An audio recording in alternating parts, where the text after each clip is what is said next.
Imagine getting tossed into a MURIM world, where cultivators and martial artists roam, wielding insane powers. Sounds like a dream, right? Wrong. To survive, you take the only path left, demonic cultivation. The power is unmatched, but the price? Everyone hates you. You're branded a villain, hunted by every righteous sect like you're some kind of final boss. Just when it seems like your story's about to end, fate decides to mess with you. An ancient mirror drags you into another dimension, and boom, you're smack in the middle of a zombie apocalypse. But here's the catch. Your demonic arts? They're perfect for this world. You start turning transcendent humans, basically the strongest of the strong, into unstoppable, overpowered zombies. You build an army, and when the mirror spits you back into the MURIM world, you're not the same. You're a monster now, stronger than anyone can imagine. And the best part? You can jump between worlds. The righteous sects that once hunted you, they're about to regret every damn decision they've made. It all starts in Shinhi City, where rumors are spreading like wildfire about the notorious Wuji sect, infamous for their gruesome demonic arts. Fear grips the city, but some reassure the crowd that righteous cultivators have arrived to destroy the sect. Meanwhile, a mysterious figure passing by overhears everything with some kind of secret technique. He pauses, tilts his hat and turns back. He mutters, "Looks like I can't stay here for long. I've been hunted by these bastards for over a year now. What a pity to live like this." That's Chu Xian, our protagonist. And guess what? He's an inner disciple of the Wuji sect. The sect that sends people and righteous cultivators into a frenzy. But as I mentioned, he's not even from this world.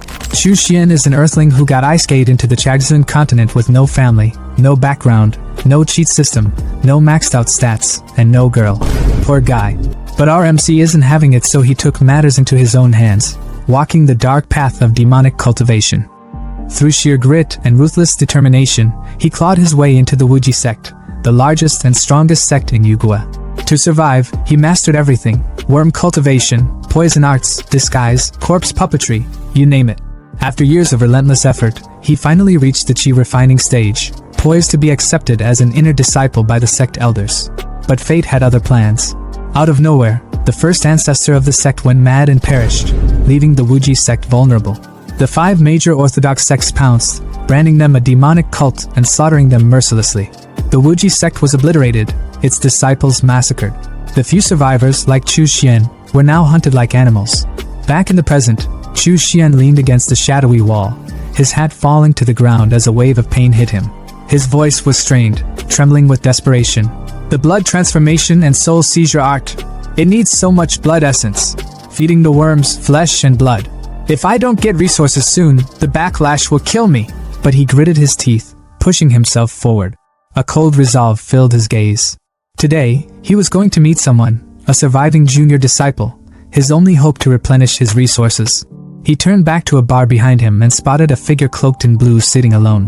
The figure seemed to shift uneasily as Chu Xian approached.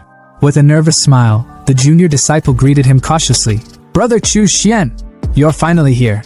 You don't look well. Are you alright?" Chu Xian's gaze was cold, his piercing eyes betraying no emotion as he cut straight to the point. "Have you brought the items?" The junior brother hesitated, glancing around nervously, his hands trembling slightly. "Brother, you're still practicing our sex techniques? If the orthodox sects find out, you're dead." Chu Xian's expression darkened, a sharp edge cutting through his words as he replied, his tone icy and laced with frustration. "They've already sentenced us to death. Whether I cultivate demonic arts or not, what difference does it make?" The junior disciple's hands fumbled as he handed over a bag of demon beast blood beads, their crimson glow reflecting in Chu Xian's eyes. But then, a chill ran down his spine. His instincts screamed at him, his body tensing as he discreetly activated his listening technique. The tiny snail embedded in his ear came alive, and what he heard sent a surge of cold fury through him. "Using a traitor to lure out these Wuji stragglers. It never fails. Once we capture him, strip him of his belongings and drain him dry, we'll be rich." Betrayal. Chu Xian's knuckles turned white as he clenched the beads, his calm exterior masking the storm brewing within. "Junior brother, I still need the blood spirit pills. Can you get them?" Xian's voice was calm but commanding, his cold gaze fixed on his junior brother. The younger man hesitated, shifting uncomfortably before responding. "I do have some, but they're usually for Foundation establishment cultivators." His voice trailed off as realization struck, and his eyes widened with excitement. "Could it be that you? Have you found Uncle Lu and the others?" He shot to his feet, his excitement almost tangible. But Xian's expression didn't waver. Instead, his gaze grew sharper. Don't ask questions you shouldn't. His voice was as cold as ice, leaving no room for argument. If you have the blood spirit pill, take it out quickly. The sudden chill in his tone froze the younger man in place, but anger quickly replaced the excitement in his eyes. The blood spirit pill is expensive. The junior brother snapped, his voice rising. Senior brother, you probably can't afford it, can you? But then, a sly grin crept across his face as he leaned in slightly, his voice dropping to something more calculated. If you take me to Uncle Lou, and we get protection from a foundation-building cultivator like him, I'll give it to you for free. He paused for a moment to let his words sink in before adding, I'll even throw in a middle-grade spirit stone. A middle-grade spirit stone, worth 100 low-grade spirit stones. The offer wasn't a small one, but Xian didn't flinch. His lips curved into a faint grin as his hand reached for his chin, his expression unreadable. Although the risk is high, seeing how sincere you are, he handed over his own middle-grade spirit stone with an air of calculated calm, his smirk hinting that he already had a plan brewing to get it back. Without another word, the two left the bar, the tension between them simmering under the surface. From the shadows, a group of men watched their departure with sinister smiles. He Liang went with him, their leader said, his voice dripping with malice. Unexpectedly, today we've caught a big fish. His grin widened as he continued, if we capture another foundation-building cultivator, the rewards will be incredible.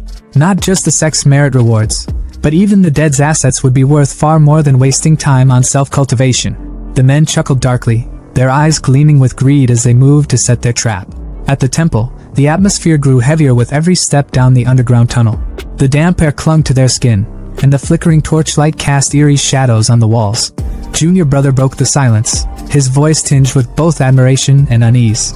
Senior brother is still the most reliable. This small courtyard and the underground tunnel are truly flawless. But how much longer do we have to walk? His voice wavered slightly as he glanced around, the growing darkness gnawing at his nerves. We're almost there, Xian replied, his tone steady and emotionless. But then, he stopped abruptly, turning back to face his junior brother. His crimson eyes glowed faintly in the dim light, and his lips curled into a chilling smile. But if you're in a hurry, junior brother. His voice dropped, dripping with malice. Senior brother will accompany you for a while then? Before the younger man could even process the words, Xian struck. The force of the attack was brutal, sending the junior brother flying backward. His body crashed through the temple doors, splintering wood and stone, before skidding across the rough stone floor outside. The ambushers outside are confused and shocked, unable to do anything, so they rush to their injured ally. Blood smeared the ground as Liang struggled to lift his battered body, his voice weak but urgent. Downstairs. His words came out in gasps as he pointed a trembling hand toward the temple. Chu Xian and Lu Jinxiong are both downstairs. Don't worry about me, don't let them escape. The ambushers outside sprang into action at his words. Rush in. Kill everyone, their leader barked, his voice sharp and commanding. They stormed down the stairs, but as they reached the bottom, they froze at the sight before them. A shriveled corpse lay sprawled on the ground, its skin clinging to the bone, as if it had been drained of all life. Huh! Someone muttered, their voice trembling with confusion. Master, there's a dry corpse here. The leader stepped forward, his expression darkening as he crouched beside the body. With a flick of his magic, he analyzed the scene, his voice grim as he whispered, how brutal. The skin and scalp have been peeled off. His eyes widened as the realization hit him like a thunderclap. Is this Liang? His voice cracked with panic as he shot to his feet, his gaze darting toward the stairs. The one outside is Chu Xian. Head back. We've been tricked. Far away, outside Jinghe City, Xian tore off the human leather mask, his face twisting in disgust as he tossed it to the ground. The temporary human leather mask is really uncomfortable to wear, he muttered to himself. His eyes narrowed as he reflected on the events that had just transpired. Thanks to the listening bugs, I was able to figure out the ambush in advance, and see through He Liang's betrayal. His voice was calm, but a flicker of bitterness lingered in his tone. But even if I can escape for now, how can I escape forever? He gazed into the distance, his thoughts growing heavier. Am I supposed to join those orthodox sects as well?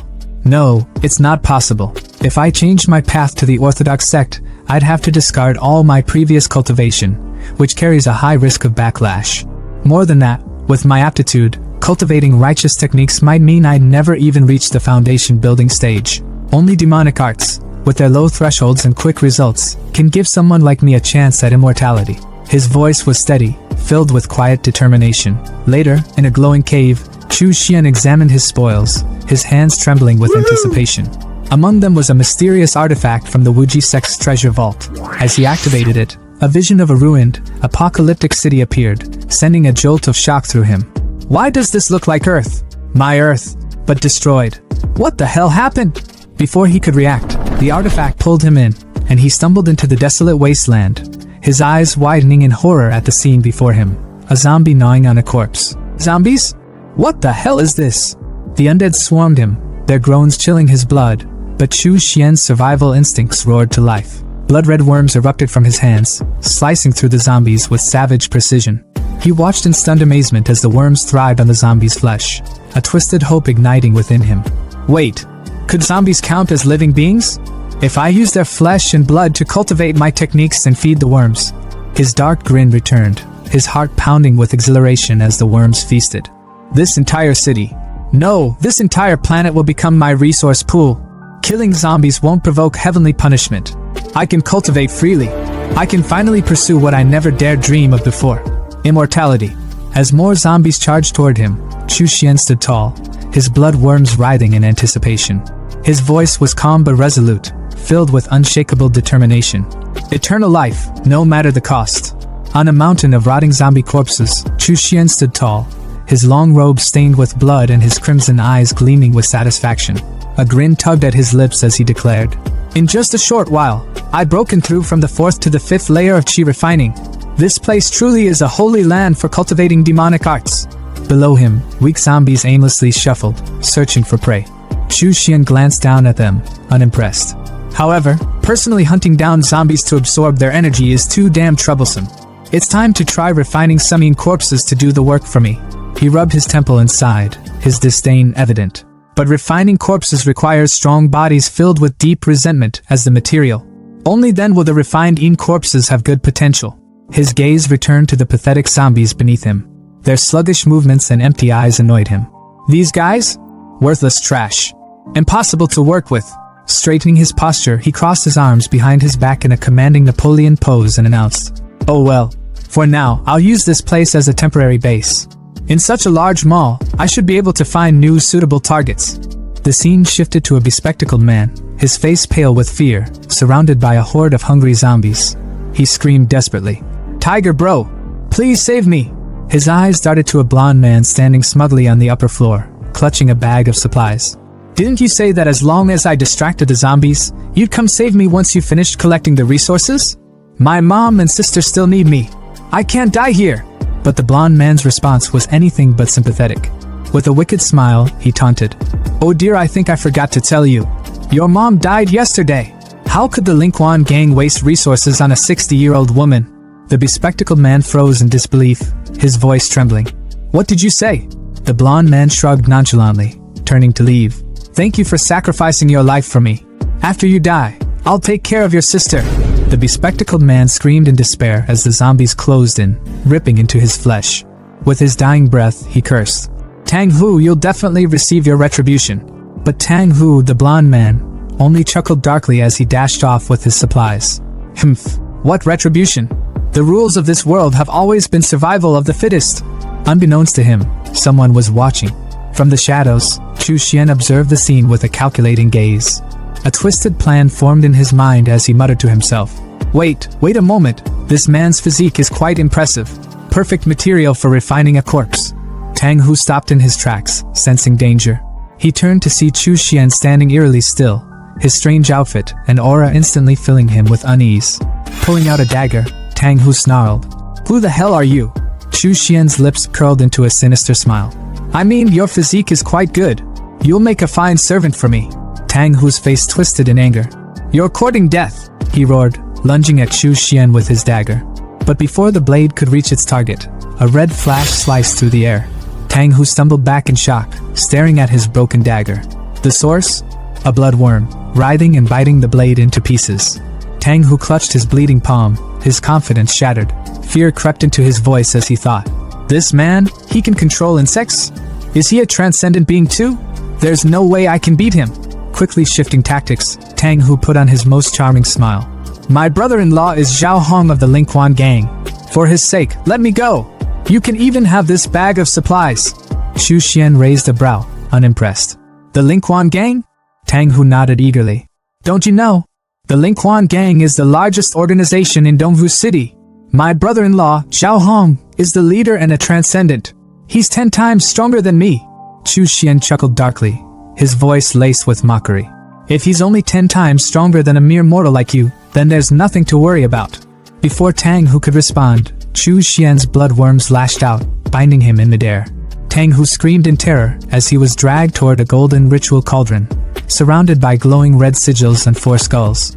Once I use my secret technique on you, Chu Xian explained coldly, you'll become a sturdy corpse soldier. Tang Hu thrashed against the bloodworms, his voice breaking. Wait. We have no enmity between us. Why are you trying to kill me? Chu Xian leaned in close, his voice a chilling whisper. Didn't you just say? The rule of this world is survival of the fittest. Killing someone like you won't even diminish my karma. With a flick of his finger, Chu Xian released Tang Hu into the bubbling cauldron. Tang Hu's screams of agony echoed through them all, fading as his body dissolved into the boiling liquid. Moments later, blue liquid shaped like skulls dripped from the cauldron's edges. Chu Xian watched with gleaming eyes as the refining process began. You're simply perfect for refining into a yin corpse. The Vajra corpse refining technique of the corpse puppet sect will make you impervious to blades and spears, with immense strength. Once complete, you'll rival a chi refining stage cultivator. 3 days later, a red hand with sharp claws emerged from the cauldron. Tang Hu had been reborn, a grade 2 corpse soldier with glowing red eyes and a fiery crimson light burning in his stomach. Chu Xian clapped his hands, grinning. I can't believe my first corpse refinement was such a success. Summoning a magical tool in the form of a red tower.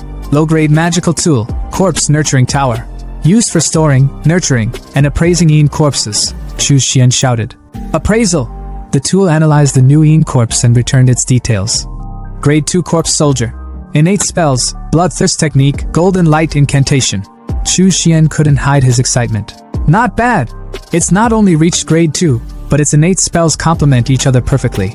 This yin corpse could even rival a chi refining 4th layer cultivator. He turned to his new creation, a proud smile on his face. I'll call you Xiao Xi. Now go and collect zombie flesh for me. With a growl, Xiao Xi leapt into action, tearing through hordes of zombies with ease. In a flash, he returned with a shopping cart full of zombie corpses, presenting them like groceries. Chu Xian, casually eating ramen, patted Xiao Xi's head. Well done! You've greatly improved my cultivation efficiency. Chu Xian mused to himself. Who would have thought that someone like me, barely surviving in the Tsengshuan continent, would become a powerful figure with life and death at my command in this world? All of this is thanks to the blood mirror that brought me here. His expression darkened slightly as he glanced at the now pitch-black mirror. It's unfortunate that the teleportation stopped working. But no matter. I'll continue to cultivate my demonic arts on this zombie-infested planet. When the time is right, I'll return to the Tsengshuan continent stronger than ever. And with that, the demonic king of 2 worlds plotted his next steps. The Haohai Hotel is where it all begins, a high-rise bloodbath waiting to happen. Here, we find a trembling guy in a green jacket bowing his head trembling in fear. He's stammering apologies to a man who looks like Toji Fushiguro's terrifying long-lost cousin. But he isn't the real boss here though. The real boss is Zhao Hong, the Lingquan gang leader, and let's just say his patience ran out about 3 weeks ago. Zhao Hong, seated like an emperor with his wolf beast by his side and a girl draped on his arm, stares down the green-jacketed fool with a face so serious and a head so shiny it reflects light itself. You promised me you'd find out what happened to Tang Hu within half a month, he growls, his voice low and menacing. The guy in the green jacket, practically collapsing under the pressure, drops to his knees, begging, Boss! But Zhao Hong isn't having it. He leans forward, his tone sharp enough to cut steel. It's already been a month! The room feels like it's shrinking, the air heavy with tension. Zhao's wolf beast steps closer, teeth bared, and the green jacket guy starts babbling like his life depends on it. Because, well, it does. Boss, I've found out. Brother who went missing at Zairanfa Mall, but it's dangerous there. 2 of my men already went missing investigating it, and I think there are advanced zombies there. You can't blame me. Only you, boss, can deal with those. For a moment, it seems like Zhao Hong might spare the guy. He even pets his wolf beast, looking almost thoughtful. You're right, he says, his voice calm like the eye of a storm. It's not your fault. After all, you're not a superhuman. Relief floods the green jacket guy's face as he stammers his gratitude. Thank you, boss. Thank you, boss. But Zhao Hong's calm snaps like a twig. His wolf lunges, jaws snapping, and in moments, the green jacket guy is nothing but a meal. Zhao wipes his hands clean of the useless ordinary person and turns to his right-hand man, Wang Bao, the one who looks eerily like Toji. Dead or alive, find him. Take De Huang and Air Hay with you. We're going to Zairanfa Mall. Cut to their tank-like car roaring through the zombie apocalypse. The Linquan gang makes an entrance like a wrecking ball, smashing through hordes of undead like they're nothing but speed bumps. By the time they reach Zairanfa Mall, the parking lot is littered with mangled zombie corpses. But something feels off. The air is too still, too clean. Xiao Hong steps out, his two wolf beasts, one gray, one golden, at his side. His eyes narrow as he surveys the scene. Strange. The zombies here. His voice trails off as he orders his wolves to scout ahead. You two, go in first and check things out. The beasts obey, their growls echoing through the eerily silent mall. As Zhao follows, a strong, unmistakable scent of blood hits him like a slap. His gaze snaps to a row of metal barrels, and his expression hardens. What the hell are these things? Before he can make sense of it, his golden wolf barks violently, its eyes fixed upward. Zhao looks up and freezes. Dozens of zombie corpses hang from ropes, swinging like grotesque decorations. His lip curls in disgust. Ugh, what kind of pervert? Is this really something a human could do? Could it be that Tang who was defeated here? Wang Bao, ever the loyal second-in-command, looks to his boss for direction. Boss, what should we do now? Zhao's face darkens, his aura igniting with a blue flame of pure fury. Whether it was done by Black Blade Security or someone else, he snarls. This debt cannot be settled just like that. His voice booms through the mall. Daring to mess with Zhao Hong's underlings from the Linquan gang is the same as messing with me. I won't rest until I find the culprit and turn them into a dried corpse. Meanwhile, in an entirely different plane of existence, we shift to the MURIM world, a place where spiritual energy flows like a river and grudges are settled with blood. Within a cave on the Tsengshuan continent, a purple glow fills the darkness. Out steps Chu Xian, our boy, looking as fresh as a villain straight out of a power-up montage. He stretches, breathing in the abundant spiritual energy. I'm back, he declares, his voice dripping with confidence. But of course, trouble is already waiting for him. A group of Shenwang family goons stands at the ready, swords drawn and eyes burning with vengeance. Their leader snarls, Chu Xian, you're really running. Last time, you escaped right in front of Xu Shirquan, and we were punished for it. But now, there's no way out. Chu Xian doesn't even flinch.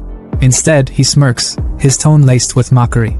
A few fifth-level Foundation establishment grunts dare to make noise in front of me? What arrogance! The leader's patience snaps. Attack!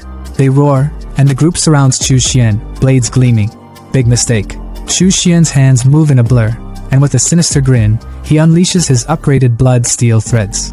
Long, crimson worms shoot from his palms, tangling the ambushers midair like marionettes in a twisted puppet show.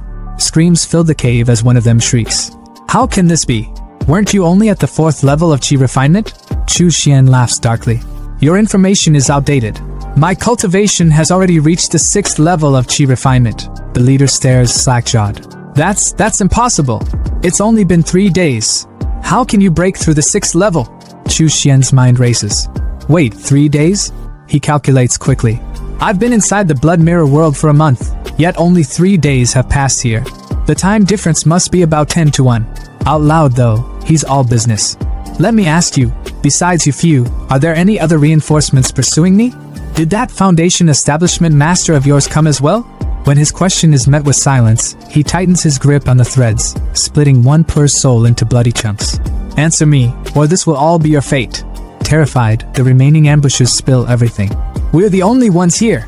There's no other reinforcements. Master thought a few of us could handle you, so he didn't come. Chu Xian's smile turns cold. Really? Then I don't need to worry. The ambushers dare to hope. You said you'd let us go. But Chu Xian interrupts, his threads slicing through them like a butcher carving meat. Blood splatters the cave walls as he licks the crimson from his hands, a satisfied smirk curling his lips. Did you actually believe that? After all, I'm the ruthless, cold-blooded demon Cultivator. Watching his blood worms devour the remains, Chu Xian reflects on his recent gains. Blood Mirror. I only had a single bloodline, and now, not only has my cultivation reached the 6th level of chi refinement, but I've also mastered the innate technique Blood Nourishment. On top of that, I have a 3rd level zombie as a trump card. He steps out of the cave, now standing on a cliff overlooking the kingdom below. His gaze sharpens. I must break through the realms even faster to extend my lifespan. The blood furnace on the zombie world provides endless resources, but I still need materials from the Tsengshuan continent. The next time the blood mirror gains energy, I'll have to restock before that. The bustling energy of Tsengshuan market was almost overwhelming, with the air thick with haggling voices and the aroma of rare herbs and exotic wares. Chu Xian strolled through the crowd, his mind preoccupied. He silently calculated his inventory, thinking about the materials he'd gathered for refining the corpse. He had the rare heavenly treasures locked down, but the most essential item? Nowhere to be found in the usual markets. He'd need to dig deeper, find the right channels. His thoughts were abruptly interrupted when his sharp eyes caught something familiar glinting under the sun at a vendor's stall. His heart skipped a beat. What the hell? That's the Wuji sex token, the withered bone. His eyes narrowed as he approached the vendor, his face a careful mask of indifference. Fellow Taoist, he said casually. How much for one of those Silong melons over there? The vendor, a rough-looking guy with a slick, gangster-like expression, glanced at him lazily. 7, no, 2 small spirit stones each. Chu Xian raised an eyebrow, incredulous. 2? What, is the melon skin made of gold, or is the flesh gold? You running a luxury market here? The vendor smirked. You think it's expensive? I think it's expensive too. But these melons? They're scavenged directly from the ruins of the Wuji sect. You won't find these anywhere else. Pick one for me. Chu Xian ordered, his tone sharp. The vendor grabbed a melon and handed it to him. Chu Xian inspected it, his expression critical. Does this ripen well? What about the seeds? The vendor looked slightly annoyed. I run a herb stand, not a melon farm. How should I know? Chu Xian's gaze darkened. I'm asking you, does it ripen well? The tension was palpable, and the vendor's demeanor shifted. He lowers his voice. If you're willing to pay top price, I've got even better quality stock in the warehouse out back. Alright, Chu Xian said, his voice low but firm. Take me there. Once in front of his house, the vendor's tone became respectful. May I ask which senior brother I have the honor of speaking to? Chu Xian removed his hat, revealing his identity. Chu Xian. The vendor's eyes widened in disbelief. Senior brother Chu? It's really you. I'm Chen Long. I joined the Wuji sect in the same batch as you. You probably don't remember me, but I've always admired you. Among us grassroots outer disciples, you were the one who stood out the most. I never thought I'd be exchanging secret signals with the legendary senior brother Chu.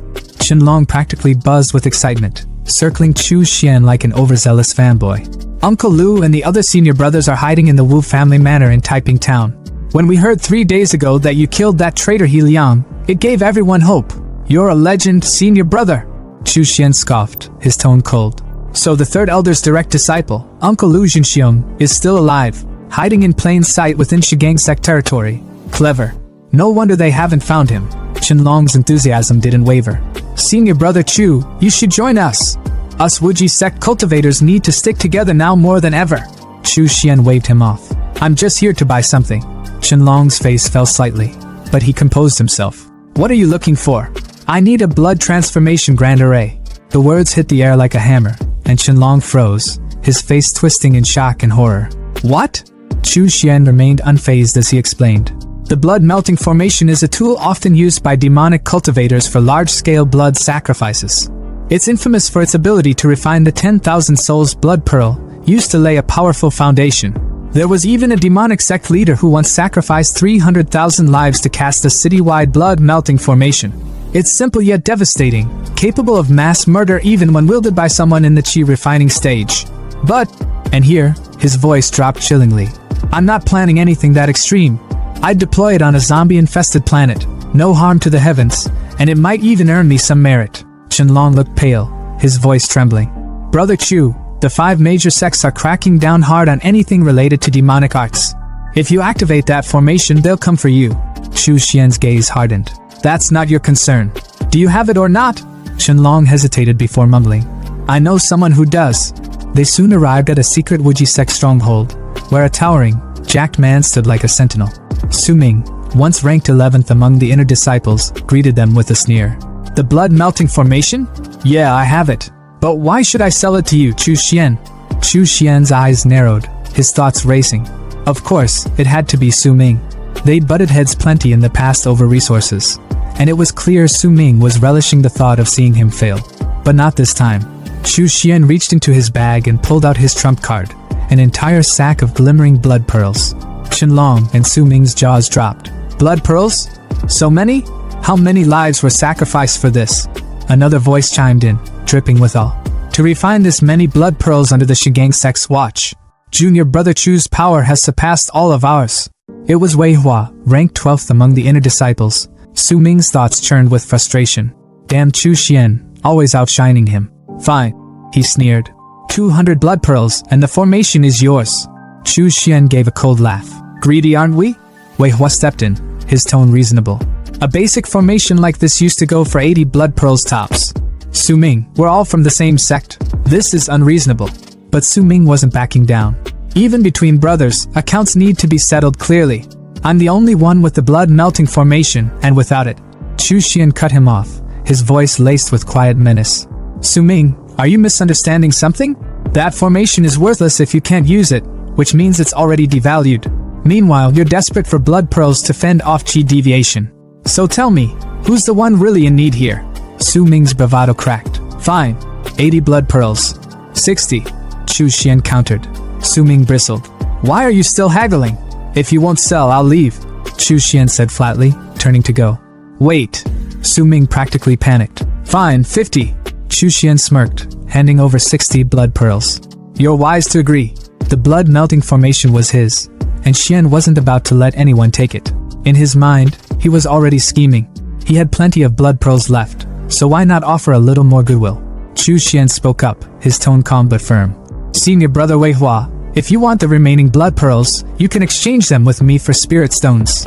The brunette's eyes lit up, clearly struggling to hide his desperation. Well, thank you, Junior Brother Chu. We're currently in dire need of blood pearls. These things are worth more than gold on the market. With a smirk and a quick dab of his hands, Xian made the deal. 30 small spirit stones for them at a premium. The brunette added, sealing the exchange. Xian's mind was racing as he pocketed his newfound resources. With these, when he returned to that godforsaken doomsday planet, he'd be able to skyrocket his cultivation. He could already taste the power. As the brunette and the melon guy, his other junior, bid him farewell, the brunette hesitated, his voice laced with concern. Junior Brother Chu, you really won't stay and join us? He's been good to us, and he's extremely powerful. Having him is better than any other candidate. Chu Xian tilted his hat down slightly, his expression unreadable. Inwardly, though, his thoughts were sharp and unyielding. Fortune and misfortune were intertwined. Lu Shihe's immense strength was a double-edged sword. It would draw the attention of the righteous sections. No need, he said flatly, the words carrying an air of finality. Suddenly, a commanding voice broke the tension. You stop right there! A soldier strode forward, his demeanor cold and authoritative. We are acting under the orders of the Shingang sect elders. The Wu family might be harboring survivors from the Wuji sect, so we are here to investigate. The brunette froze, his voice trembling slightly. 7th level of chi refining. Melon Guy's face paled. Even if the 4 of us join forces, we're no match. Chu Xian's expression darkened as he weighed his options. He could escape easily, but these fellow disciples? They'd be slaughtered. Should he intervene? Before he could decide, a jacked guy emerged from the shadows, his voice dripping with malice. Fellow Taoist, the one wearing the conical hat is the demonic cultivator you're after. Chu Xian. The betrayal hit like a thunderclap. The brunette clenched his teeth. Su Ming you. But the damage was done. Chu Xian slowly removed his hat, his eyes burning with anger and a tinge of regret. I'm still not ruthless enough, he muttered. Su Ming had tricked him again, and now, he had no choice. Tossing his hat aside, his true identity was revealed. Melon Guy's jaw dropped. What? The brunette's voice was a mix of fear and resolve. Senior Brother Wei, Junior Brother Qin, we've been exposed. Retreat quickly, and I will cover you. Don't hesitate, he barked. The main force will likely arrive soon. Go and inform Uncle Lu to relocate. As the two fled, the brunette called back, his voice filled with gratitude. Brother Chu, your righteousness will not be forgotten. A soldier moved to chase them, but his commander held him back. Don't bother chasing. He's the same Chu Xian who escaped from Uncle Sunshire's hands last time. His head is worth far more than those nobodies. The commander turned to face Chu Xian, a mocking smile on his lips. I didn't expect you, a demonic cultivator, to sacrifice yourself for others? Chu Xian's eyes narrowed. Demonic cultivators prioritize profit. They're not difficult to kill. Perhaps keeping them alive could bring me greater benefits in the future. Why wouldn't I take advantage of that? The commander sneered. Ha! With your lowly cultivation level, what future do you have? Drawing his blade, he lunged forward, only to be stopped in his tracks. Blood worms surged from Chu Xian's palm, snaking toward the blade and rendering it useless. The soldiers around him faltered, their confidence waning. This guy, he's stronger than expected. 2 soldiers moved to flank him from behind, but Chu Xian's magical tower emerged, its blood-red claws tearing through their defenses with ease. The commander's confidence faltered as he stared at Chu Xian, his voice trembling slightly. What kind of monster are you? Chu Xian smirked coldly. Ridiculous. As a demonic cultivator, how could I not have some trump cards up my sleeve? Now it's your turn. Let's hope your storage pouch won't disappoint me.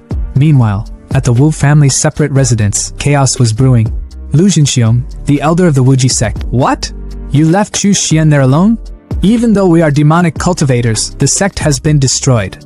Now we're all in the same boat. His stern gaze bore into the jacked guy who had betrayed Xian. Besides, Chu Xian is one of the top 10 inner disciples and should be a great help. We should be united in this. The jacked guy stammered his excuse. This disciple was also forced by the situation. If not, we all would have been wiped out. Lu Jinxiong wasn't convinced but didn't have time to argue. There's no time to say more. I sensed the aura of a Foundation establishment cultivator approaching, likely coming for me. The tension was palpable as the melon guy stepped forward. We will stay and stand with Uncle Master. But Lu Jinxiong shook his head. No, with your current cultivation level, staying will be useless. You are the hope of the Wuji sect's revival. Your safety is the priority. I will hold them off here. His voice carried the weight of finality. Hear my command, all disciples, disperse and retreat immediately. Regroup at White Mang Mountain. The disciples hesitated, their voices filled with reluctance. Yes. Suddenly, an old man appeared, standing on his flying sword with a look of cold disdain. His chi radiated with deadly intent. Lu Jinxiong, so you were hiding here? He sneered, charging his chi power into his finger. At a time like this, you're still thinking of protecting these demons spawn? Haha. Don't worry, my people have completely locked down Qinghe City. None of them will escape. Panic spread among the Wuji sect disciples as they scattered in every direction. Back at Taiping Square, the brunette, melon guy, and jacked guy stumbled upon a grisly scene. The ground was littered with the corpses of Xinli sect cultivators. The brunette's voice trembled. Those are actually the corpses of those Xinli sect cultivators. Is there anyone in Qinghe City who could have done this? Melon guy's voice wavered with hope. Could it be senior brother Chu? The jacked guy scoffed, his tone dripping with disbelief. Are you joking? Judging by the condition of the bodies, they were clearly killed in an instant. It would take at least a chi refining stage level 8 cultivator to do that. How could it have been him? The brunette pointed toward the distance. Let's not worry about that now. The enemy didn't leave but instead died here. More pursuers will likely be drawn soon. Everyone, make the most of the time we have and evacuate quickly. Near Taiping Mountain, the remnants of the Wuji sect huddled together in the dense forest, their breaths shallow, their gazes darting at every rustle of the leaves. Tension hung heavy in the air until the melon guy's voice broke the silence. Uncle Master Lu is back. His relief was palpable, but that relief turned to horror when they saw Lu Jinxiong stumble into view, his left arm bloodied and limp. Uncle Master! Someone cried out in alarm. Another disciple rushed forward, already calling for a healer, but Lu waved him off, his voice steady despite the pain. I'm fine. It's unavoidable to suffer some injuries during an escape. His face worn but his eyes sharp as ever. But you all! Qinghe City was completely surrounded by Xinli sect forces, yet you managed to escape without losing a single person. It's truly fortunate. The brunette stepped forward, bowing deeply. Thanks to the sect's protection, the disciples managed to leave without obstruction. Even the 3 Xinli sect disciples originally stationed there were killed by someone. The mention of this unexpected event made Lu raise an eyebrow. Something like this happened? Could it be a wandering expert passing by? He sat down on a fallen tree. His tone was contemplative, though his body remained tense as a disciple wrapped bandages around his injured arm. Then, his gaze sharpened. Where is Chu Xian? The brunette hesitated, guilt flickering in his eyes. This disciple doesn't know. In the rush, I didn't spot brother Chu Xian.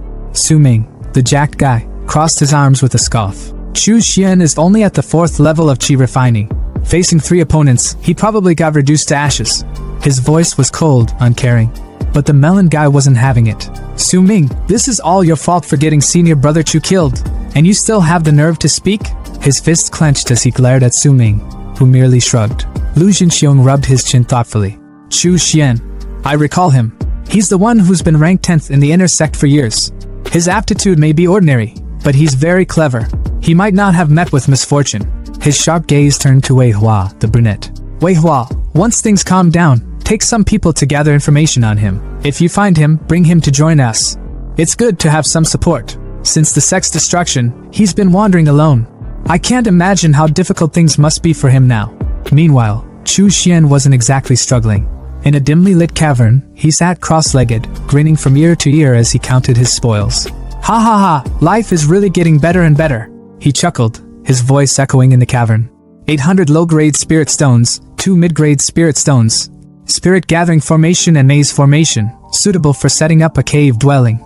His fingers traced the edge of a small black flag, his smile turning wicked. Surprisingly, there's even a 10,000 souls banner. This is a notorious evil sect treasure. It's extremely harmful to one's karma. This mid-grade 10,000 souls banner must have required the slaughter of countless beings and the extraction of their souls to be refined. A righteous cultivator from the Shunli sect, actually greedy for its power, secretly kept it and refined it in the dark. His gaze darkened as he held the banner up to the dim light. However, it's perfect for me to take to the zombie planet, where there are plenty of zombies for me to extract souls from. Once the 10,000 souls banner is fully refined, tens of millions of ferocious ghosts will rise like a tide, becoming a powerful trump card. With a satisfied sigh, he stood up, stretching his arms. The items I need are all gathered. The blood mirror has been fully charged too. It's time to head back. With a flick of his wrist, he summoned the magical mirror, a portal of swirling purple energy opening before him. Zombie planet, here I come! On the other side, however, he was greeted with a scene that made his jaw clench.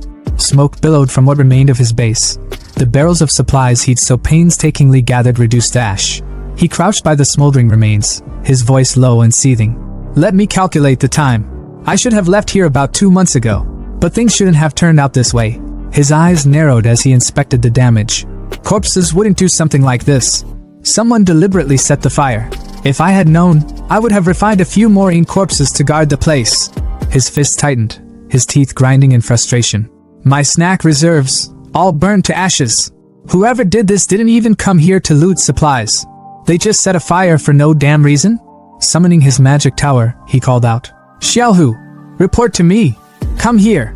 Elsewhere, a couple knelt on the ground before Toji, their faces pale with terror. Don't kill us. We really haven't seen anyone going in or out of the mall. The boyfriend pleaded, his voice shaking. Toji's sneer was almost predatory as he stepped closer to the girl, licking his lips. Oh no, perhaps there's still some use for you after all.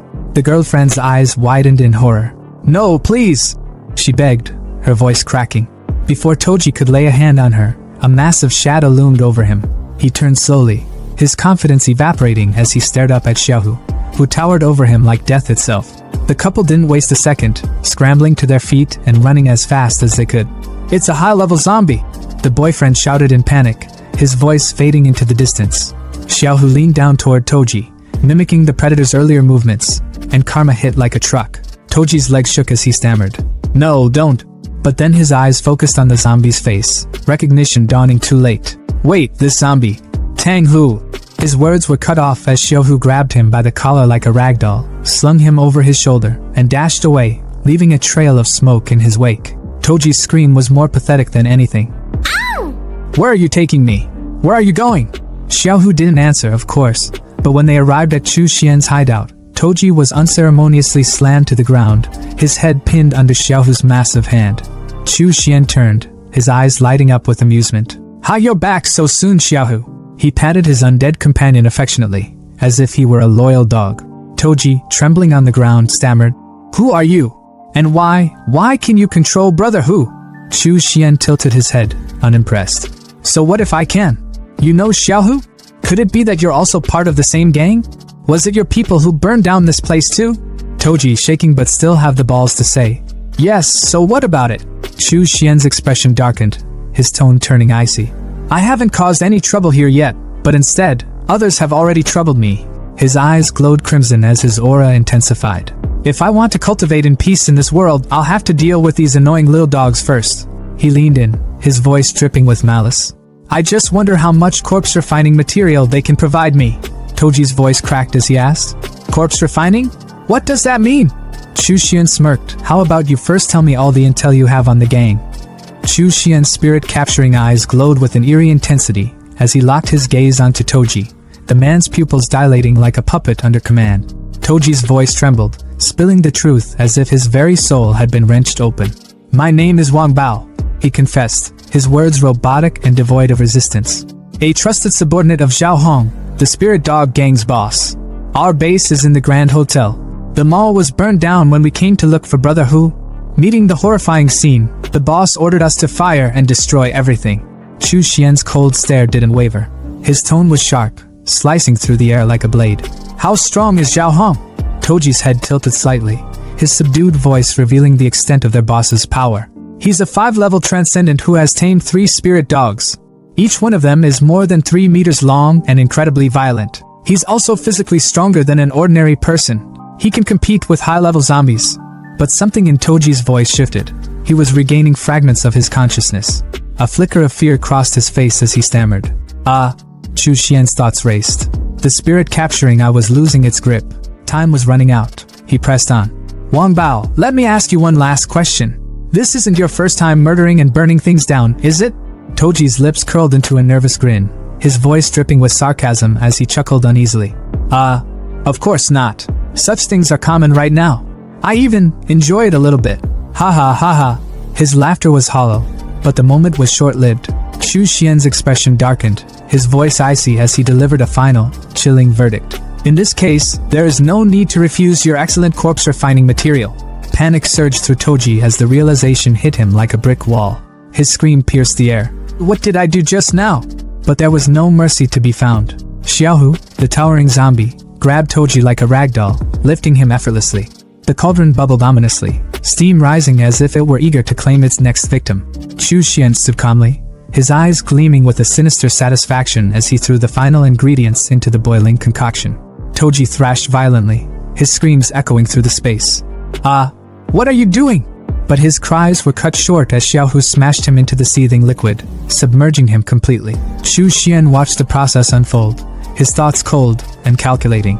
"Transcendence, spirit dogs, high-level zombies. This zombie planet is more interesting than I thought. Although a chi refining cultivator is a powerful being on this planet, I still can't take them lightly." He stepped outside, the wasteland stretching out before him in its apocalyptic glory. His mind raced with plans. "I need to gather information and continue collecting zombie materials. After all, my energy is limited as just one person." He clasped his hands behind his back, an air of authority surrounding him, his posture reminiscent of a ruler surveying his kingdom. "Although the Ian corpses are strong, they lack intelligence. If I could use a team of normally functioning servants, the results would be much better. Keeping the spirit dog gang alive might be more useful than killing them." Hours passed, and from the cauldron emerged a figure unrecognizable from the trembling man he had been. Toji was no more. What stood in his place was a hulking blue zombie, spikes jutting from his back and elbows, his icy blue eyes glowing with an unnatural light. Energy crackled around him, radiating like a storm. His core pulsed with power, a lightning-like arc reactor embedded in his chest. Chu Xian's magical tower scanned and analyzed the creation. Middle grade Ian corpse. Level 3 corpse soldier. Innate spells, silent walk, fire thorn. A twisted smile crept across Chu Xian's face. "Not bad. A middle grade with 2 innate spells. He's a good pick for an assassin. You're Xiao Bao from now on. You and Xiaohu are a perfect team." But the harmony didn't last long. Xiaohu, the jealous brute, didn't take kindly to the competition. He shoved Xiao Bao aside with a menacing glare, trying to monopolize Chu Xian's attention. Xiao Bao, now despite his terrifying form, cowered behind Chu Xian like a scolded puppy, his glowing eyes wide with fear. Chu Xian sighed, rubbing his temples in disbelief. "So, 2 big strong zombies competing for my favor." His tone shifted, dripping with dark amusement as his expression turned villainous. "Well, it's time to find someone to settle a score with. Come on, cheer up. It's time to go play." At that, both zombies snapped to attention, their rivalry forgotten. Xiao Bao's icy blue aura crackled, while Xiaohu's blood-red energy flared. They roared in unison, ready for action. The scene shifted to the Grand Hotel, its entrance a chaotic mess, with debris scattered everywhere. Inside, the spirit dog gang lounged carelessly, their guard down. A man with braids slapped a card on the table. 3! He barked, his voice triumphant. Across from him, a man with a mohawk laughed as he played his hand. 4-2! Haha, you'll lose! The room reeked of alcohol and stale smoke, their laughter echoing through the space, until the garage door exploded. Smoke billowed into the room, and chaos erupted as they scrambled to their feet. "Who is it?" one of them yelled, panic setting in. "Who's that guy?" And what's with that outfit? A cosplay? Through the haze, Chu Xian emerged, his voice calm but commanding. I am the Spirit Dog Gang's new boss. His words hung in the air for a moment before one of the gang, a man in a durag, burst into laughter, tossing his drink at Chu Xian. So funny! Where did that fool come from? But before the liquid could touch him, Xiaohu intervened, smashing the bottle into shards with a single swipe. The gang froze, their confidence evaporating as the realization hit. A high-level zombie, one of them stammered. Chu Xian's expression hardened as he surveyed the pathetic group. These idiots are a waste of resources if they are left alive. His gaze shifted to Xiao Bao. Take care of him. Without hesitation, Xiao Bao leaped into action, his movements swift and lethal. He tore into the man with the durag, ripping his arms apart with a sickening crunch. The gang recoiled in terror as Chu Xian's voice cut through their screams. If you don't want to end up like this, tell Zhao Han to come out quickly. The tension was palpable as one of the gang members stammered. Don't kill us. I'll call the boss right away. Moments later, the heavy thud of boots echoed as a group approached, armed and ready for battle. At the center of the group stood Zhao Hong, flanked by 3 spirit dogs, 2 gray beasts and a massive golden one. Zhao Hong's voice was calm but laced with menace. You're looking for me? Chu Xian's eyes narrowed as he studied Zhao Hong, his mind analyzing every detail. Is that a transcendent? There is indeed energy fluctuating in his body. Although it's weaker than spiritual energy, it's still different from ordinary people. If he's refined into a Yin corpse, he'll definitely be extremely powerful. The stage was set, and the battle was about to begin. Zhao Hong's voice rang out, sharp and brave. Who are you, and what do you want from me? His eyes darted around nervously, the tension thick enough to choke on. Across from him stood Chu Xian, calm, composed, and exuding a quiet confidence that was far more terrifying than rage. His smirk was sharp, the kind that made your stomach twist. The mall is my territory, he said, voice smooth as silk but laced with venom. You burned it down, so of course, I'm here to settle the score. Zhao Hong's stomach churned as his mind raced. Did he put those corpses in the mall? Such a cruel practice. Is he also a transcendent? No, he's something far worse. And he can control zombies? What kind of monster is this? His palms were sweaty, his thoughts spiraling, but he forced himself to speak, his voice wavering. It's just a misunderstanding. I can have people prepare another shopping mall for you. But Chu Xian didn't even flinch. He tilted his head slightly, his smirk growing wider, almost mocking. I heard most of Dongwu City belongs to your gang, so one shopping mall won't be enough. The casual way he said it made Zhao Hong's blood run cold. So what else do you want? Zhao Hong snapped, his voice rising, trying to claw back some semblance of control. I advise you to be wise and back off while you still can. We, the Spirit Dog Gang, won't accommodate you forever. And yet, Chu Xian remained unfazed, his calm demeanor only fueling Zhao Han's panic. I want your entire gang, Chu Xian said simply, as if it were the most natural thing in the world. That was the last straw. Zhao Hong's face twisted in fury, his pride flaring up like a cornered animal. You're not accepting the toast only to be forced to drink a forfeit, he shouted, his voice trembling with rage. Turning to his wolves, his loyal beasts flanking him, he barked. Da Huang! Hei! Xiao Bai! Go! Eat him alive!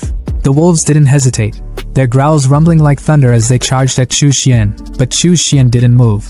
He simply stood there, watching, as a golden light suddenly flared to life around him, shimmering like an impenetrable shield. The first wolf lunged, its powerful jaws clamping down on the light, only for its fangs to shatter like glass. The beast yelped in pain, thrown backward by the force of the shield. Zhao Hong's eyes widened in disbelief. What the hell is that? He stammered. The golden light wasn't just luck, it was a skill. Xiao Hu, one of Chu Xian's loyal zombie servants, had activated Golden Light Incarnation, a skill that made Chu Xian untouchable. Before Zhao Hong could fully process what had happened, another figure appeared behind him, silent as a shadow. It was Xiao Bao, another of Chu Xian's zombies, moving with the precision of an assassin. His eyes burned with a cold, deadly light as he unleashed his ability, Yin Fire Thorn. The attack was aimed straight at Zhao Hong's back, but one of the wolves, loyal to the bitter end, leapt in the way, taking the brunt of the blow. The golden wolf collapsed, its fur scorched and smoking, and Zhao Hong staggered back, his mind spiraling into chaos. Thoughts were a frantic mess. It's Wang Bao, and the missing Tang Hu. What's going on here? He killed my spirit dog in one move. That's not something a normal high-level zombie can do. Hei! Xiao Bai! Protect me! Zhao Hong screamed, his voice cracking with desperation. But even his remaining wolves hesitated, their instincts screaming at them to back down from the overwhelming power radiating from Chu Xian and his undead servants. Chu Xian's voice sliced through the chaos, calm yet dripping with menace. Do you still want to use your dogs to block the blows for you? Even animals know to bow down to me. Do you want to become their next scapegoat, or will you be my subordinate? His words hit like a hammer, the weight of his dominance undeniable. But Zhao Hong wasn't ready to give up just yet. His pride reared its head one last time, and with shaking hands, he pulled out a pistol. Don't celebrate too early. No one can take my spirit dogs or my gang from me, he shouted, his voice trembling with rage and fear. He raised the weapon, aiming directly at Chu Xian. Die! The gunshots echoed through the air. Bam! Bam! Bam!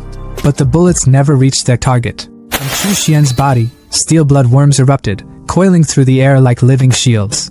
The bullets ricocheted harmlessly off them, the projectiles flying back into Zhao Hong's own men. Screams filled the air as his subordinates fell, their lifeless bodies hitting the ground with sickening thuds. Zhao Hong's hand went limp, the gun slipping from his grasp as he stared in horror. Chu Xian tilted his head, his smirk returning. Is this your last resort?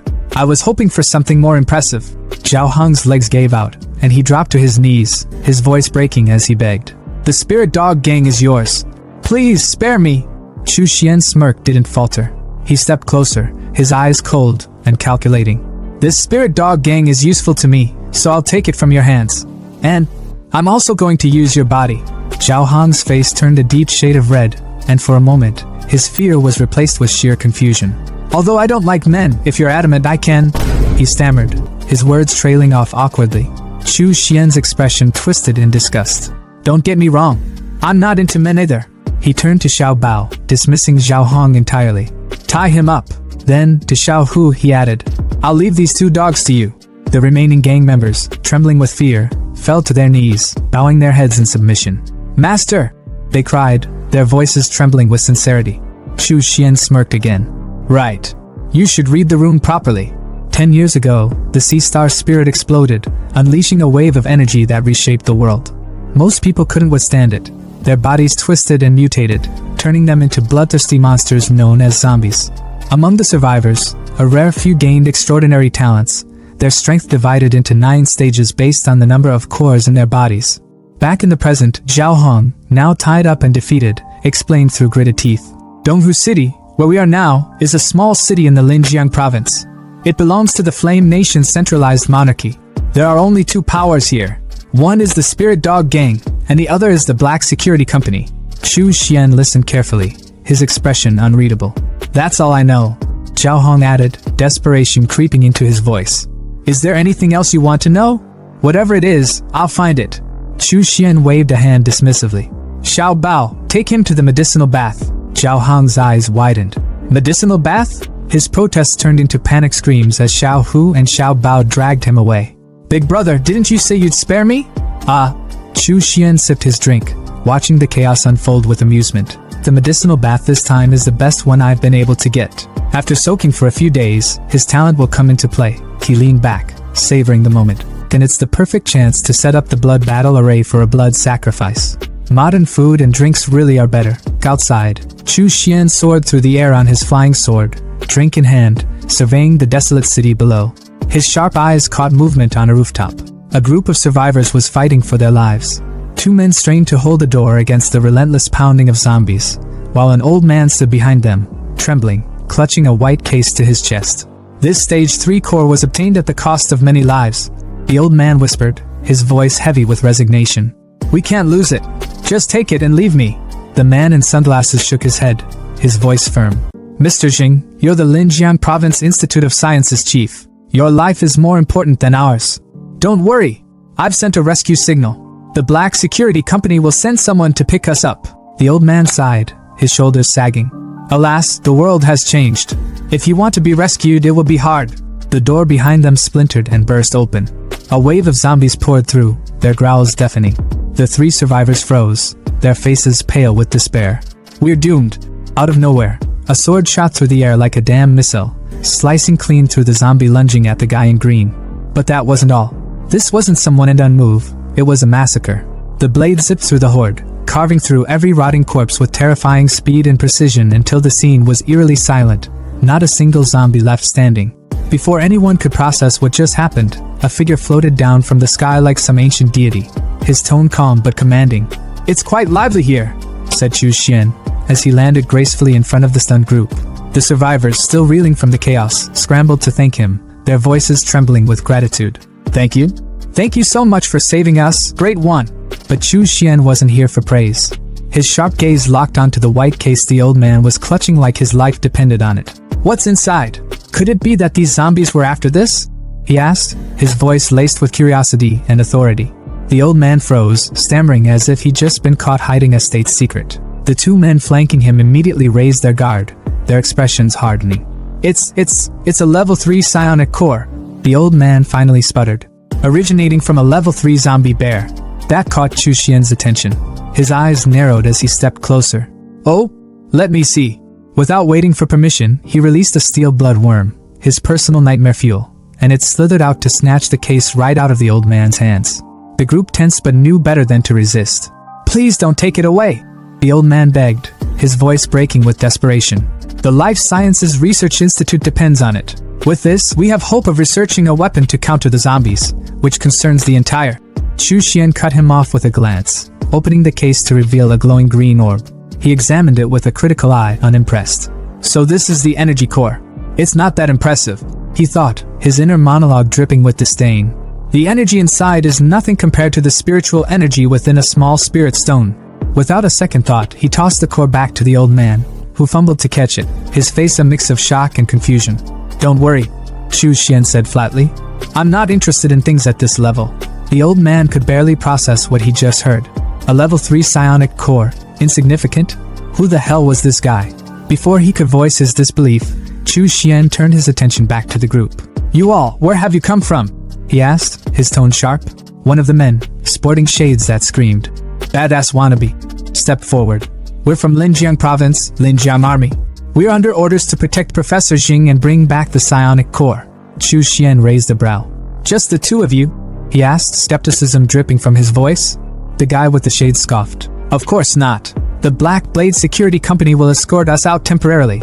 The jacked guy in green, clearly less impressed with this plan, muttered, "If I may ask, what will the Linjiang Army be of use when coming here?" But before the conversation could spiral, Chu Xian's voice cut through, cold and dismissive. "The Linjiang Army?" he repeated, almost as if the name itself was beneath him. As they spoke, Chu Xian's thoughts wandered. Even the strongest cannot compare to the Wuji sect of the past. In these chaotic times, you never know when everything might fall apart. There's no need to intentionally make friends. But then, an idea struck him. "Help me with one thing," he said, his tone shifting slightly, "and I'll ensure your safe departure." The old man's eyes lit up with hope. "Really?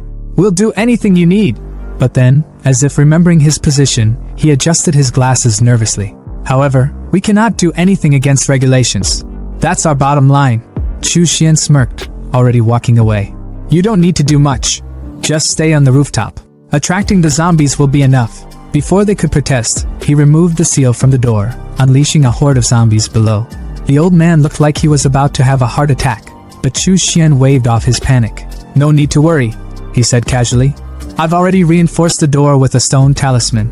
These zombies won't be able to break through. You can rest here for now." And with that, he stepped onto his flying sword and disappeared into the sky in a flash. Hovering above the chaos, Chu Xian pulled out his trump card, the 10,000 Souls banner. "Go!" he commanded, activating it with a wave of his hand. Crimson arrays lit up the ground below, forming a massive, birdcage-shaped barrier. The banner planted itself at the center of the attack, radiating raw power.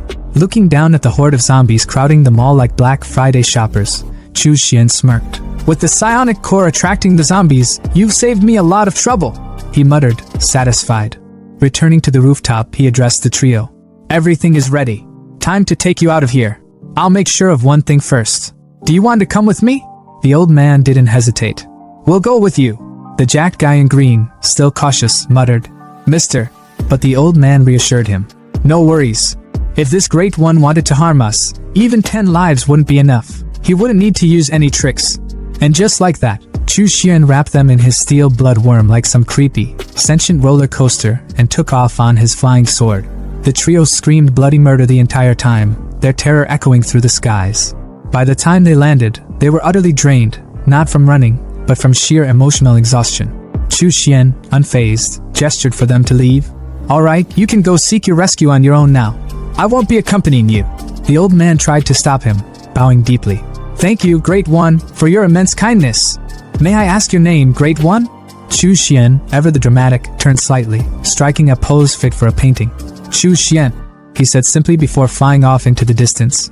As the trio watched him disappear, the old man muttered, This is definitely beyond the capabilities of a regular Transcendent's innate talent. Hurry back. We must report this to General Yi immediately. Meanwhile, Chu Xian hovered over the center of his spell range, a sly grin on his face. With a flick of his finger, he commanded, Blood Transformation Array, go! Red beams of light shot out like lasers, draining the blood of every zombie within the range of his spell. The blood coalesced into spheres, which floated up to Chu Xian like offerings to a god. Ha! The Blood Transformation Array lives up to its reputation. He laughed, exhilarated. These blood orbs, they're enough for me to cultivate to the 9th level of chi refining. But then, something unexpected happened. A golden glow appeared above him, and golden flowers began falling from the sky. Chu Xian froze, his eyes widening in shock. Ha! Golden flowers of merit? Golden flowers falling from the sky. Isn't this a rare phenomenon only triggered by someone with immense merit? Could it be because I exterminated those zombies? He paused, his mind racing. Throughout history, demonic cultivators have always been burdened by the karma of their killings. If they didn't bring down heavenly lightning and fire, they were already lucky. But to trigger the phenomenon of golden flowers of merit, he smirked, a dangerous glint in his eyes. No wonder those righteous cultivators keep clamoring about eradicating evil demons. They must be envious of the benefits of merit. If I were to offer a blood sacrifice of tens of thousands, hundreds of thousands, or even billions of zombies in the future, I'd be laden with infinite merit. My lifespan, comprehension, and fortune would all increase exponentially. The path to sainthood in the body is within reach. At the Black Security Company headquarters, the atmosphere was tense, but not for everyone. A man in a police uniform stood rigid, his expression etched with frustration as he reported to his boss, Wang Gangjian. For some context, Wang wasn't your typical boss. Sure, he ran the Black Security Company, but at the moment, he was slouched in a chair, furiously playing a video game like a kid avoiding homework. The world outside was in shambles, a zombie apocalypse tearing society apart, but this guy looked more concerned about his kill streak than the literal end of days. The officer, attempting to remain professional despite his growing irritation, pressed on with his report. I've already sent Mr. Jing and the others to investigate, he began. But no matter how much we ask, we still can't figure out why there are so many bloodless mummies in that area. Mr. Jing keeps dodging the question. He's hiding something, I'm sure of it. Wang, who looked like he was in his 40s but had the energy of a teenager cracking Mountain Dew cans at 3 a.m., didn't even glance away from the screen. It's near the Spirit Dog Gang's headquarters, he said casually, still mashing buttons on his Nintendo. Go ask Xiao Hong about it. The officer blinked, incredulous. Me? Xiao Hong's a transcendent. He wouldn't even give me the time of day. Finally, Wang paused his game, rolling his eyes as if the apocalypse was an inconvenience to his gaming session. Ha! The Black Security Company is backed by the Linjiang Army. What's a stray dog like Xiao Hong gonna do? Bark at us? With the army reinforcements on the way, Donghu will be ours anyway. Who cares what he thinks? His confidence was palpable, even if his priorities were completely out of whack. Meanwhile, across the city, the Spirit Dog Gang's hideout was undergoing a transformation. The gang, now under Chu Xian's control, was a picture of loyalty, or so they thought. The scene was unexpectedly wholesome. A hot pot feast was in full swing, with steaming dishes of meat and vegetables laid out like a family dinner. A man with a mohawk haircut beamed as he announced, "Boss, dinner's ready!" Chu Xian, the new leader, picked up his chopsticks and surveyed the spread with calm satisfaction. But beneath his composed exterior, his thoughts were as cold and calculated as ever. These people still have their uses, he mused silently. Eating corpses lack the precision for tasks like this. As long as they remain useful, I'll keep them alive. There's no need to kill unnecessarily when there's merit in keeping them around. With a disarming smile, he addressed his men. Well done. Sit down and eat. The gang members, visibly moved, teared up at his kindness. The new boss is so approachable, one of them sniffled. He's nothing like that murderous Xiao Hong. 10,000 times better. For a moment, the scene looked almost idyllic, like a group of misfits bonding over a shared meal. But the reality was far darker. One of the meatballs rolled off the table, cracking open as it hit the ground to reveal a writhing green worm. Unbeknownst to the gang, the hot pot wasn't just food, it was a trap. Chu Xian's demonic arts had infused the meal with parasites designed to control their minds and bodies. As he watched his men eat, oblivious to the worms now inside them, his smile turned sinister. The living may not be as loyal as the dead, he thought. But once they've ingested my poison, there's no escape from my control. Later that night, after the family dinner was over, Chu Xian retreated to his secret chamber. Standing before a massive cauldron of boiling red liquid, he smirked with anticipation. After soaking for so long, he muttered, "You'd better not disappoint me." With a flick of his finger, he commanded, "Come out." The surface of the liquid rippled violently before a hulking zombie emerged, its grotesque form dripping with power. This wasn't your run-of-the-mill undead. Its head was crowned with thorn-like spikes, its body encased in armor that looked both organic and impenetrable. One arm was a jagged claw fused with bone, while the other was a spike stinger that pulsed with venomous energy. Chu Xian's eyes lit up with pride. "This corpse's arm, an innate magic weapon!" he exclaimed. But his joy was short-lived. The zombie, instead of bowing in submission, let out a guttural roar and lunged at its creator, brimming with aggression. Chu Xian's expression darkened. "Oh? A traitor?" His voice was icy, each word laced with menace, his aura exploding with oppressive energy. His crimson eyes glowed as he sneered. "Not knowing how high the sky is or how deep the ground goes, you dare defy me?" The zombie faltered under his overwhelming presence, its ferocity replaced by trembling fear. Slowly, it dropped to its knees, bowing its head in submission. Chu Xian smirked, victorious. "That's better," he muttered, patting the zombie's head like a loyal pet. Using his magical tower, he analyzed his creation. High grade, level 7 corpse soldier. Innate spells, golden light, divine blade spell, corpse roar art, the tower reported. Chu Xian's pride swelled. "You didn't disappoint me after all," he said. "Your new name is Xiao Long." Calling over two other zombies, Xiao Hu and Xiao Bao, he issued his orders. "Take Xiao Long with you. Teach him the rules, what he can and can't do. Make sure he knows his place." The two roared in agreement, leading their new ally away. Elsewhere, near the Grand Hotel, a soldier from the Black Security Company stood atop a tank, surveying the eerie stillness with binoculars. The silence was unnerving. "Something's wrong," he muttered. "Why is it so quiet? The spirit dog gang's never been like this." His unease turned to panic when he spotted them. Chu Xian's elite zombie trio. "High-level zombies," he gasped. "And there are 3 of them. Even Zhao Hong's men are obeying them? Could Zhao Hong be dead?" His thoughts spiraled as he realized the implications. Has the spirit dog gang been wiped out already? His panic turned to sheer terror when Xiao Long's eyes locked onto him. The zombie's killing intent was suffocating. "Damn it," he stammered. "It saw me. I'm dead." But before Xiao Long could pounce, Xiao Hu stepped in, recalling Chu Xian's orders. In his mind, he replayed the master's command. "You're my men. The murders you commit will count as my own and affect my reputation. Don't kill anyone without my permission." Xiao Long reluctantly backed off, his chance for a first kill slipping away. The soldier, seizing the opportunity, scrambled into his tank and sped off, heart pounding. Once he was a safe distance away, he glanced back in disbelief. "It stopped chasing me?" he murmured, still shaken. Back at his lair, Chu Xian was in deep meditation, surrounded by glowing orbs of energy. As he absorbed their power, the orbs shattered, releasing waves of chi energy into his body. His eyes glowed red as he clenched his fists, exhilarated. "Chi refinement, 7th stage," he declared.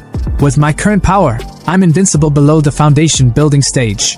His mind raced with plans.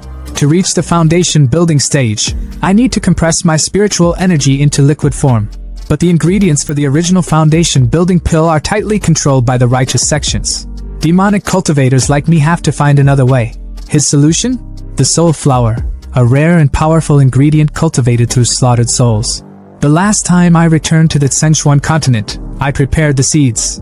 This zombie-infested planet has no shortage of souls ripe for harvesting. Once I reach the 9th stage of chi refinement, I'll find the perfect place to grow the soul flower. As Chu Xian's ambitions grew, the city outside descended further into chaos. Wolves roamed the ruins, their howls echoing under the pale moonlight. Amid the destruction, a soldier fell prey to the pack. His arm and eyes are missing and the wolves' leader is standing tall and majestic under the shimmering glow of the full moon. The apocalypse wasn't just unfolding, it was thriving. The sunlight spilled over the broken city, illuminating the ruins that had once been filled with chaos and carnage. Now, there was a strange serenity. No zombies, no screams, just silence, like the calm before a storm. Inside what looked like a makeshift throne room, Chu Xian sat back in his chair, legs crossed, looking every bit like a boss who had conquered the apocalypse. His zombie subordinates knelt before him, their grotesque forms hunched in submission. He leaned forward slightly, his voice cutting through the quiet. "Are you saying you found a den of giant wolves on the highway? And they're planning to attack us?" Xiao Hu, one of his zombie soldiers, let out a guttural roar, confirming the report. Chu Xian leaned back, his mind already calculating the next move. Xiao Hu and Xiao Bao had already leveled up to corpse soldiers, and Xiao Long had reached level 9. These wolves had the audacity to ambush them. Chu Xian's lips curled into a smirk. "Confident little bastards," he thought. But this wasn't just an annoyance, it was an opportunity. His thoughts sharpened. Perhaps this den could be the perfect breeding ground for spirit flowers. Without wasting time, he waved his hand, sucking his zombie trio into his magical tower to rest. His gaze shifted toward the city outside, a flicker of excitement in his eyes. Kicking his leg up onto the table with casual arrogance, he announced, "I just broke through the 9th stage of chi refinement. Looks like it's time to stretch my legs." Moments later, Chu Xian stood on his flying sword, the wind whipping through his hair as he surveyed the city below. The magical tower rested in his palm, its faint glow pulsing with the energy of his undead soldiers inside. His voice was calm but commanding. "Is it here?" he asked, the question hanging in the air. From within the tower, Xiao Hu's roar confirmed the location. Chu Xian descended gracefully and landed near a pair of smashed tanks. His sharp eyes fell on a lifeless body sprawled on the ground. "A Linjiang army guard," he muttered. "So even a level 1 transcendent couldn't survive this." His tone grew colder. "These wolves aren't as simple as I thought." Suddenly, a baby's cry pierced the stillness. The sound was raw and desperate, echoing across the ruins. Chu Xian froze, his eyes narrowing. That cry didn't sit right with him. His instinct screamed that something was off. Without hesitation, he conjured a green fireball, the glowing energy crackling in his palm before he hurled it toward the sound. The explosion lit up the area, a wave of destruction rippling outward. When the dust settled, a severed wolf leg landed near his feet. He stared at it, his expression unreadable, before speaking in a voice so cold it could freeze the air. "If a Linjiang army guard, a transcendent no less, died here, how could a baby survive? Crying so damn loud too?" His gaze darkened. "Someone else might have rushed in to save a life. But unfortunately," he smirked, his voice dropping to a cruel whisper, "you ran into me, a cold-blooded demon cultivator." As if on cue, a deep, guttural howling erupted around him. The ground trembled as the wolves emerged, their glowing crimson eyes locked on Chu Xian with unrelenting hatred, their snarls filling the air as they prepared to attack. But Chu Xian stood unfazed, his expression almost bored. With a casual flick of his hand, he summoned his zombie trio from the magical tower. The undead soldiers materialized, their grotesque forms radiating malice as they roared in unison. The wolves hesitated for a moment, their bloodlust clashing with the overwhelming aura of the zombies. Then, the pack parted, making way for their leader. A massive wolf stepped forward, its blue fur shimmering like frost under the sunlight. A black horn jutted from its head, and its claws scraped against the ground, sharp enough to carve through steel. Chu Xian's eyes narrowed as he studied the creature. "A level 2 transcendent wolf king," he muttered, almost impressed. "Not bad." The wolf king let out an ear-splitting howl, the signal for its pack to attack.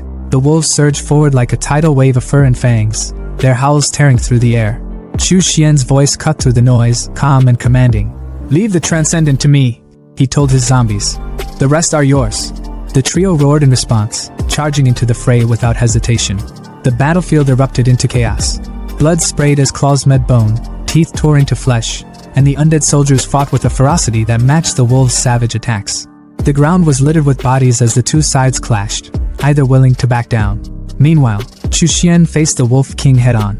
The massive creature lunged at him with its powerful jaws, but Chu Xian sidestepped effortlessly, his movements fluid and precise. "Good teeth, strong bones," he muttered with a smirk. "You pass." The Wolf King snarled, its crimson eyes blazing with fury as it launched another attack. But Chu Xian was already one step ahead. Channeling his chi energy, he unleashed a bloodworm spell, the crimson energy coiling like a whip around the beast's jaw. With a flick of his wrist, he slammed the Wolf King into the ground, the impact sending shockwaves through the battlefield. Dust and debris flew everywhere as the creature groaned, momentarily stunned. Chu Xian walked toward it, his expression cold and calculating. "It survived my attack," he noted, tilting his head slightly. "Its physique is impressive. Pass." He glanced back at his zombie trio, their grotesque forms tearing through the remaining wolves with ease. The pack was no match for the undead soldiers, and soon the battlefield was silent again, save for the groans of the injured Wolf King. Chu Xian turned to his soldiers and spoke with quiet authority. "Carry them all back to the hotel," he ordered, his voice cutting through the aftermath like a blade. Meanwhile, elsewhere in the city, a tank screeched to a halt at the site of the earlier battle. 3 men stepped out, their faces grim. 2 wore black security uniforms, while the third, a man in a sleek black suit, knelt beside the wreckage. His sharp eyes scanned the area, taking in the scene. "How is this possible?" he muttered, his voice tinged with disbelief. "The vehicle, the supplies, the body of our Linjiang army brother, all gone." Raising his hand, he summoned a green glow of energy. "My talent is with spirit," he explained, "which allows me to communicate with plants and gather information." Placing his glowing palm against a nearby tree, he closed his eyes and let the visions flood his mind. He saw the battle as if through the tree's eyes, zombies dragging away wolf carcasses, a man driving a truck full of supplies. His eyes snapped open as he stumbled back, the glow fading from his hand. "There was a fight here," he said, his voice shaking. "1 human, 3 zombies, and a pack of wolves. The human escaped, and the wolves suffered heavy losses. The Wolf King, it was a level 2 transcendent. Who could walk away from this unscathed?" One of his subordinates, a man in a cap, spoke up. "We've been in Donghu City for a while now," he said grimly. "There are no level 3 transcendent here, and it's impossible for someone to gather enough resources to reach level 4 on their own." He placed a hand on the suited man's shoulder and added, "The waters here are deep and full of mysteries. First, high-level zombies appear, and now this, another strong individual we don't even know if we can trust." The man in suit thinks that the person in the tree vision is similar to Chu Xian's, so the guy in suit is actually the guy with sunglasses who got his ass saved along with his 2 companions by our protagonists a while back then on the rooftop. Back at Chu Xian's base, the once ruined mall was now a thriving farm. Crops flourished under the glow of spirit energy, the air thick with the promise of life. In the center of it all, Chu Xian stood within a glowing magical circle, golden light swirling around him. "The fog array and spirit gathering array are complete," he declared. "Now, this place is a holy land. You can farm and raise livestock in peace." His men cheered, their arms full of fresh crops and vegetables. "The boss is amazing," one of them shouted. "Since the zombie outbreak, we never thought we'd see a day like this." Chu Xian turned away, his mind already on his next move. "This land will be managed by the Spirit Dog Gang to improve food quality," he thought. "But as for the demon spirit plant I want to grow." He entered a dark, ominous room where the injured Wolf King was bound. The creature growled weakly, its body wrapped in sharp, bloodthirsty vines that tightened with every movement. Chu Xian's eyes gleamed with ambition as he stepped closer. "Spirit flower," he said, his voice low and full of resolve. "My path to building my foundation rests on you." The streets of Qinghe City were alive with the buzz of daily life, people moving about their mundane routines, blissfully unaware of the storm brewing right under their noses. Among the crowd, a figure cloaked in black moved with quiet determination. Chu Xian, his hat pulled low to obscure his face, walked silently, his mind racing. The spirit flower had been planted on the blue sea star and would only mature when the blood mirror was restored. His mission this time was crystal clear, to obtain magic skills suitable for the foundation period. As he activated his hearing technique, the range of his red aura expanded, thanks to his snail companion's recent glow-up. The glow wasn't just for show, it meant business. Chu Xian muttered under his breath that he needed to find a disciple of the Wuji sect to connect with Lu Junxiong. It didn't take long for his technique to pick up a conversation. 2 cloaked figures were talking in hushed tones nearby. It wasn't hard to figure out who they were. Melon Guy and Brunette, Chengge and Wei Hua. Melon Guy's voice came through first, his tone laced with worry as he asked if Zhang Sheng would even show up. Chu Xian smirked to himself, the thrill of the hunt lighting up his thoughts. "Found them." Brunette's voice was steady, urging caution. They couldn't afford to get caught, or worse, betrayed. But Chu Xian scoffed under his breath. Caution wasn't going to cut it. Even if Zhang Qing wasn't a traitor, trouble would follow him like a bad smell. Adjusting his hat, Chu Xian decided it was best to keep his distance for now. He'd deal with them when the time was right. The street's calm was shattered when a head, wrapped in white cloth, was tossed onto the ground. The crowd gasped in horror, their murmurs filling the air like static. A tall man with striking blue hair stepped forward, oozing an aura of menace. With a smug grin, he introduced himself as Ouyang Hao, the Shigang sect's 4th disciple. His voice was loud and commanding as he declared his mission, hunting down the remnants of the Wuji sect. The head on the ground? Zhang Cheng's.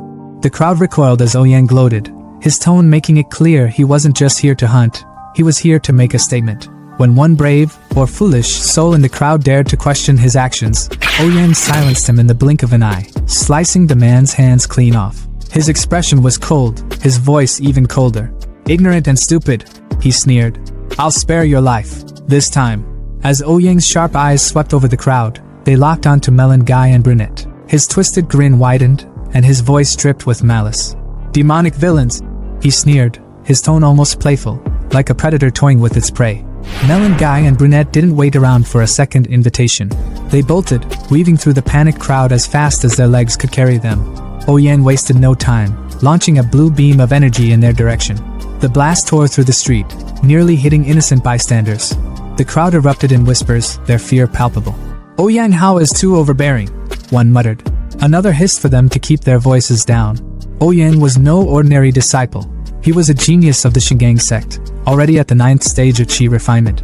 His reputation for cruelty was legendary, and he was a rising star destined for greatness. Chu Xian, still concealed among the crowd, listened to the whispers with a smirk. A genius disciple? More like a fat sheep ready for slaughter. His eyes flicked to the severed head on the ground, and an idea began to form. The chase intensified as Ouyang closed in on Melon Guy and Brunette.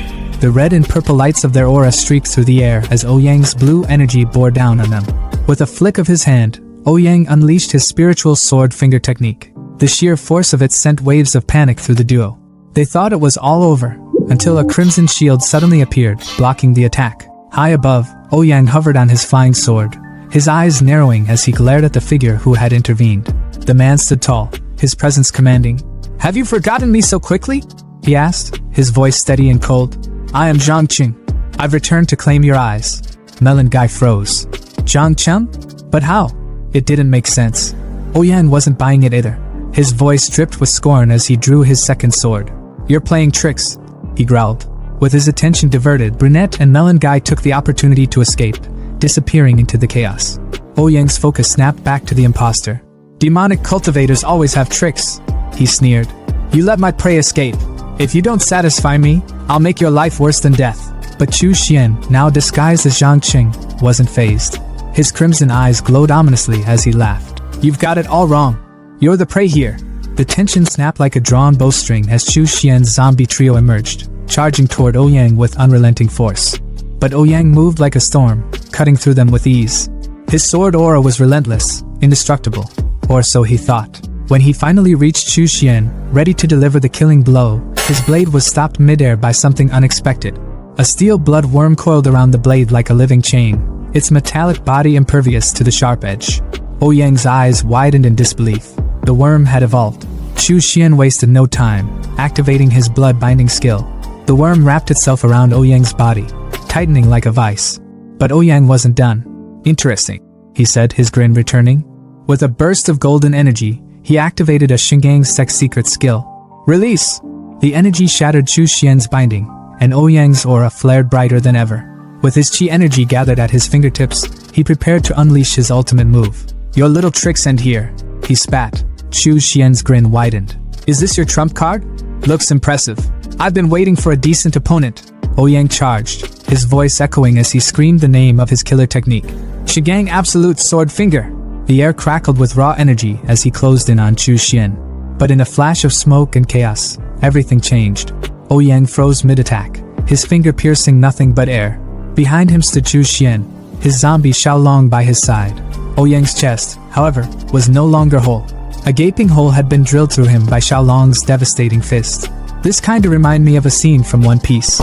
Blood poured from the wound as Ouyang dropped to his knees. His voice trembled, weak and broken. "How is this possible? Who are you?" Chu Xian removed his Zhangqing disguise with a flourish, his cold voice cutting through the air. "The sex genius is just that." Back at the Wuji sex hideout, Melon Guy and Brunette reported their escape to Master Lu. "It must have been Chu Xian!" Melon Guy exclaimed, his voice filled with awe. "Senior brother Chu saved us twice." But Master Lu wasn't impressed. His voice was sharp as he barked his orders. "This kind of disciple must not be allowed to cause trouble. Where did you meet Ouyang Hao? Take me to rescue him now." A voice cut through the tension like a knife. "No need."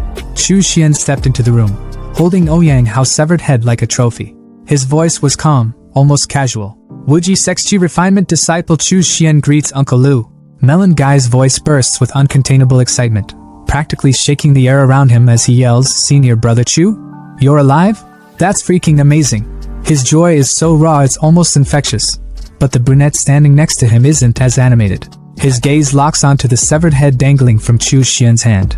The shock on his face is undeniable as he points at it, his words coming out slow and full of disbelief. "Is that Ouyang Hao?" Chu Xian's expression doesn't change. He's as calm as someone discussing their dinner plans. "Well, I took the chance to avenge junior brother Zhang Qing," he says casually, as if holding the head of a once feared genius isn't a big deal. Because for him, it isn't. Master Lu steps forward, his tone a mix of pride and amazement, unable to hide how impressed he is. "Chu Xian, you've grown up so quickly. When the sect was destroyed, you were only at the 4th stage of Qi refinement, barely scraping by. And now you've killed Ouyang Hao? That can only mean you've reached at least the 9th stage." At this, Melon Guy's face twists comically, his eyes so wide they look like they might pop out of his head. Ninth stage? His voice is a stammer, disbelief dripping from every word. Even the brunette, who had been silent up until now, flinches, his expression betraying his struggle to process what he's just heard. Master Lu's pride deepens, his voice booming with satisfaction as he steps closer to Chu Xian. Great. I never thought talent like yours would come from the Wuji sect. It's truly a blessing for us. Chu Xian, stay with us at the Wu family estate. I'll do everything I can to help you break through to foundation." But Chu Xian, ever the lone wolf, shakes his head. His tone is steady, carrying a quiet but unshakable resolve. "I appreciate your kindness, uncle, but I intend to rely on my own strength to reach the next stage." Master Lu's brow furrows, concern flashing across his face as he presses further. "Why are you so determined to go at this alone, Chu Xian? What are you hiding?" Chu Xian's thoughts turn inside him, but outwardly, he places a hand on his chest, his voice taking on a dramatic edge. "Uncle, this situation isn't optimistic. If all the resources were poured into me, my brothers' lives would only become harder. I can't live with myself knowing I've made their paths more difficult just for my selfish gains." His words hit hard, cutting through the tension like a blade. Both Melon Guy and the brunette are visibly moved, their expressions softening. Melon Guy's voice trembles with admiration as he blurts out, "Senior Brother Chu, you're so selfless." Master Lu places a hand on Chu Xian's shoulder, his tone heavy with emotion. "It's rare to see someone with a heart like yours, Chu Xian. If the sect still existed, I would have never let talent like yours wander off on its own. If you ever need anything, don't hesitate to come to me."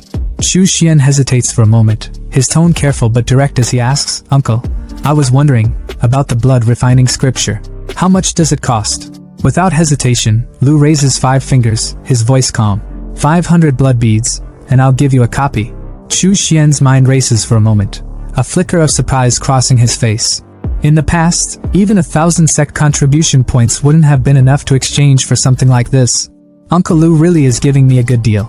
Outwardly though, he sighs, fumbling with his pouch as he blurts out, "Thank you for your kindness, uncle, but I only have 300 blood beads, plus the spirit stones I got from Ouyang Hao."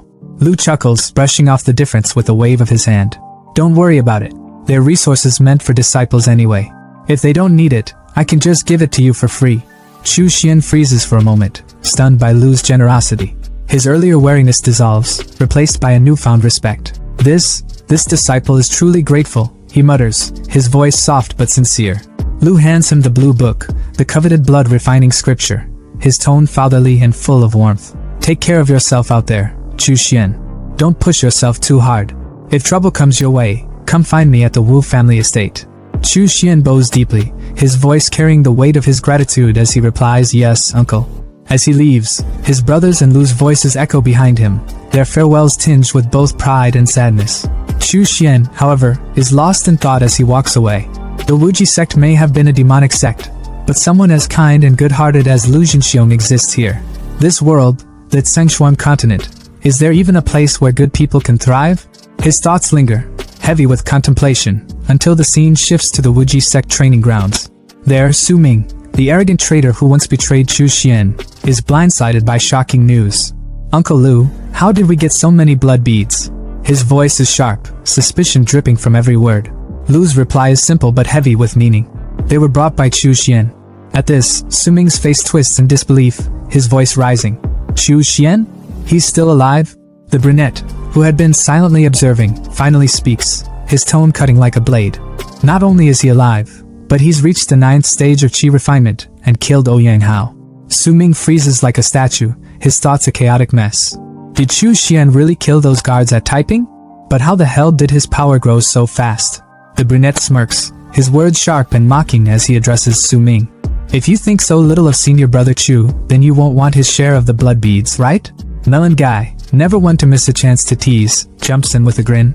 If you don't want them, we'll happily take them. Su Ming panics, his desperation spilling over as he stammers. I want them.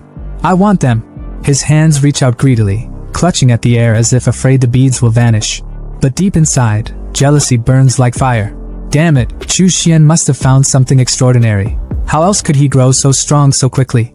What the hell is he hiding? Back at the Grand Hotel, Chu Xian's hideout. The atmosphere is anything but calm. A shimmering purple energy leaks from a small golden mirror, rousing one of the wolves guarding his room. The mirror, the very artifact that summoned Chu Xian to this apocalyptic world, hums with power as Chu Xian steps through. His wolves rush to greet him, their tails wagging with unrestrained excitement. He pets them briefly before heading inside, where 2 of his men greet him with relieved smiles. Boss, you're finally back. It's been 2 months, but everything is fine. The garden core were harvested without a hitch. Chu Xian smiles, his voice calm and approving. With Xiao Hu and the others patrolling with the spirit dogs, plus the arrays, it looks like no one dared approach the Grand Hotel. But his focus quickly shifts as he opens a nearby door. His thoughts are sharp and focused. The most important thing now is the spirit flower. Purple energy spills out through the gap, and as he steps inside, his eyes widen at the sight.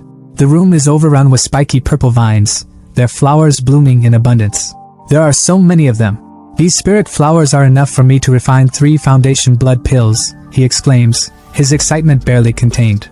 But his expression darkens as his gaze falls on the unconscious Wolf King, its body wrapped tightly in vines. He crouches down, his voice low and cold. You've lasted this long thanks to your strong body. But now that everything is ready, your time is up. With a swift motion, he disconnects the main vine, ending the Wolf King's life without hesitation. The room fills with the ingredients he's carefully cultivated for his next plan. The path of cultivation, it's all about resources. Talent alone isn't enough, he muses. Sitting before an ancient furnace, Chu Xian begins the refining process. 1 foundation blood pill can increase the success rate of breaking through by about 30%. As the red spheres of energy brew within the furnace, Chu Xian retrieves them one by one, their power radiating in his hands. With 1 orthodox foundation pill from Ouyang Hao's storage, I have 4 chances to break through to foundation, he calculates. Dropping a golden pill into his mouth, golden energy surges around him like a storm, his hair standing on end. But he quickly regains focus, gathering the energy into a concentrated ball that dissolves into his body. The power of just 1 pill isn't enough to liquefy my spirit power completely, he thinks, his resolve hardening. Foundation blood pill, work for me. He swallows another pill, the air around him becoming thick with chi energy. The yin-yang symbol projects behind him as his glowing eyes focus with intensity. Then, in a flash, his consciousness shifts.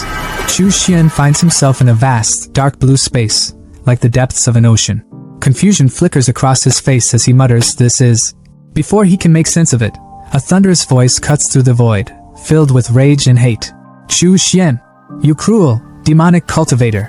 A massive wolf silhouette emerges from the shadows, its presence oppressive and suffocating. "I will never let you break through foundation." The wolf lunges toward him, its jaws wide enough to swallow him whole. But Chu Xian remains calm, his thoughts sharp and clear. No, this is a hard demon illusion. The creature let out a deafening roar, its immense aura crushing the air around it, but Chu Xian didn't even flinch. His gaze was sharp, unbothered, as he raised a single finger. From its tip, a glowing red spiritual energy began to swirl, crackling with raw power. Without hesitation, Chu Xian unleashed his energy bullets at the monstrous wolf in front of him, his voice cutting through the chaos like a blade. "Get lost!" he shouted, his tone dripping with venom. But even as he attacked, his mind was racing, sharp and analytical, piecing together the situation like a puzzle. He thought bitterly, although the foundation-building blood pill mimics the effects of a genuine foundation-building pill, it's nothing more than a counterfeit, a desperate crutch for demon cultivators. Its medicine is tainted, filled with the resentment of living souls, and that poison seeps into the heart, creating this heart demon illusion. The wolf's form twisted, its dark aura growing denser, its piercing red eyes slicing through the watery barrier between the two. It lunged forward, relentless, its energy like a tide that couldn't be stopped. Chu Xian grimaced. The hard demon energy was like an infection that couldn't be destroyed. Every attack only seemed to feed its strength, making it grow fiercer. His aura bullets slammed into the beast over and over, but the damn thing just kept regenerating, like some cruel cosmic joke. The wolf let out a guttural snarl, its voice deep and mocking as it taunted him. "Stop wasting your energy, Chu Xian!" It growled, its body swelling, growing until it loomed over him like a mountain, a colossal figure that made him look like an ant. "You're nothing but mediocre. No talent, no family, no background. You couldn't even pass the threshold of a proper sect like the Shili sect. You're a nobody, a pathetic fool who doesn't even deserve to dream of breaking through the foundation building stage. Just give up. Cultivation will only lead you to misery." Chu Xian's eyes burned with defiance. His fists clenched so tightly his knuckles went white. "Discuss the Tao? Fine then. So you want to talk about the Tao?" He spat back, his voice cutting through the wolf's tirade. The beast's voice rumbled like thunder. "The sage is merciless, treating people as livestock. The righteous sects monopolize resources, locking the weak in chains and reinforcing class divides. Following the so-called righteous path leads nowhere. It's a road to insignificance." Chu Xian's lips curled into a smirk, his eyes fierce as he pointed a finger at the creature. "And yet, the path of demon cultivation is no better," he fired back. "You seize the essence of heaven and earth, drain the vitality from all things, and call it power? How could such an unorthodox path lead to true success?" The wolf's massive claw, crackling with blue lightning, came crashing down toward him, but Chu Xian didn't even blink. He stood tall, arms outstretched, his voice rising above the chaos. "If the heavens won't give it to me, I'll carve my own path. I'll dominate, even if it means wading through rivers of corpses. I now possess the blood mirror destiny and the resources of an entire planet. I, Chu Xian, will defy the heavens themselves and rewrite my fate." The wolf hesitated for a fraction of a second, but it was enough. Its massive form began to crack, its skin rotting away in an instant, leaving behind only a pile of shattered bones. As the remains fell into the waters below, something new emerged, a pair of delicate hands, pale and almost glowing. From the bones rose a stunning woman with feline ears, her body barely wrapped in a thin, silk-like cloth that left little to the imagination. She floated upside down toward Chu Xian, her movements slow and deliberate, her gaze seductive. Most men would have been utterly disarmed by her presence. A literal nosebleed moment. But Chu Xian, nah, my boy wasn't about to simp. His expression didn't falter for a second. She leaned in, her hand brushing against his shoulder with a teasing touch. Her voice was smooth, almost hypnotic, as she whispered, "Chu Xian, you were never inherently evil. Think back to why you began cultivating in the first place." She floated behind him, pressing herself against his back, her breath warm against his ear. "When you first crossed over, you were oppressed, living on the edge of survival, willing to do anything for power. But now, look at you.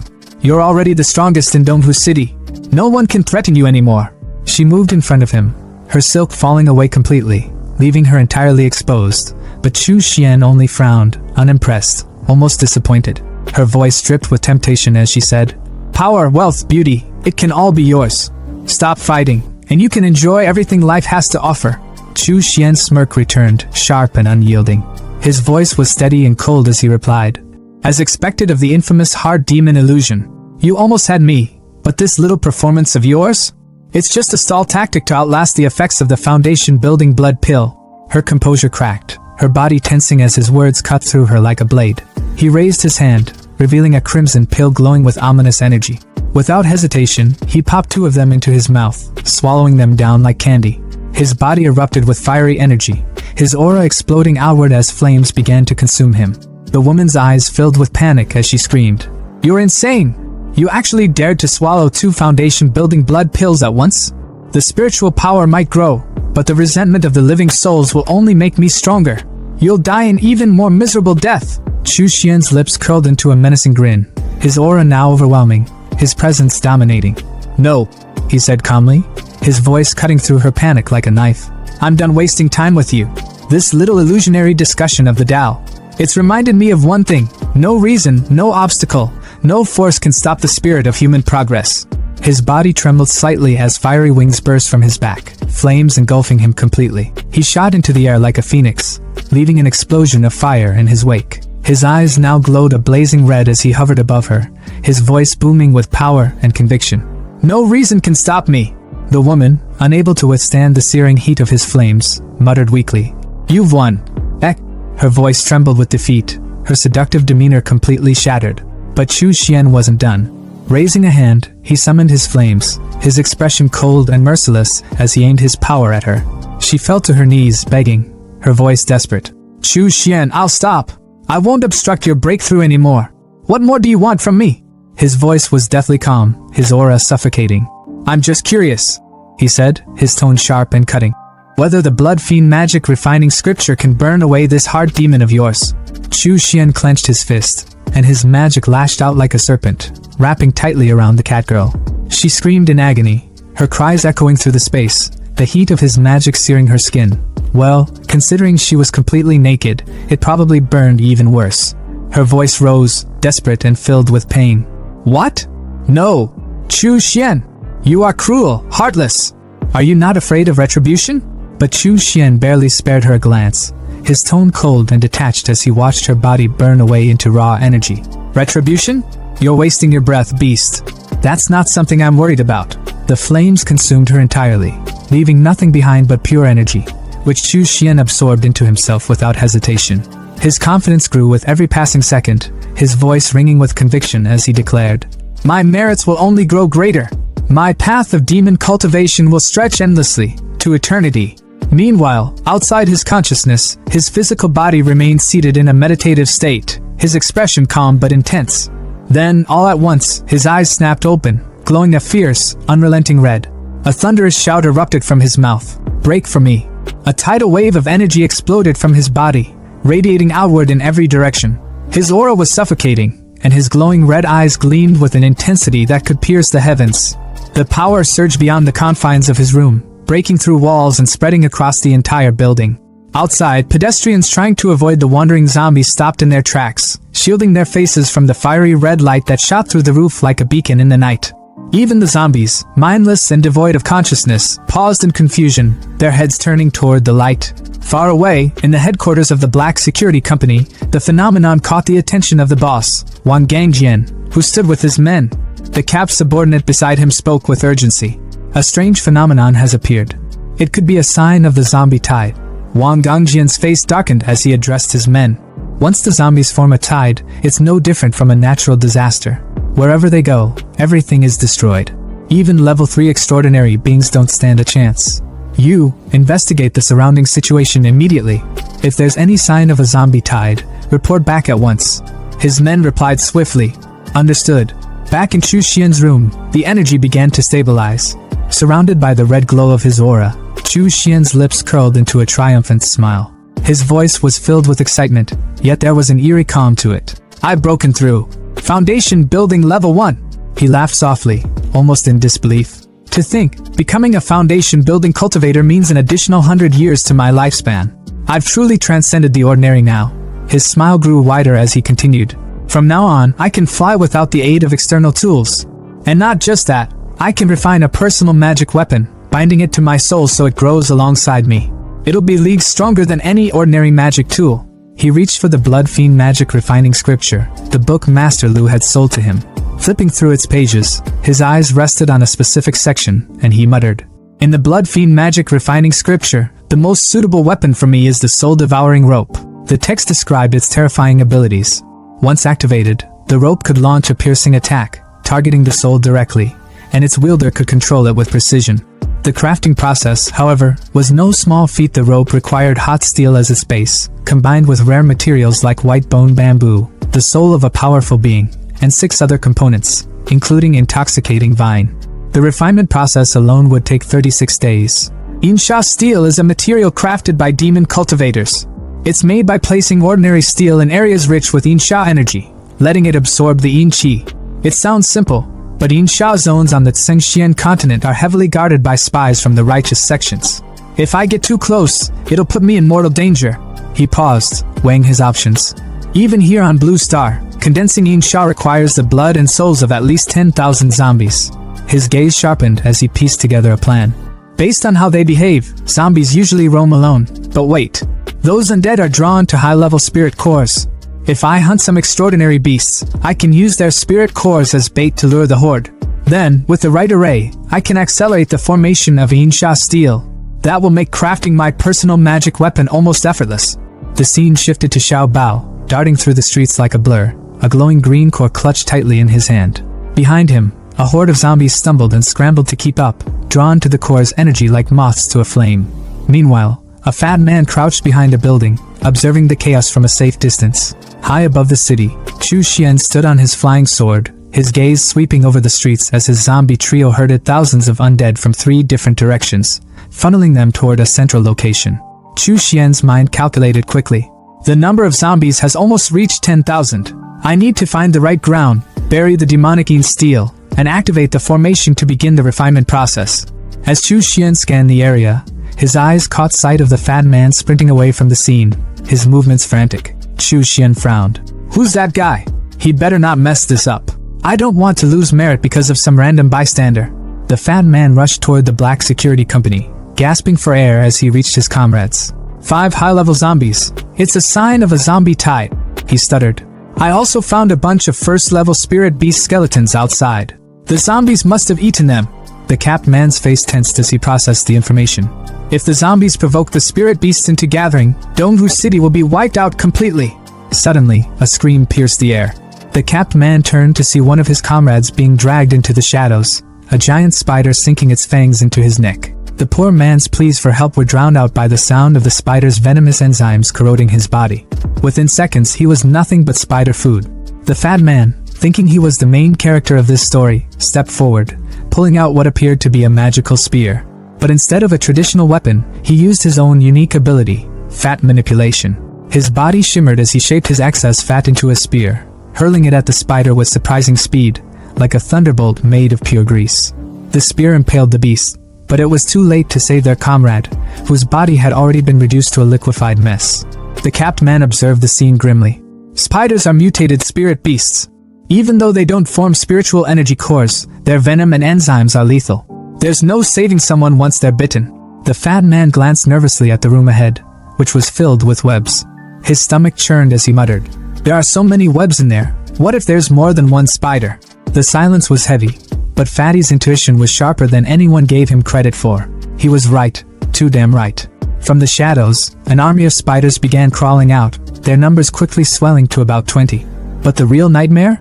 Behind them loomed a massive spider with 6 glinting, soulless eyes, a grotesque predator that screamed, "Boss fight." The guy in the cap froze for a moment before blurting out, "Shit, this is an actual spider's nest." Fatty, true to his survival instincts, turned on his heels and yelled, "Run for your lives!" But before they could make it far, the giant spider's web shot out, snaring Fatty and his friend mid-run. They dangled upside down like bait, Fatty screaming his lungs out, "Help me! Somebody save me!" The guy in the cap's face twisted in panic as he recognized the monster. A 3rd-level spider mother? Are you kidding me? He pulled out his dagger in desperation, slashing at the sticky, glistening web with everything he had, but it was like trying to cut steel with a butter knife. Damn it! Damn it! I can't cut through this! It's over! We're done for! Despair choked the air as the spider closed in, its fangs glinting with venom. Just when it seemed like the end, a burst of red energy sliced through the web like it was paper, freeing the trapped duo in an instant. The guy in the cap stared in disbelief, his mind racing. There's no way. That web is the strongest material spun by a 3rd-level spider mother. I gave it everything I had and couldn't even scratch it. Who the hell just cut through it with one blow? Before he could process, all eyes turned upward. There, riding on a flying sword, was none other than Chu Xian, his figure exuding power and calm arrogance. He never used the sword for battle, preferring his bloodworm as his weapon of choice. But now he was floating like some mythical figure straight out of a legend. The guy in the cap and Fatty could only stammer, A sword immortal?" Even the spider army froze, their predatory instincts kicking in, sensing the overwhelming danger. But Chu Xian, unfazed, looked down on them with sharp eyes, his mind already calculating. "What luck," he thought to himself. "The spiritual energy core of a 3rd-level spirit beast is so much more potent than those of the lower levels. This is going to be fun." He smirked coldly, his voice cutting through the tension as he taunted the spider mother. "How hilarious! A puny little insect like you dares to challenge me." Without waiting for a response, he summoned his magical tower, and with a commanding voice, called out, "Come forth!" Descending from the sky like harbingers of doom, Chu Xian's zombie trio landed with an earth-shaking impact. What followed was nothing short of a massacre. The zombies tore through the spider army with inhuman strength and terrifying efficiency. each swing of their fists, and every burst of power was a sick montage of destruction that left even the guy in the cap slack-jawed. "He can control zombies?" he muttered, his voice trembling. Fatty, on the verge of fainting, pointed shakily. "Wait, those zombies, weren't they the ones leading the zombie tide earlier? Does that mean the tide was caused by a human?" The spider mother, realizing the dire situation, shot a web directly at Chu Xian, desperate to turn the tide. But Chu Xian simply raised a hand, purple energy crackling at his fingertips. "Hellfire explosion!" he roared, unleashing a fiery blast of purple flames that incinerated the web midair. The flames devoured the silk as if it were nothing, leaving nothing but ash. The spider mother screeched in fear and turned to flee. But Chu Xian's laughter echoed like a sinister thunderclap. "Run? You think you can escape from me?" The flames intensified, consuming the spider mother as she writhed in agony, her screams fading into silence. The zombie trio stood motionless, watching the carnage with eerie detachment, as did the two black security members, frozen in awe and terror. When the flames died down, the spider mother's corpse lay charred, her body yielding 3 glowing green energy cores and a glimmering silk thread. Chu Xian retrieved the loot effortlessly with his magic, inspecting the silk with fascination. "Tempered by hellfire, and it's become even stronger?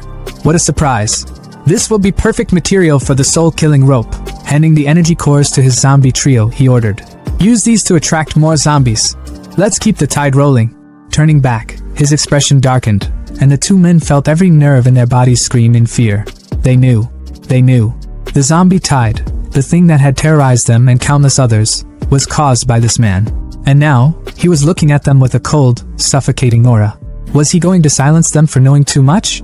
Chu Xian's voice, sharp and icy, cut through their thoughts. "Are you two with the black security company?" They immediately dropped to their knees, bowing frantically.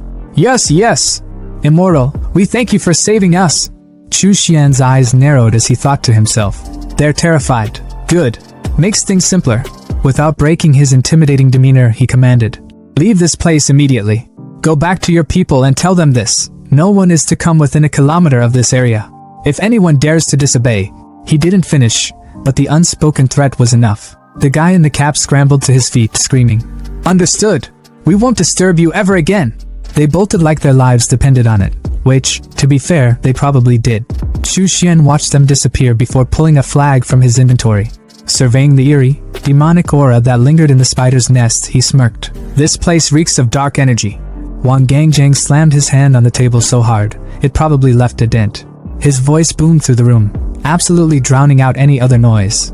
"Flying with a sword? Controlling zombies? Freaking mastering fire? And even slicing through the threads of a level 3 spider mother? Are you seriously telling me there's someone this insane running around Dongwu City?" His mind raced as the reports from his men replayed vividly in his head, like a bad movie he couldn't turn off. He remembered the scene of 3 zombies absolutely decimating a wolf pack. Wait, zombies. His eyes narrowed, connecting the dots. Controlling zombies. Wasn't there that incident on the highway? The one where a whole pack of wolves got wiped out by some transcendent who could control the undead? His voice trailed off, but his suspicion only grew heavier. Capped guy, leaning back like he had zero cares in the world, chimed in with his usual nonchalant tone. "Right. Could it be the same dude?"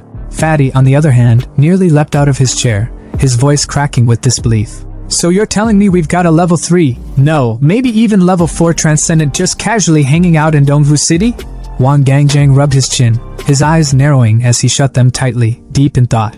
This wasn't just some random transcendent flexing their power for fun. This guy's strong, no doubt about it. But provoking a zombie tide? That's not just some reckless move. What's their endgame? His voice dropped, heavy with the weight of his realization. If things go south, the survivors of Dongwu City are screwed. Utterly and completely. Fatty, bless his naive heart, jumped to defend Chu Xian, his voice loud and unwavering, though maybe a little too hopeful. "No way. No one's insane enough to destroy a city over a disagreement. That's some cartoon villain shit." Cap Guy nodded in agreement, his voice calm but firm. "Exactly. He saved me and Brother Tang. He doesn't seem like the type to go full evil mastermind on us." But Wang Gangjang wasn't about to sit around debating vibes. The man stood tall, his energy shifting as his tone turned sharp and unyielding. "Enough. I'm going there myself to figure out his intentions." Cap Guy immediately shot up, panic lacing his voice. "Brother, that's way too dangerous." But Wang Gangjang waved him off without hesitation, shaking his head like a man who had already made peace with his decision. "Dangerous? There are hundreds of lives at Black Blade Security riding on this.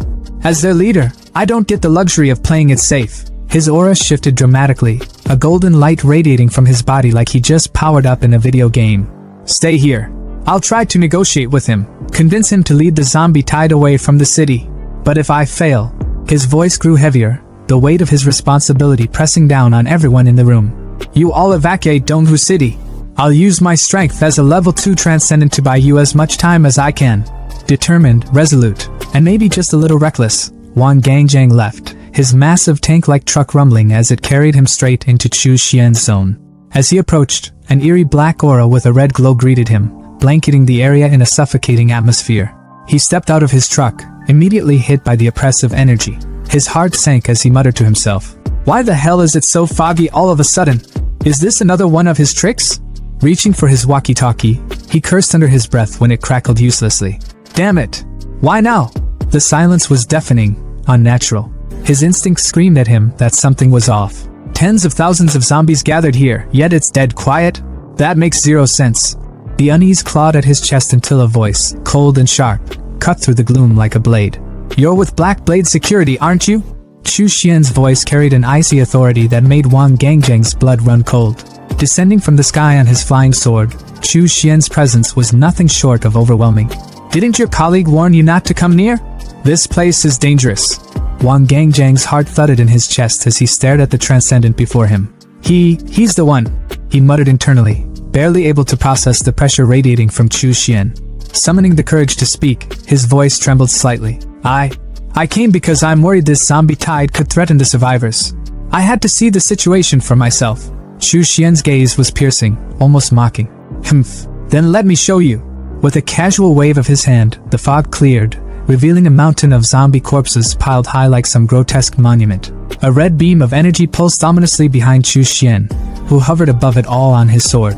Wang Gangjang's jaw dropped, words failing him as he took in the scene. This is insane." Chu Xian's cold voice pulled him out of his shock. "Any zombie or spirit beast that steps into this area will never leave alive. That's all you need to know."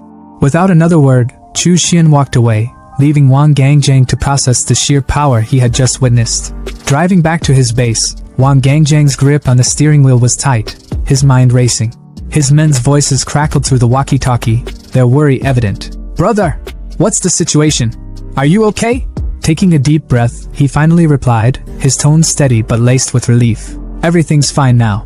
There's no need to worry about the zombie tide. In fact, Donghu City might just be the safest place in the future."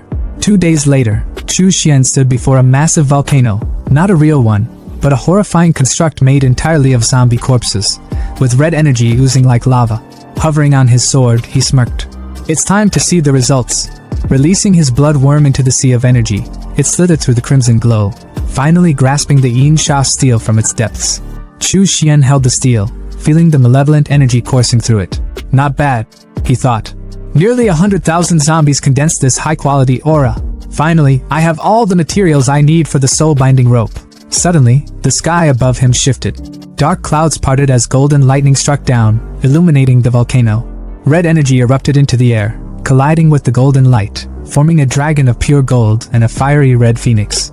The two celestial beings spiraled above him, their forms radiant and awe-inspiring. Chu Xian's grin widened as he realized what was happening. Dragon and phoenix auspicious clouds, cleansing soul golden rain. He could barely contain his excitement. This phenomenon is even grander than the last. Golden rain began to fall, and Chu Xian felt its power seep into his very soul. His mind cleared, his cultivation advancing rapidly. "My soul has doubled in strength," he thought, shielding his eyes from the blinding light. "This golden rain is like enlightenment. My control over corpses has skyrocketed.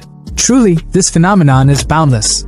Even the wild grass around him began to glow, benefiting from the rain's mystical energy. "Heh," he chuckled. "Even the plants here owe me one. Maybe some unique spiritual life will emerge in the future." 3 months later, Chu Xian's base was thriving. His men worked the fields, a stark contrast to the apocalyptic chaos outside. In his room, Chu Xian sat cross-legged, a whip lying in front of him on a glowing magic circle. His eyes gleamed with satisfaction as he picked it up. "Finally refined," he muttered, wrapping it around his hand. Testing it with a casual flick, the whip exploded against the wall, sending his underlings outside into a panic. "What the hell was that? one of them shouted, his voice cracking. Chu Xian smirked, binding the rope to his soul. As expected, it's like an extension of my will.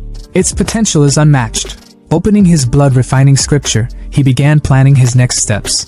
The Blood Fiend Refining Demon scripture is divided into 9 layers, each tied to the levels of foundation establishment. Each level unlocks a new spell, and with yin energy, their effects increase exponentially. For most, this amplification was meaningless. But for Chu Xian, with his endless supply of yin energy, it was a game-changer. Gathering the malevolent energy into vials, he felt the power surge through him. Smirking, he thought, I'll use this yin energy to push my cultivation to the next level. Let's see how far I can go. In the heart of Longjiang City, the capital of Linjiang Province, the tension was almost tangible in the grand meeting hall. General Yi, the embodiment of authority and control, stood at the head of the room. His voice boomed as he ordered his commanders to take their seats, the weight of his words instantly silencing the chatter. Without any preamble, he laid out the dire reason for this emergency assembly. A colossal underwater creature had surfaced, wreaking havoc in Longjiang. This wasn't just another sea monster story to laugh off over drinks. This thing was a leviathan, over 30 meters long, with the power to drag entire ships to their doom. One of his officers, stepping forward, pointed to a projection of the beast's handiwork, a sunken cargo ship, twisted and broken like a child's discarded toy. The grim reality hit harder when the officer confirmed that all 30 crew members aboard had perished.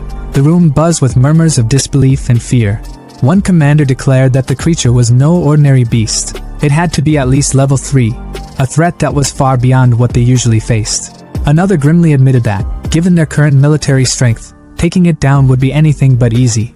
But they couldn't just sit idly by while this monstrosity terrorized Longjiang. General Yi slammed his fist down, his voice cutting through the tension like a blade. Their mission wasn't to kill the creature, not yet, but to drive it away, to make it fear the Linjiang army's might. The hall echoed with their unified cry as every commander stood and saluted, ready to carry out their orders. An older man, his voice cautious but filled with purpose, stepped forward. He suggested reaching out to a cultivator he knew of in Donghu City, someone with the power to take on such a beast. General Yi, however, dismissed the idea with a calm arrogance. He acknowledged that extraordinary individuals existed across the empire, but no single man, no matter how powerful, could surpass the might of his 100,000-strong army. Besides, this cultivator was elusive, a shadow that came and went without a trace. Where could they even begin to find him? The idea was left to hang in the air, unanswered, as General Yi moved on to more immediate concerns. Meanwhile, in the MURIM world, Chu Xian sat in a quiet cafe, the picturesque balcony offering a stark contrast to the tension in Longjiang. The waiter approached, handing him a steaming cup of tea. Chu Xian, playing the role of a curious traveling merchant, casually asked about the tea house's name change. The waiter hesitated, his nervousness palpable as he explained that the Wu family, the former owners, had been accused of sheltering remnants of the Wuji sect. Their property had been seized by the Shingang sect in a swift and ruthless move. Chu Xian, though outwardly calm, felt a pang of inevitability. He had seen this coming. The Wu family had drawn too much attention, and trouble had finally caught up with them. He wondered how the remaining members, those who had hidden within the family, were faring now. Leaning into his carefully crafted role, Chu Xian feigned shock, his voice tinged with just the right amount of fear. He asked if the so-called demon cultivators had been captured, pretending to be worried about his own safety. The waiter eagerly reassured him, explaining that the Shingang sect had teamed up with Qilong Temple to hunt down the remnants of the Wuji sect, driving them into the southern cloud mist mountains. The city, he said, was safe now. Chu Xian let out a theatrical sigh of relief, thanking the waiter before sipping his tea. But his mind was already racing. Among the Wu family's hidden members, only Uncle Lu was a Foundation establishment cultivator. The rest wouldn't stand a chance against their pursuers. This was an opportunity he couldn't pass up. His life-bound artifact, the soul shackling cord, required the soul of a Foundation establishment cultivator to unlock its full potential. The zombies of Blue Star were no longer enough. This was his chance to take what he needed. The misty peaks of Cloud Mist Mountain loomed ahead, shrouded in an eerie stillness. Chu Xian moved silently, his senses sharp. Suddenly, a voice rang out, commanding him to stop.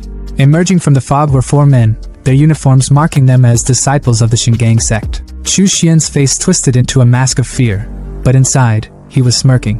This was exactly what he had hoped for.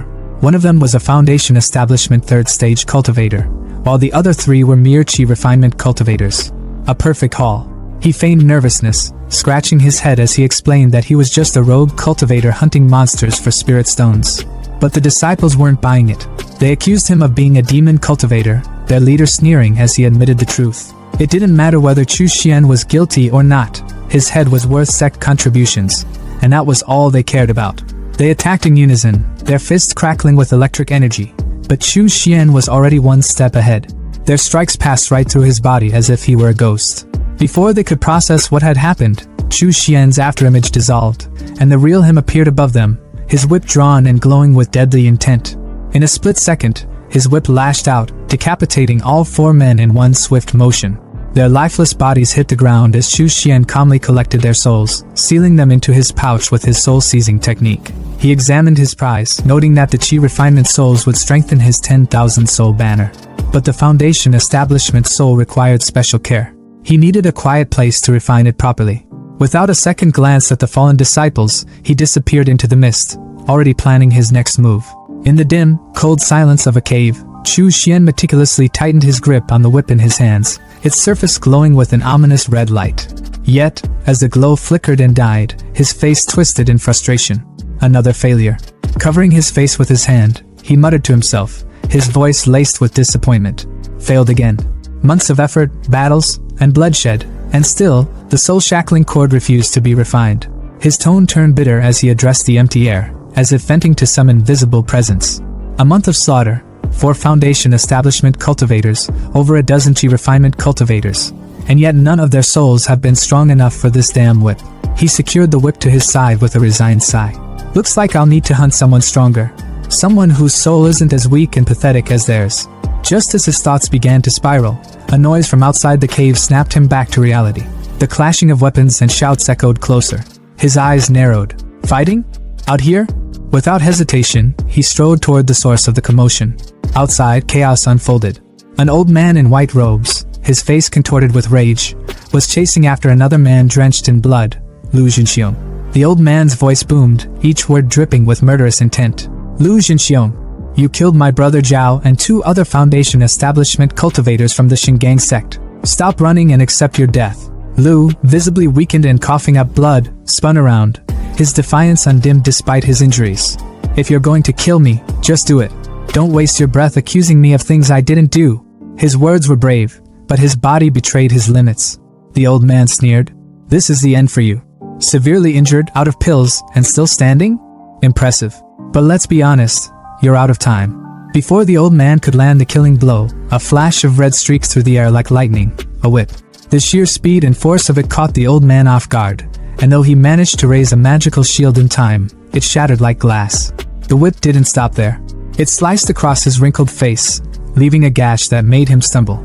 Gritting his teeth, he barely had a moment to recover before a giant fiery red hand materialized above him, slamming him into the ground with such force that blood sprayed from his mouth. The old man struggled beneath the crushing weight of Chu Xian's spell, his body trembling as he tried to resist. Lu looked up, his vision blurry, and muttered in disbelief. Chu Xian? You've advanced to the Foundation Establishment stage? But before Lu could process what was happening, the old man gritted his teeth and chanted a spell, summoning a burst of blue energy that sliced through the fiery hand pinning him down. Blue Cloud Divine Sword. The spell shattered the oppressive force, freeing him. Lu's expression darkened with worry as he watched the 2 cultivators face off. This isn't good. Sunshire's foundation has been stable for years, while Chu Xian just broke through. This could turn ugly fast. Sunshire, the old man, glared at Chu Xian with a mix of anger and fear. I should have killed you back then. Letting you escape was my mistake. I never imagined you'd break through so quickly. But no matter. Today, I'll finish the job and kill you, you arrogant upstart. He raised his hand, summoning a flurry of glowing swords that shot toward Chu Xian with deadly precision. But instead of striking flesh, the blades passed through Chu Xian's form like smoke. Sunshire's eyes widened in shock. No. An escape skill? As realization dawned, it was already too late. Chu Xian reappeared behind him in a blur of motion, his whip slicing cleanly through the air and severing Sunshire's head in one swift strike. Even as his head fell, the old man's lips trembled, trying to form words. How did you? Chu Xian wasted no time. He extracted the old man's soul, examining it with cold detachment. Condensed and strong. Much better than the trash I've been collecting. Maybe this one will finally work for the soul shackling cord, turning his attention to the stunned Lu. Lu's voice was shaky but filled with awe. Chu Xian, I didn't think you'd win. The last time I saw you, You were only at the 9th level of Qi refinement. Chu Xian, his tone cold and dismissive, replied. Ouyang Hao had a foundation pill. I took it and broke through. That's all. Pure coincidence. Lu laughed nervously. Built your foundation with just one pill? That's insane. Your growth is unprecedented. But then his tone grew serious. By the way, when Sunshire was chasing me earlier, he accused me of killing several of his junior apprentices. Was that? Chu Xian cut him off without hesitation. It was me. His bluntness made Lu break into a cold sweat. You took them all out? Cultivators who've been at the foundation stage for years? That's incredible. If I bring you to the ancestor, I'm sure you'll be made a personal disciple. Chu Xian remained stoic. Speaking of the Golden Core ancestor, is there any news? Lu nodded. Yes. But this isn't the place to talk. Follow me. Back at the Wuji sect's hideout, nestled in a forest cave, the atmosphere was lively. Disciples rushed to greet Lu, their faces lighting up with relief. Uncle Lu is back. I told you he'd be fine. But their excitement turned to shock the moment they spotted Chu Xian. Junior brother Chu Xian? You're here too. Brunette guy chimed in. Senior brother Chu, weren't you stopped by the Shingang sect's blockade? Melon guy asked, but Lu silenced them with a raised hand, introducing Chu Xian with pride. Chu Xian has now reached the foundation stage. Thanks to him killing Shingang sect's Sunshire, I was able to return alive. Not only that, but he's taken care of several other enemies along the way. With such achievements, Chu Xian is promoted by 1 rank in the sect. From now on, you will address him as Uncle Chu. The disciples quickly bowed, their voices a mix of awe and respect. Greetings, Uncle Chu. Congratulations, Uncle Chu. Chu Xian's gaze fell on one disciple who hadn't joined the chorus, Su Ming. His voice was icy. Su Ming, you didn't shout. Why? Su Ming stuttered, his face pale. Uncle Chu, Chu Xian didn't let him finish. His whip lashed out, piercing through Su Ming's neck with brutal precision. The disciple fell lifeless to the ground as blood pooled around him, leaving the others frozen in fear. Lu stepped forward, his voice tinged with shock. Junior brother, what was that for?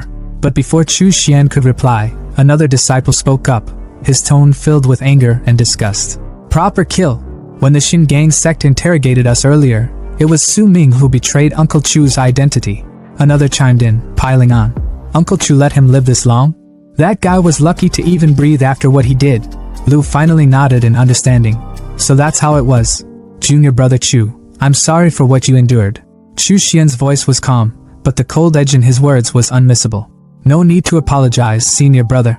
If Su Ming dared betray me once, he'd betray all of you in the future. Such behavior is no different from betraying the sect. He deserved to die. Today, I'm merely enforcing the sect's rules. Let this be a warning. Don't follow his example. The disciples, once boisterous, were now silent, their faces pale with fear. Sensing the tension, Chu Xian's demeanor softened slightly. In addition, I have some good news. I found a lot of blood beads on the Shingang sect's men. Hundreds of them. I've already reached the foundation stage, so these little beads are of no use to me. I'll give them to you. The disciples' eyes lit up with excitement, their earlier fear replaced with gratitude. Thank you, Uncle Chu. Thank you so much. As they eagerly accepted his gift, Chu Xian allowed himself a small, knowing smile. These scraps might be useless to me, but they're enough to win their loyalty. Let them celebrate. They'll need it for what's to come. The air was thick with tension as a mysterious figure stood in the shadows, observing the chaos unraveling before him. His voice was low but laced with admiration, muttering to himself as if chronicling the moment. He used both kindness and force, and he didn't hesitate to kill when necessary. Congratulations, Wuji sect. Looks like you've picked up another prodigy. His words hung in the air like a quiet storm, drawing Chu Xian's attention. Turning to the shadowy figure, Chu Xian narrowed his eyes and asked, Who is he? Before Chu Xian could say more, Lu jumped in, practically buzzing with excitement. This is Wu Ku, the head of the Wu family. His voice carried the energy of someone who clearly respected the man. He risked his life gathering intel on the ancestor and got hurt pretty badly in the process. He's been recovering here since. Chu Xian, his expression softening into gratitude, nodded respectfully toward Wu Ku. Thank you for your help. Wu Ku, ever composed, returned the gesture with a slight bow, his palms pressed together. No need to mention it, he said coolly, though his thoughts revealed a sharper edge. This young man is extraordinary. Making him my enemy in the future would be unwise.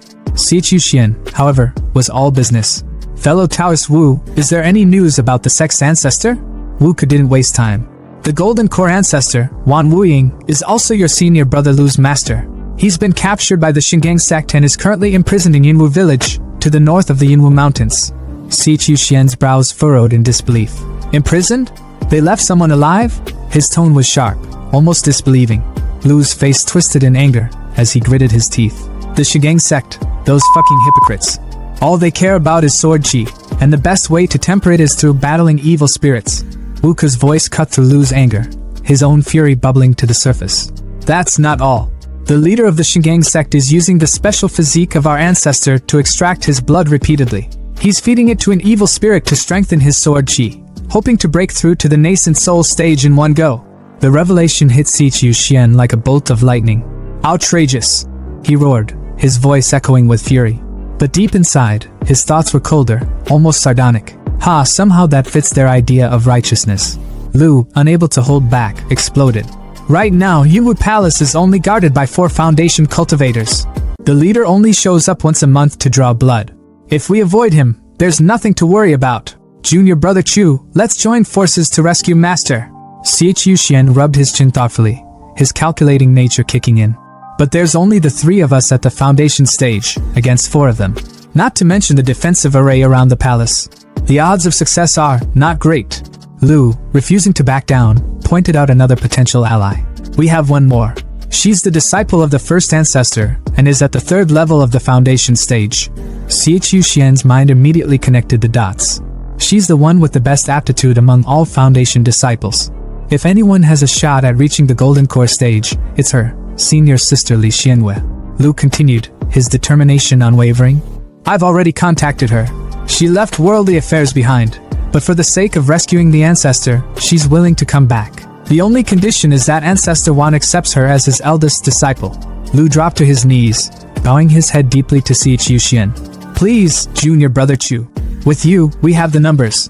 After this, I'll personally ask Master to accept you as his disciple. Si Chuxian quickly moved to pull him up, his voice steady but firm. Senior brother, get up. If I ever hope to reach the Golden Core stage, I'll need skills only the ancestor can teach. Don't worry, I'm willing to go through hellfire and back for this. The plan began to take shape, and soon they stood at the edge of Yinwu Manor, the wind whipping around them. On a cliff overlooking the city below stood a lone woman. Her presence was magnetic, her aura commanding. Lu bowed deeply. Greetings, senior sister Li. Li Xuanyue's gaze swept over Si Chuxian, her eyes lingering for a moment as a faint blush crept onto her cheeks. Impressive, she said, her voice calm but tinged with admiration. Reaching the Foundation establishment stage under such conditions is no small feat. Without another word, she tossed a mirror to Si Chuxian. The skies over Yinwu Manor are protected by a formation that suppresses demonic cultivators. This treasure, the formation-breaking mirror, can locate the flags of the formation. Since you've just reached the Foundation stage and lack strength, focus on breaking the formation from the perimeter. Si Chuxian caught the mirror, his mind already working. Just as I hoped. With others leading the charge, I can act as I see fit. Out loud, he said. As you wish, senior sister. Li Xianwei turned, her voice sharp as she outlined the plan. Inside the manor are 4 Foundation cultivators. The strongest is at the 3rd level, the weakest has just broken through. I'll handle 2 of them. The other 2 are yours. If there are no objections, let's move. The group nodded in unison. Understood. The battle erupted in a flash of chaos. A massive explosion lit up the sky, a golden mushroom cloud rising high above. The shockwave shook the ground as a voice screamed. Who dares intrude on the forbidden grounds of the Divine Sword sect? Another voice shot back, dripping with mockery. Your dad, that's who? Watching the chaos unfold through the mirror Li Xianwei had given him, Si Chuxian's eyes glinted with resolve. It's time. Summoning his magical tower, he called forth his trio of zombie minions.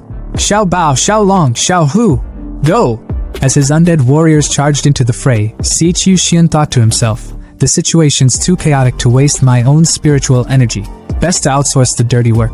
Meanwhile, amidst the battle, Lu shouted to Li Xianwei. Senior sister, the formation's suppression is gone. She smiled faintly, a small blush betraying her thoughts. Good.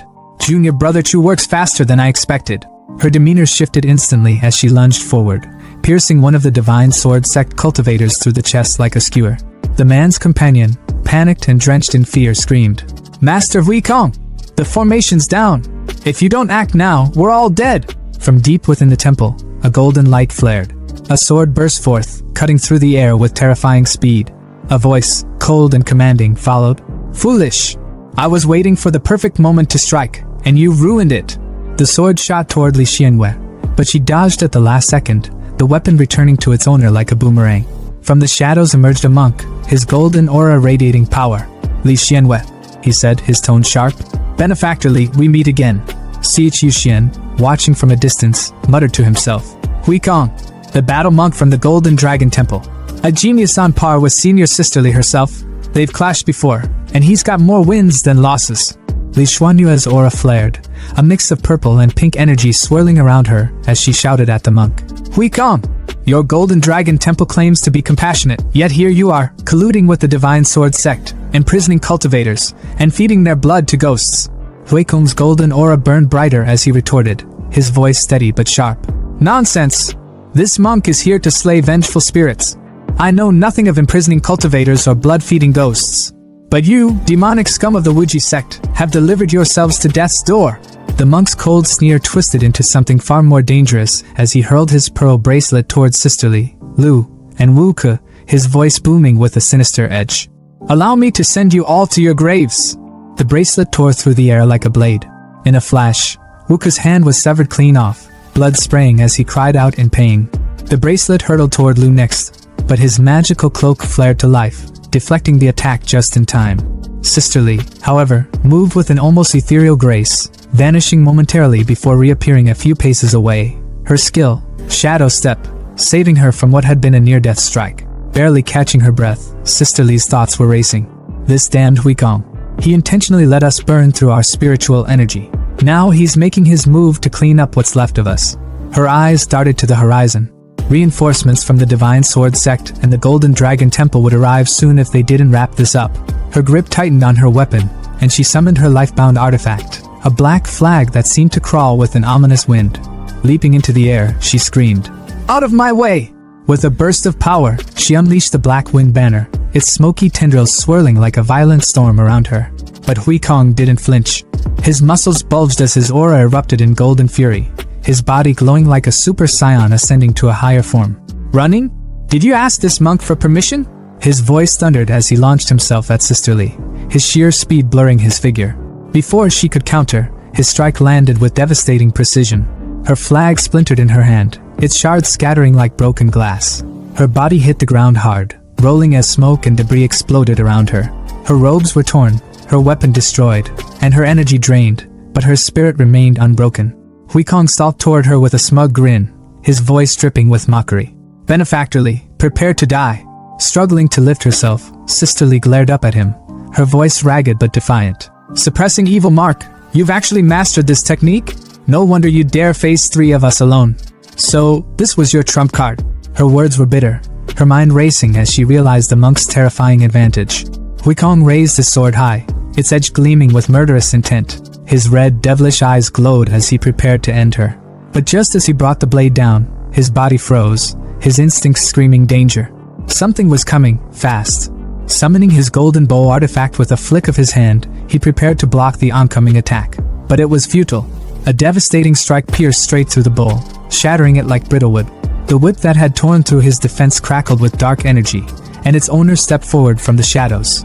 Chu Xian? Sister Li's voice carried a mix of disbelief and awe. Her eyes widened, and for the first time, a faint blush colored her cheeks.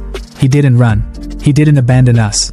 He waited for the perfect moment, and destroyed Hui Kong's suppressing evil mark in one flawless strike. Hui Kong staggered back, clutching his chest where the whip had left a searing wound. His fury boiled over as he growled. Brat, who the hell are you? Chu Xian didn't answer, his silence more menacing than any words. Instead, he surged forward, his hand igniting with a fiery claw of dark energy. The monk's confidence cracked as he retreated, barking, Dark Fiend Claw? Laughable! Do you think such a low-level technique can even scratch me? A Divine Sword sect lackey, watching from a distance, chimed in with a sneer. So slow. I doubt that thing can even graze the hair on Master Hui Kong's head. Chu Xian ignored the taunts, muttering to himself. Dark Fiend Energy, as the claw shimmered with an ominous crimson flame. Without hesitation, the claw clamped down on Hui Kong, its sinister energy wrapping around him like a vice.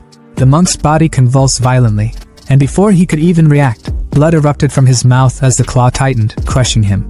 A stunned Sister Li watched the scene unfold, her voice brimming with admiration. What a clever move! Junior brother Chu first used spiritual energy to form the Dark Fiend Claw, tricking Hui Kong. Then, at the perfect moment, he infused it with Dark Fiend energy, turning it into a lethal weapon. Lu, pulling off his magical cloak, looked equally amazed. Where did Chu Xian even get such potent Dark Fiend energy? Hui Kong, still pinned in the claw's grip, roared in rage and desperation. Cunning demonic bastard! I'll rip your guts out! Summoning his final treasure, the Vajra beads, he called forth a glowing shield of golden light that surrounded him. But Chu Xian wasn't fazed. With a flick of his wrist, his whip cracked through the air like a thunderbolt, obliterating the beads in an instant. The shattered fragments rained to the ground as Hui Kong's face twisted in horror. Chu Xian's expression darkened, his voice low and deadly. Die! The whip lashed out again, its tip slicing through the air with terrifying precision. Hui Kong's bravado crumbled as he stammered. If you kill me, my master will hunt you to the ends of the earth. His words were cut short, quite literally, as the whip cleaved his head clean in two. Blood sprayed in a gruesome arc as his body collapsed lifelessly to the ground. Chu Xian stood over the fallen monk, his whip coiling back like a serpent. His voice was cold, unyielding, and filled with disdain as he spat. Do you really think I'm the type to be intimidated by empty threats? After Chu Xian absolutely wrecked Hui Kong, their so-called master, the Divine Sword Sect members didn't even bother sticking around. They bolted like scared cats, tails tucked, not daring to look back. Sisterly, still catching her breath and looking like she'd just seen her life flash before her eyes, turned to Chu Xian. Junior brother Chu, I owe you big time for saving me, she said, her voice shaky but full of gratitude. Before Chu Xian could even respond, Wuka stepped up, his tone a mix of surprise and curiosity. Yo, Taoist Chu, is this how strong you are after just stepping into Foundation establishment? You've been playing us this whole time, huh? Chu Xian, as unbothered as ever, just gave a small smirk. When you're out in the world, he replied casually, it's only smart to keep some of your cards hidden. No offense, Taoist Wu. He then pointed toward the temple entrance, his expression sharpening. Alright, with that clown out of the way, let's move. The ancestor won't save himself. They wasted no time and headed straight inside the temple. The deeper they went, the heavier the air felt. At the bottom of a long staircase, they found themselves in an underground prison, and what they saw made their blood run cold. An old man hung against the wall, his body thin to the point of being skeletal, needles stabbed into his skin, and thick iron chains binding his wrists. His voice was weak, almost like a whisper, as he muttered, Again? How much more blood do they need this time? But this time, it wasn't his torturers, it was his disciples. His tired eyes widened in disbelief as Lu's voice cracked with emotion. Master! It's me, Jin Xiong! The old man blinked, his voice trembling as realization hit him. Jin Xiong. It was none other than Wan Wuying, the legendary Golden Core ancestor of the Wuji sect. Lu didn't waste a second. He unsheathed his sword and swung it down, breaking one of the chains. Master, don't worry! We'll get these restrictions off and get you out of here! Lu's voice was determined, but there was also urgency. Sisterly and Chu Xian stepped forward. Disciple greets ancestor Wan Wuying, they said in unison. For the first time in who knows how long, Wan Wuying cracked a smile. His laughter filled the room, not with mockery, but with pure relief and joy. The heavens really do have mercy. Who would have thought I, Wan Wuying, would live to see freedom again? Haha. Good, good, good. You all make this old man proud. The pride of the Wuji sect. Wan Wuying's body began to glow.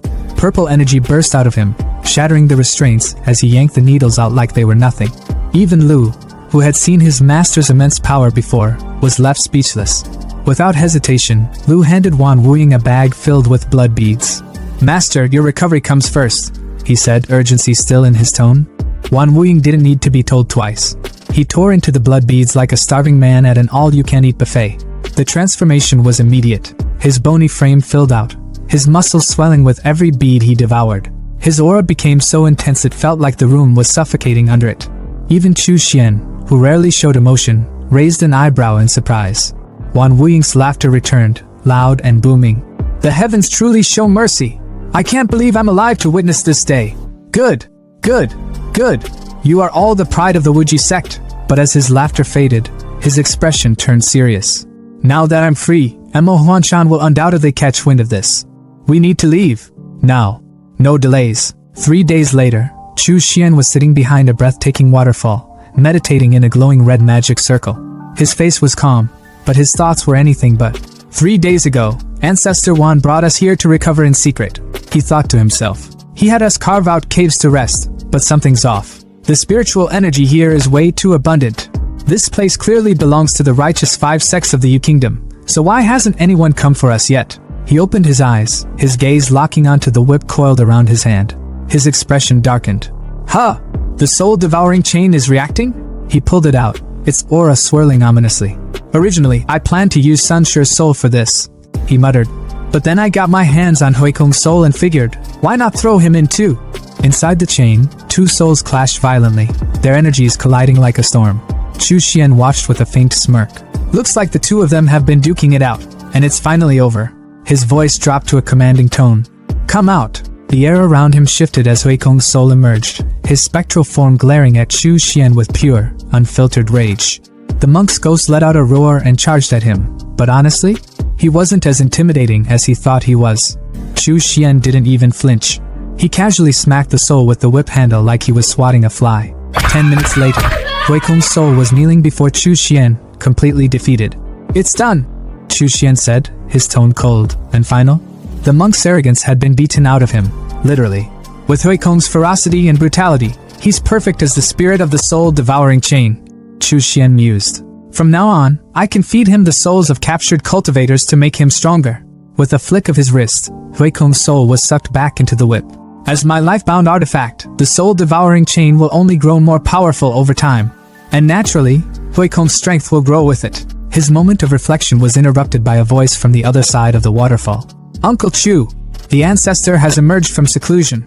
Aunt Lu asked me to call you over. Chu Xian sighed, shaking his head. Here we go again, he thought.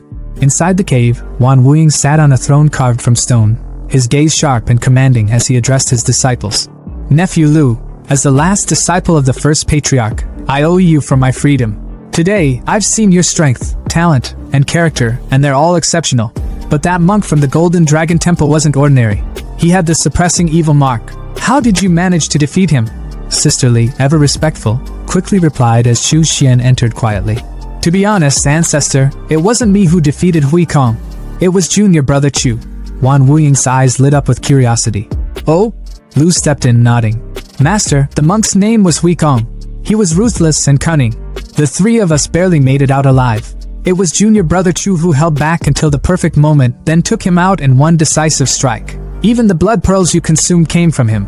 Chu Xian stepped forward with confidence, bowing deeply as he spoke with an air of respect that could have inspired a whole motivational speech. Disciple Chu Xian of the Wuji sect greets the ancestor. His tone was crisp, sharp, and full of expectation. But the ancestor?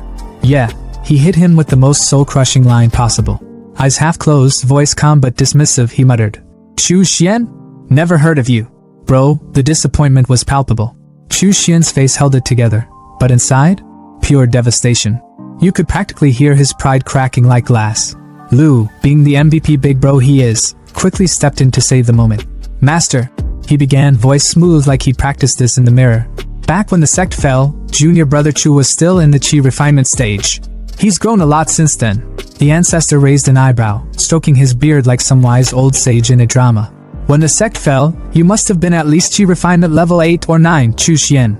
And yet, he paused, his gaze cutting like a knife. I don't recall any disciples at that level matching your name.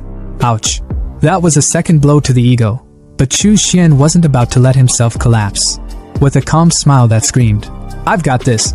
He clasped his hands and responded humbly. At that time, I was only at chi refinement level 4. After the sect's destruction, something clicked. Like I unlocked cheat codes or something. And I advanced rapidly. With a bit of luck and, well, a lot of blood pearls, I recently reached the foundation establishment stage. The ancestor froze for a moment, his brain buffering. In his head, he was basically screaming. Hold up. In just 1 year, this kid went from chi refinement level 4 to foundation establishment. His thoughts spiraled. Talent like this is insane. No, this is golden core potential, easy. I need to lock him in before someone else snags him. With a decision made, the ancestor raised a hand, his fingers glowing with swirling purple energy as he pointed directly at Chu Xian. Chu Xian, he said, his voice booming with authority. Would you like to become my disciple? Chu Xian's brain was doing backflips. This was it. The jackpot. The dream. Perfect, he thought, barely containing his excitement. Future cultivation techniques? Secured. He dropped to the floor, bowing so low you'd think he was worshipping the ground. Ancestor, he said, voice dripping with humility. I humbly accept. The ancestor, Wu Ying, descended from his throne like a king granting an audience. His steps were slow and deliberate, his face lit with rare satisfaction. When he reached Chu Xian, he extended a hand and gently pulled him up from the bow. Good, good, Wu Ying said, stroking his beard with a smile that could rival a proud dad at graduation. Having a disciple like you brings me great joy. Then, Wu Ying turned his attention to the rest of the squad. Xian Yu Wu Ke, he said, his tone now all business. Now that I'm the only golden core cultivator left in the Wuji sect, would you both also like to become my disciples? The room shifted as the trio lit incense sticks, the ceremonial vibes hitting hard. Together, Li Xianyu and Wu Ke spoke up, voices steady and full of respect. Disciple Li Xianyu greets master. Disciple Wu Ke greets master. Wu Ying gave a slow nod, his sharp gaze scanning the group like he was sizing up his new team. His fingers found their way to his beard again as he mused. Xianer, he said, calling out Chu Xian. Your talent is unmatched. But Xian Yu, Wu Ke, and Jin Xiong have experience that you lack. From now on, Li Xianyu will be your senior sister, Lu Jin Xiong your second senior brother, and Wu Ke your third senior brother. Chu Xian bowed his head respectfully, his tone solid as he replied, Understood. But while the words were calm, his senior sister, Li Xianyu, was not as zen. She glanced at him, her face neutral but her thoughts a storm of insecurity. So that's how it is, she thought bitterly. In the ancestor's eyes, Chu Xian's worth already surpasses mine. Otherwise, why would he offer him discipleship first? Before the tension could thicken, Lu Jinxiong stepped in with a practical question. Master, what are your plans now? Wu Ying's expression turned sharp, his tone reflective as he asked. Who's taken over the 3 states of the Wuji sect? Li Xianyu stepped forward, her voice steady as she laid down the facts. Tongzhou was taken by the Divine Sword sect. Xianzhou was split between the Golden Dragon Temple and the Miaoying Temple. As for the fertile northern region of Wuzhou, that's under Yuling Mountain now. And the barren southern region of Wuzhou, where we are currently, has been claimed by the Tianyin sect. Lu rubbed his chin thoughtfully, his tone laced with just a hint of amusement. So the Tianyin sect drew the short straw, huh? Losing 2 golden core cultivators during the attack on the Wuji sect only to get stuck with literal scraps. That's rough. Chu Xian stayed quiet, his face a mask of calm, but his thoughts were buzzing. This division of spoils is a mess. There's no way resentment isn't brewing. It's only a matter of time before someone starts throwing punches over this. Lu suddenly straightened, his voice sharper now. Master, are you saying our target is? Wu Ying's expression didn't change, his tone steady and calculated. Exactly. The Tianyin sect is the perfect choice to approach right now. And as if on cue, shadows stirred outside the waterfall, figures emerging from the mist like some dramatic reveal. Wu Ying's eyes glinted knowingly, his voice dropping to a calm murmur. And it just so happens, the people I've been waiting for have arrived. The roar of the waterfall was deafening, the mist rising like a ghostly veil as the sun glinted off the crashing water. And then, cutting through the chaos, stepped a man, middle-aged, rough around the edges, and with a massive green snake draped around his neck like it was some kind of avant-garde scarf. His voice boomed, sharp and accusing as he called out to the Golden Core ancestor, Wu Ying. Old Ghost Wan, you've got guts, hanging around Tianyin sect territory like it's a public park. Aren't you even a little worried we might rat you out? But Wu Ying? Nah, he wasn't fazed. The man just scoffed, his tone dripping with that. I'm 10 steps ahead. Energy. Rat me out? Please. With Wuji sect's cultivation techniques and 50 trained cultivators in the bag, don't even act like you're not tempted to make a deal. And let's be real, if you didn't want me here, your golden core flunkies would have jumped me by now. Meanwhile, off to the side, Sisterly leaned in toward Lu, her voice low and secretive. That guy? That's Xiao Wei, a golden core big shot. He's got ties to my master and despises Shingang sect's antics. He's not one to play nice, though. Zhao's smirk widened as he turned his attention back to Wu Ying, his tone a mix of amusement and warning. Typical old Ghost Wan, ruthless and sharp as ever.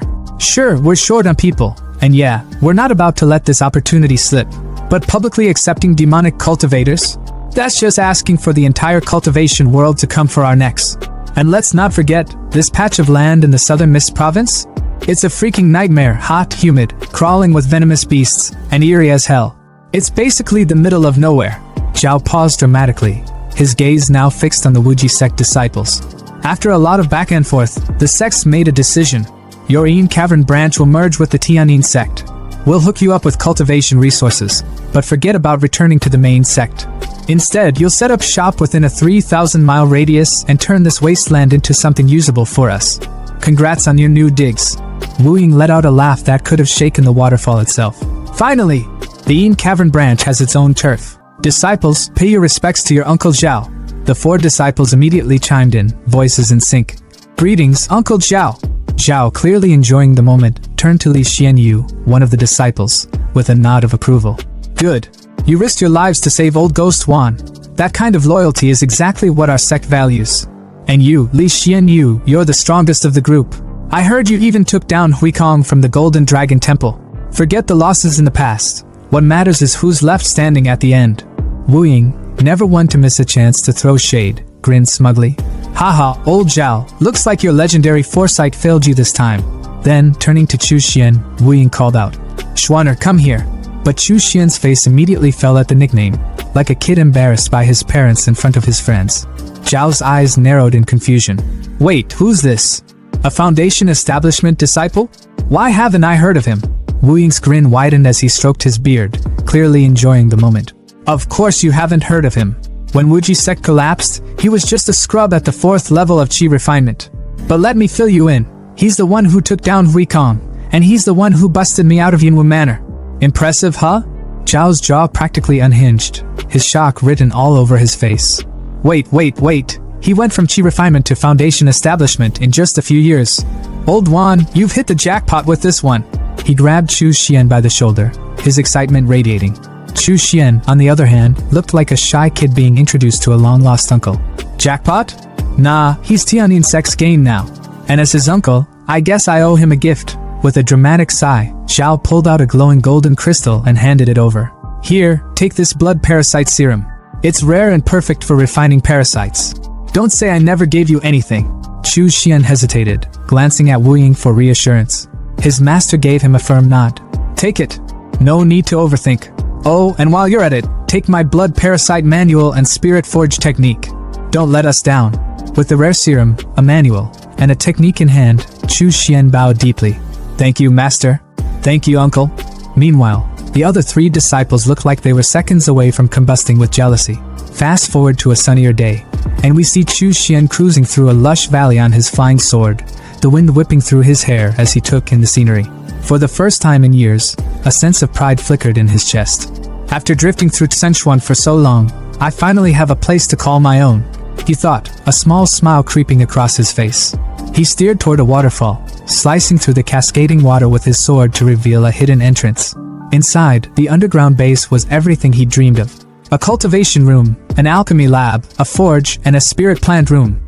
It's all here, he murmured, his voice echoing in the cavern. Sitting on a throne carved from bone, he surveyed his domain with a sense of triumph. Perfect, he declared, the word hanging in the air like a promise. He summoned his blood worms, holding up the glowing serum Zhao had gifted him. The worms writhed in excitement, practically begging for it. You want this? He teased, smirking at their eagerness. But before indulging them, he flipped open the blood parasite manual. According to the text, his blood steel silkworms might be descended from the legendary golden blood mother parasite. If they consumed the blood, it could awaken their ancestral powers, making them exponentially stronger. But there was a catch. The blood might just as easily belong to lesser descendants like flying mantis or mountain steelworm. The gamble was huge, but Chu Xian knew one thing for sure. This was just the start of something far bigger. The crystal shimmered faintly as Chu Xian casually tossed it into the air, letting his steel silkworm worm snatch it with a snap. His tone carried a chill indifference as he muttered to himself. If it craves blood, there's no harm in letting it feed. The moment the worm consumed the crystal, it began to glow, an eerie, intense red that illuminated the darkened space. Chu Xian's body tensed, his blood roaring like a raging river, a strange sensation coursing through him. His eyes widened in realization. The steel silkworm's blood, it's cocooning. Could it be, it's advancing to its second evolution? Wasting no time, he summoned his magical mirror, its surface gleaming with an otherworldly hue, and declared with steely determination. Parasites like this can take weeks, even months to evolve. Staying here in Sichuan would just be pointless. I'll make my way to see Blue Star. The time distortion there will give my cultivation the speed boost it needs. His voice hardened, his ambition crystal clear. Excelling above my senior brothers and sisters isn't just a goal, it's essential if I want greater benefits. Besides, I'll gather in fiend chi, snag some blood pearls, and maybe even find a beast powerful enough to serve as the core spirit for my formation. The scene shifted abruptly to Chu Xian's hideout, a dimly lit space buzzing with the subdued chatter of his subordinates. One of his men noticed his arrival and greeted him with enthusiasm. "Boss, you're finally back." Chu Xian, ever the picture of nonchalance, asked calmly. "Anything out of the ordinary while I was gone?" Another subordinate stepped forward, his tone serious. "Not much, but there was one thing. A two-headed python, over 50 meters long, showed up in Longjiang City. It's been dominating the area. 2 months ago, it escaped from the Linjiang army's pursuit and fled to Donghu City." The man hesitated, then continued. "It rampaged through Donghu, entered the Yin Fiend Soul Trap formation briefly, and somehow escaped. The Linjiang armies deployed over 100 soldiers to Donghu's waters, hunting it down." Chu Xian's eyes sharpened at the mention of the python. Without wasting a second, he grabbed his flying sword and soared into the sky. As the wind rushed past him, his mind raced. Ordinary beasts that enter my Yin Fiend Soul Trap get absorbed as nourishment. But this python, it survived? A smirk crept across his face, one that promised nothing good for the python. If its soul has unique properties, it might just be perfect as a core spirit for my formation. Meanwhile, in Donghu City, the Linjiang army had set up a base near the river. At the center of the chaos stood Lin Xiao, the commanding officer, her military uniform pristine despite the tension in the air. Her tone was sharp as she addressed her team. "This is the last choke point before the lower Longjiang. It's inevitable the python will pass through here. We must intercept it, or it'll escape for good." Beside her were 2 other commanders, the bald and burly Xiongxing, and Li Taimu, whose imposing figure could rival a villain from a dystopian drama. Lin Xiao turned to Wang Gangjian, the black security company boss, and asked, "Donghu is your territory. Got any suggestions?" Gangjian hesitated before offering his advice. "Commanders, I recommend visiting the Cultivator staying at Heodal Hotel. With his help, capturing, or even killing, the python would be a breeze." Lin Xiao's gaze hardened, her tone icy. "Let's not bring this up again. General Yi already said he's just a flashy individual with some tricks. Or are you questioning General Ye's judgment?" Gangjian could only sigh in defeat. Suddenly, someone shouted, pointing toward the water. "Something's moving underwater." 2 trucks, equipped with chains and nets, revved their engines. Xiongxing barked out an order. "Deploy the net!" The chains shot into the water, and moments later, the massive 2-headed python was dragged into view, thrashing violently. Li Taimu, ever the tactician, commanded, "Fire!" A barrage of bullets rained down on the beast, and its agonized roars echoed through the river. As the chaos subsided, Chu Xian arrived at the scene, observing from above. His initial excitement dimmed as he thought, "It's already dead? How disappointing. Guess I'll head back." But just as Lin Xiao began to boast about their victory, the python struck. With terrifying speed, it lunged out of the water, its jaws wide open. Lin Xiao, still lost in her own delusions, hadn't even realized her fate.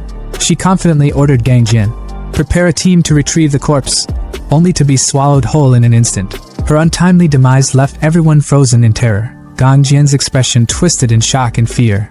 Chu Xian, sensing the commotion, turned back, his eyes narrowing as he pieced it together. The python pretended to be dead, he thought. It waited for the commanders to drop their guard before striking. Such cunning, even if I extract its soul, it'll retain this shrewdness. As an enemy, it'd be a nightmare. A sly grin spread across his face, his eyes gleaming with delight. But as my servant, it'll guard my domain perfectly. Taimu's cry pierced through the noise as he witnessed his comrade, Commander Lin Xiao, being crushed between the jaws of the monstrous 2-headed python. His voice cracked with anguish. "Qiao, Xiao Yar, I'll end you, you damn beast!" Rage consumed him as he unleashed his spiritual talent, twin fireballs igniting in his hands like miniature suns. With a roar, he hurled the blazing orbs at the serpent, the flames illuminating his fury. The fireballs collided with the python's scaly skin, briefly engulfing it in fire, but the creature's resilience was terrifying. The bald commander, Xiongxing, barked orders at the top of his lungs, his voice cutting through the pandemonium. "All transcendents, listen up! Everyone, charge! We take that monster down, no matter the cost!" Soldiers steeled themselves for battle, each preparing their unique abilities. The commander's thoughts raced as he assessed the dire situation. Losing a second-tier transcendent was already a devastating blow. They couldn't afford another loss. Boats, like armored beasts, surged forward across the churning waters toward the python, their engines roaring in unison with the soldiers' battle cries. Xiongxing's body swelled as his spiritual talent activated, shredding his shirt to reveal a physique that looked forged from iron itself. With an iron pipe in hand, he leapt fearlessly onto the python, stabbing the weapon into its thick hide. The beast's guttural scream echoed through the battlefield as Xiong clung on, relentless in his assault. Meanwhile, Chu Xian stood at a distance, his sharp gaze dissecting the scene. He wasn't one to jump into action without understanding the bigger picture. His mind churned with clarity, observing the beast's tactical approach. This python knows it's vulnerable on land. It baited the army into its territory, the water, where it has the upper hand. But, his brow furrowed. Why does it seem so at a disadvantage? Could it have something up its sleeve? His suspicions were confirmed when a chilling sight unfolded. The python, despite its injuries, began charging a sinister purple energy within its twin heads, its scales glowing ominously. Xiong Xing watched in horror as the creature unleashed jets of venomous demonic energy, spraying it like a deadly laser across the battlefield. Soldiers screamed as the venom tore through them like acid, their agonized cries cutting through the air. One unlucky soldier, engulfed in the venom, shrieked, "What in the name of hell is this sorcery?" The python's rampage laid waste to the army's ranks, leaving only despair in its wake. Xiong Xing clenched his fists, his voice trembling with despair. "Is this it? Is our Riverby army destined to be wiped out here?" Amidst the carnage, a blazing red light streaked across the sky, cutting through the chaos like a divine intervention. A commanding voice thundered through the battlefield, dripping with disdain. "Stealing my evil energy? You must have a death wish!" All eyes turned skyward as Chu Xian descended, his flying sword radiating an intimidating aura. Gasps rippled through the survivors. "It's him!" A soldier, his cap askew, shouted in awe. "The mysterious cultivator is here!" Gang Jian, standing next to Xiong Xing, nearly shook with excitement. "Commander Xiong, that's the immortal I told you about! He's real!" Chu Xian's arrival was like the calm before a storm. His gaze locked onto the python with an unyielding intensity. Summoning his magical tower, he called forth two of his most fearsome undead warriors, Xiao Long and Xiao Hu. Without hesitation, Xiao Hu exploded onto the battlefield, his energy-charged fist obliterating one of the python's heads in an instant. Meat and shattered teeth rained down as the remaining head wailed in agony. Xiong Xing stood paralyzed, muttering in disbelief. That python, impervious to swords and spears, just lost a head to one punch? Gang Jian's voice trembled with reverence. And that's just one of the zombies under his command. If the immortal himself were to fight. His words trailed off, the implications too staggering to voice. Meanwhile, Xiao Long prepared to finish the job. Charging his beast stinger-like hand with energy, he sliced clean through the remaining head of the python, the severed skull crashing to the ground like a defeated titan. Despite its decapitation, the python's body thrashed wildly, driven by sheer demonic energy as it lunged at Chu Xian in a final act of defiance. The capped soldier whispered in horror, "That energy, it's suffocating. The immortal is completely engulfed in it." Gang Jian's face turned pale. "It's trying to take him down with it before it dies." Even Fat Eye, ever skeptical, couldn't hide his concern. That level of demonic energy, it's at least 100 times stronger than before. Can he really withstand it? Chu Xian, unfazed, smirked as his fiery demon claw materialized around him. The python's thrashing came to an abrupt halt as Chu Xian wrapped its monstrous mouth shut with a single, dominating motion. His voice was calm, almost mocking. "Good. Now that you've returned everything you stole from me, you can rest. Don't worry, death is just a new beginning. You'll serve me well as the main spirit of my formation." With that, he crushed the python's essence into a glowing soul, its energy now a radiant orb in his palm. Without a glance back at the stunned onlookers, Chu Xian soared into the sky, vanishing into the horizon. Xiong Xing collapsed to his knees, his voice a mix of regret and sorrow as he surveyed the devastated battlefield. "Damn it, this is all my fault. If only I had sought his help earlier, things wouldn't have turned out like this." Gang Jian, still staring at the empty sky, muttered, "Soul extraction, flying swords, these are techniques of the immortals. If that's not divine power, then what is?" Back at his base, Chu Xian let out a satisfied sigh. "It's been too long since I returned. The evil energy here has restored itself beautifully." The land around him brimmed with a sinister vitality, like a thriving ecosystem of darkness. Summoning the python's soul, he marveled at its potential. This soul, it's extraordinary. Most would disintegrate under the evil energy, but this one absorbs and refines it. Over time, it'll grow into a formidable evil soul. Looks like I've hit the jackpot. Under the moonlit skies of Hahai Province, the scene shifts to the bustling Yuhai First Shipyard, headquarters of the Transcendent Association's maritime organization. Amid the rhythmic clang of metal and the hum of machinery, a woman casually downed her beer, the froth lingering at the rim of her glass. Her voice cut through the ambient noise, tinged with both seriousness and nonchalance. In Jinshan City, a high-level zombie with the ability to shoot ice spikes has been spotted. It's already wiped out 3 small gathering points. We're looking at a second-tier beast here, with a horde of over 1,000 regular zombies and 20 first-tier ones under its command. Nearby, a man with striking blue hair and glowing, electric blue eyes leaned forward, his gaze sharp and calculating. Ding Ping is the closest to the area, he instructed coolly. Send him a message. He'll lead the team to clear out the horde. The woman nodded, her usual laid-back demeanor giving way to quick compliance. Yes, she replied crisply. Her curiosity soon took over though, and she couldn't resist probing further. Looking at the man, she asked with a sly grin.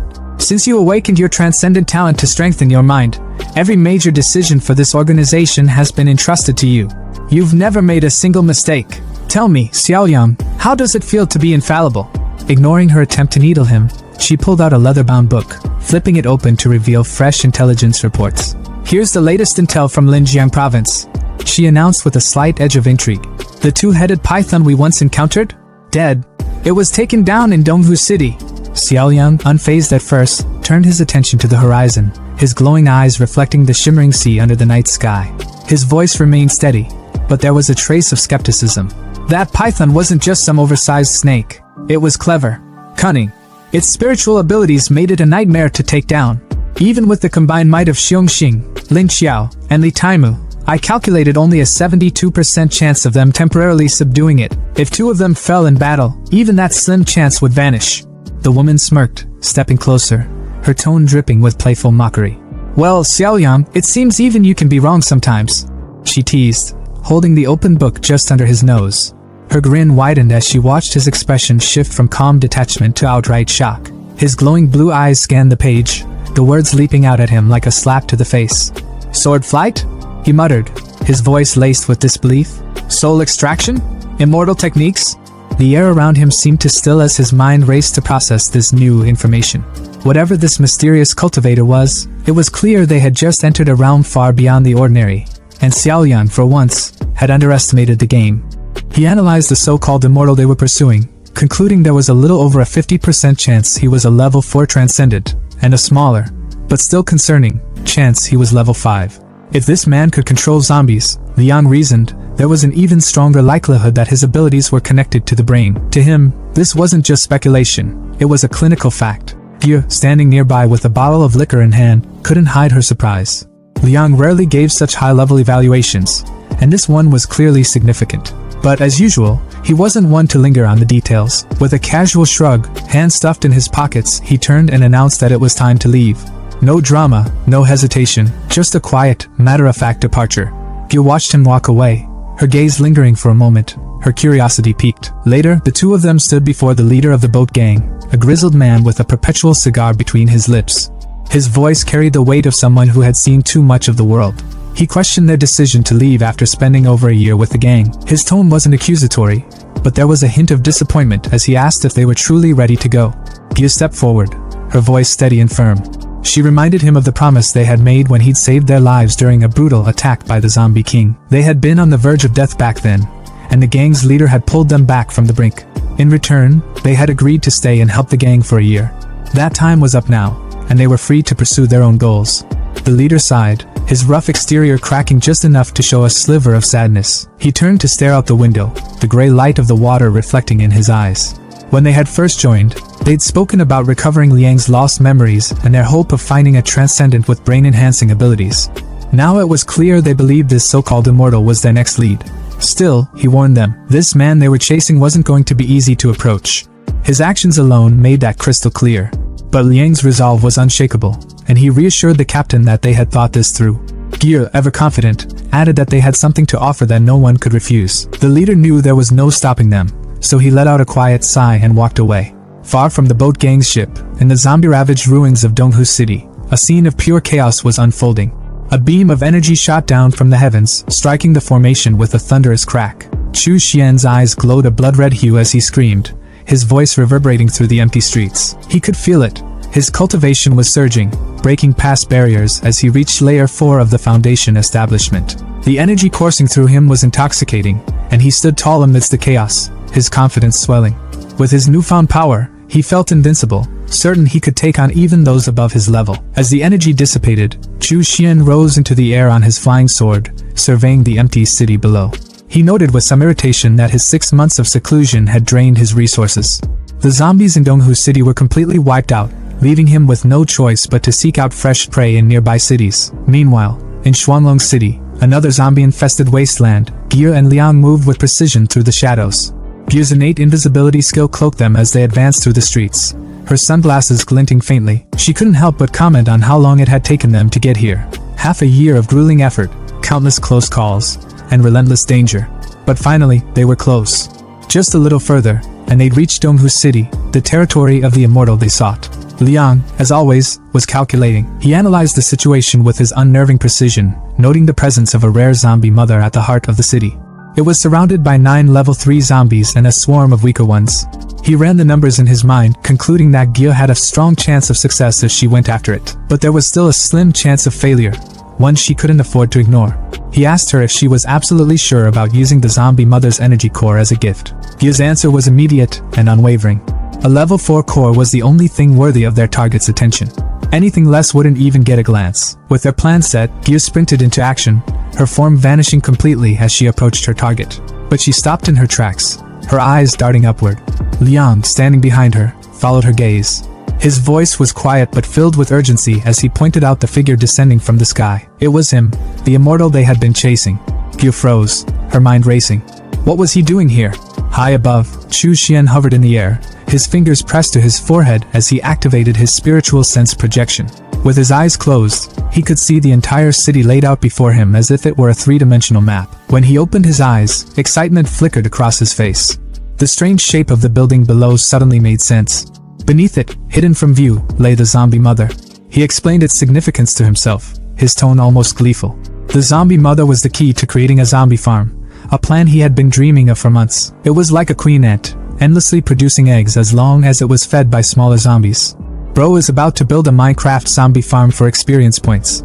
It was perfect, he mused. His lips curled into a grin as he pulled out a magical tower. This was going to be his masterpiece. Without hesitation, he summoned his 3 elite zombies, Xiao Long, Xiao Hu, and Xiao Bao, and ordered them to drag the zombie mother out. The 3 roared in unison, charging into the fray with terrifying power. Ge and Liang watched the chaos unfold from a nearby rooftop. Ge's voice was quiet but filled with awe as she observed the battle. The immortal zombies were leading the charge, each one a powerhouse in its own right. The armored one, the bulky one, and the shadowy figure. They were all level 4, and they tore through the horde with ease. Liang's sharp eyes narrowed as he watched the immortal command his forces with ease. Her voice broke the silence among the watchers, inquisitive and tinged with skepticism. She turned to Liang, whose calculating mind was already at work. Do you think those 3 can handle it if the zombie mother goes all out? Liang didn't answer immediately. His piercing gaze remained fixed on the scene below, his mind churning through probabilities like a cold, unfeeling machine. Finally, he spoke. He estimated there was a slim chance, 35% to be exact, that the trio could take the zombie mother down. But it wouldn't be without cost. Losses were inevitable if they pressed on. Before Ge could respond, an eerie roar ripped through the air, vibrating through their bones. The source was unmistakable. The zombie mother, this monstrous, grotesque spawner, loomed over a cluster of eggs like some twisted queen overseeing her brood. Her roar was like a war cry, and as if on command, the eggs began to hatch. What emerged weren't ordinary zombies. They were small, nimble, and viciously fast. They lunged at Xiao Bao, who braced himself, ready for a brawl. But instead of attacking conventionally, the newborn zombies detonated like living grenades. The resulting explosion was massive, sending shockwaves through the battlefield. As the dust settled, Xiao Bao emerged, injured and visibly struggling. Both knees buckled under his weight as he let out a guttural roar of pain. His massive frame, usually so unshakable, now seemed fragile under the onslaught. Chu Xian, observing from a safe vantage point, let a smirk curl at the corner of his lips. This was unexpected. Xiao Bao, an 8th-tier zombie soldier, brought to his knees by the self-destruction of such small fry. Intriguing. It seemed the creatures on Blue Star Planet had their own unique quirks, and Chu Xian couldn't help but find it fascinating. Meanwhile, the battle raged on between Xiaolong, Xiaohu, and the other zombies. The chaos was relentless, but Liang's mind was elsewhere. He could feel it, the tremors beneath the ground. The zombie mother wasn't just playing defense anymore. She was coming.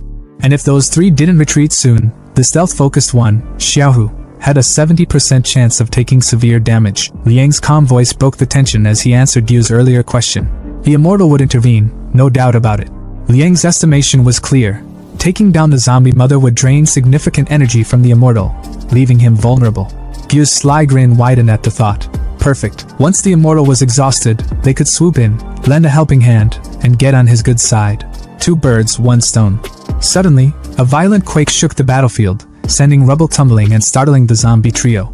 The ground beneath them cracked ominously. But while panic might have been the natural response, Chu Xian's reaction was anything but. His smirk turned into a full-blown grin, the kind that spelled trouble. It had been far too long since he got his hands dirty, and this seemed like the perfect opportunity to test out his latest technique. With an authoritative wave of his hand, he commanded the trio to retreat. They hesitated for a moment before obeying, sensing the gravity of his tone. Chu Xian's voice rang out as he summoned the formation. Foundation Establishment Low-Grade Formation Ceiling Array. The air seemed to hum with energy as glowing, intricate red flags materialized around him. The tension hit a peak as a massive, clawed hand erupted from the ground. The zombie mother herself emerged, her presence suffocating. She was a grotesque monstrosity, her decayed form radiating rage and power as her babies swarmed around her. But Chu Xian wasn't fazed. Not one bit. Instead, his voice was calm, almost mocking, as he called upon his next skill, blood-refining corpse fire. In an instant, violet flames erupted around the zombie mother and her brood, consuming them in a terrifying inferno. The flames licked hungrily at their forms, burning with an intensity that seemed almost alive. The zombie mother let out a bone-chilling roar of agony, shaking the ground as she lunged at Chu Xian in a desperate attempt to silence him. But the barrier he had erected stopped her dead in her tracks. Her claws scraped violently against the invisible wall, but it didn't budge. Chu Xian's voice cut through the chaos, sharp and cold. Struggling was pointless, he informed her. The flames weren't ordinary. They were born from refining the corpses of living beings. The more corpses there were, the fiercer the fire burned. And with a battlefield littered with bodies, the flames were only growing stronger. The zombie mother roared again, but it was clear. Her reign of terror was nearing its end. From the rooftop, Gyu's eyes nearly popped out of her skull as she watched the chaos unfold below. Flames, actual roaring flames, erupted around Chu Xian, licking at the air with an unnatural purple glow. Her mind struggled to process what she was seeing. Since when did he have elemental powers? Wasn't his ability supposed to be enhancement-based? Beside her, Liang was equally stunned but far more analytical about it. His sharp gaze swept over the scene, dissecting every detail. The fire wasn't just for show. It was melting steel, warping even the reinforced metal structures beneath it. That meant one thing. These flames were burning at temperatures of at least 1,500 degrees Celsius. And then there was the bigger question gnawing at him. How was Chu Xian capable of this? Dual talents were an extreme rarity, something he had only ever heard of in the elite circles of the Yanhan dynasty's imperial capital. Yet, here was Chu Xian, displaying power that defied conventional understanding. The realization settled in Liang's chest like a weight. This man was far more dangerous than they had ever imagined. In fact, he didn't need their help at all. Below, the zombie mother writhed in agony, its monstrous form consumed by the searing purple flames. Its tortured screams clawed at the air. But just when it seemed like the fire would reduce it to cinders, Chu Xian did something unexpected. With a single, fluid motion, he pulled the flames back into his palm, extinguishing them as if they had never existed. The massive zombie mother, now weakened and utterly helpless, slumped to the ground. Without hesitation, his trio of undead subordinates moved in, swiftly binding the creature in thick ropes. There was no need for words. Chu Xian's orders were absolute. Moments later, he took off into the night, soaring through the sky on his flying sword, the massive zombie mother in tow. Watching him disappear into the distance, Gil let out a frustrated sigh. Their carefully laid plans had gone up in smoke. They had lost their prize. But before she could even voice her concerns, Liang had already moved on. There was always another target, another opportunity. According to the boat gang's intelligence, an even stronger zombie mother lurked in Fengyang City, northern Hahai province. That would be their next destination. Meanwhile, at Happiness Farm near Haotai Hotel, construction workers stood proudly before their latest accomplishment. The first phase of the project was complete. All utilities and groundwork had been successfully laid out. They awaited their leader's inspection with bated breath, their faces a mix of exhaustion and pride. Chu Xian, upon hearing the report, nodded in satisfaction. A rare smirk tugged at his lips as he mused about the irony of it all. Who would have thought civil engineering would still be relevant in the apocalypse? His words of approval sent a ripple of embarrassment through the workers. They weren't used to being praised, let alone by someone like him. With a final glance over the site, he issued a simple but absolute command. No one, aside from himself, was allowed near this place from now on. The workers bowed in unison, acknowledging his decree without question. Once they departed, Chu Xian turned his attention back to the bound zombie mother, who was promptly carried by his undead trio and unceremoniously dropped into a deep pit, one that had been freshly dug by the construction workers. He stared down at the creature, his voice calm, almost coaxing, as he laid out its new purpose. It would be allowed to live, and in return, it would serve a singular function: to produce weakened zombies. These creatures wouldn't be like the others. They wouldn't eat, they wouldn't move, they wouldn't even think. They would exist solely as the foundation of his farm. The zombie mother hesitated, its gaze shifting toward the cluster of eggs it had laid. There was a long, tense pause before it finally gave a slow, resigned nod. Chu Xian's smirk widened. Perfect. In just a few days, the eggs would hatch, and the resulting zombies would become nutrient beds for cultivating spiritual plants like meat spirit moss and blood demon fangs. But that wasn't even the best part. Every time a zombie perished within the farm, drained by the plants, he would absorb a portion of its karma. Efficiency and profit. This was how things should be done. A month passed in the blink of an eye. An immense red energy beam shot upward from the corpse volcano, shrouded in thick, swirling purple mist. At its epicenter, Chu Xian stood, his cultivation reaching a new peak. It was finally complete. The Blood Fiend Shadow. The technique, derived from the fourth layer of the Blood Fiend demon scripture, condensed essence blood and Yin Fiend energy into 3 pitch black shadows. These shadows weren't just for show. They remained hidden within his own, completely undetectable, waiting in silence. If he were attacked, they would automatically intercept 3 fatal strikes on his behalf. And if need be, they could retaliate, trading wounds for wounds, or even lives for lives. His moment of triumph was interrupted by a series of guttural roars. His zombie generals, Xiao Hu, Xiao Bao, and Xiao Long, stood before him, exuding an aura of newfound strength. A quick assessment confirmed it. Xiao Bao and Xiao Long had advanced to level 1 zombie general, while Xiao Hu had surged ahead to level 2. Chu Xian's grin widened. With 3 zombie generals under his command, he now possessed the equivalent of 3 Foundation Establishment cultivators. The sheer output of Happiness Farm had made this possible, allowing him to continuously harvest meat spirit moss and refine Tai Shui pills to accelerate their growth. If he had still been in Sichuan world, raising 3 zombie generals would have been an impossible feat. His gaze flickered to Bloodsteel, his weapon, which had undergone its second transformation. It had fully awakened its talent spell, the Boiling Blood technique, summoning his underlings, including the warrior monk spirit, the twin-headed python spirit, his steel silk blood worm, and of course, his zombie trio. He surveyed his army with satisfaction. Every time he returned to Blue Star, his gains increased exponentially. But even with all his progress, a problem loomed. The Yin Fiend soul-draining formation was declining in efficiency. The daily production of Yin Fiend energy was barely enough to sustain his cultivation, let alone fuel the Fiend soul's needs. He didn't hesitate. Without a second thought, he activated his magical dimension-traveling mirror. It was time to return to Sichuan world and acquire a new formation. Back in Sichuan continent, the twin-headed python spirit coiled protectively around his cave abode. As he soared overhead on his flying sword, Chu Xian took one last glance at his domain. With the formation's defenses and the python's Yin Fiend energy, his base would be safe from any Foundation Establishment Stage 6 cultivator foolish enough to approach. Satisfied, he shifted his focus outward. His time in seclusion had been long enough. It was time to assess the changes in the region. Below, a group of Wuji sect disciples moved cautiously through the night, escorting a caravan of mortal craftsmen.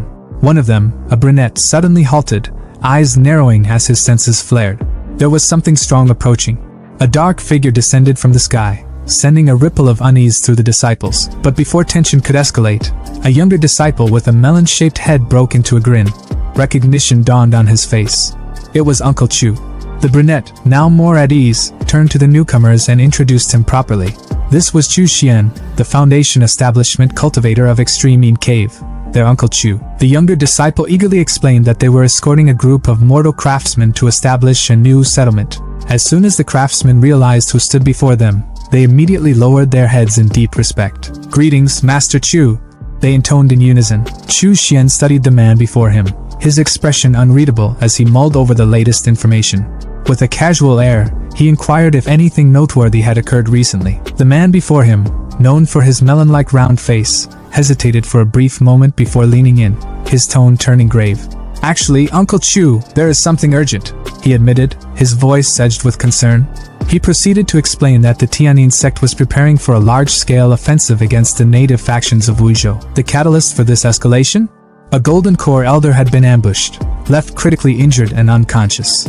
This unexpected attack had forced the sect's hand, pushing them to accelerate their plans.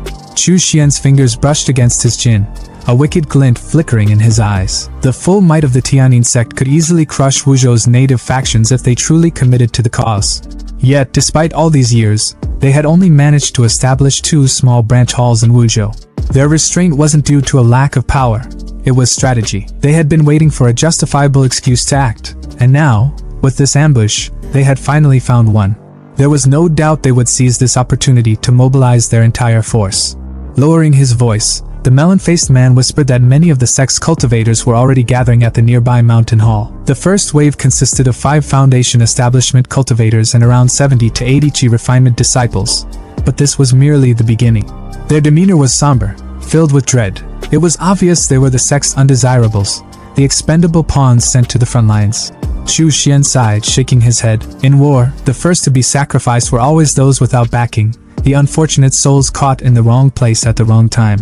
The melon-faced man smirked, stating they had even resorted to demonic techniques to bolster their strength. Chu Xian's gaze sharpened.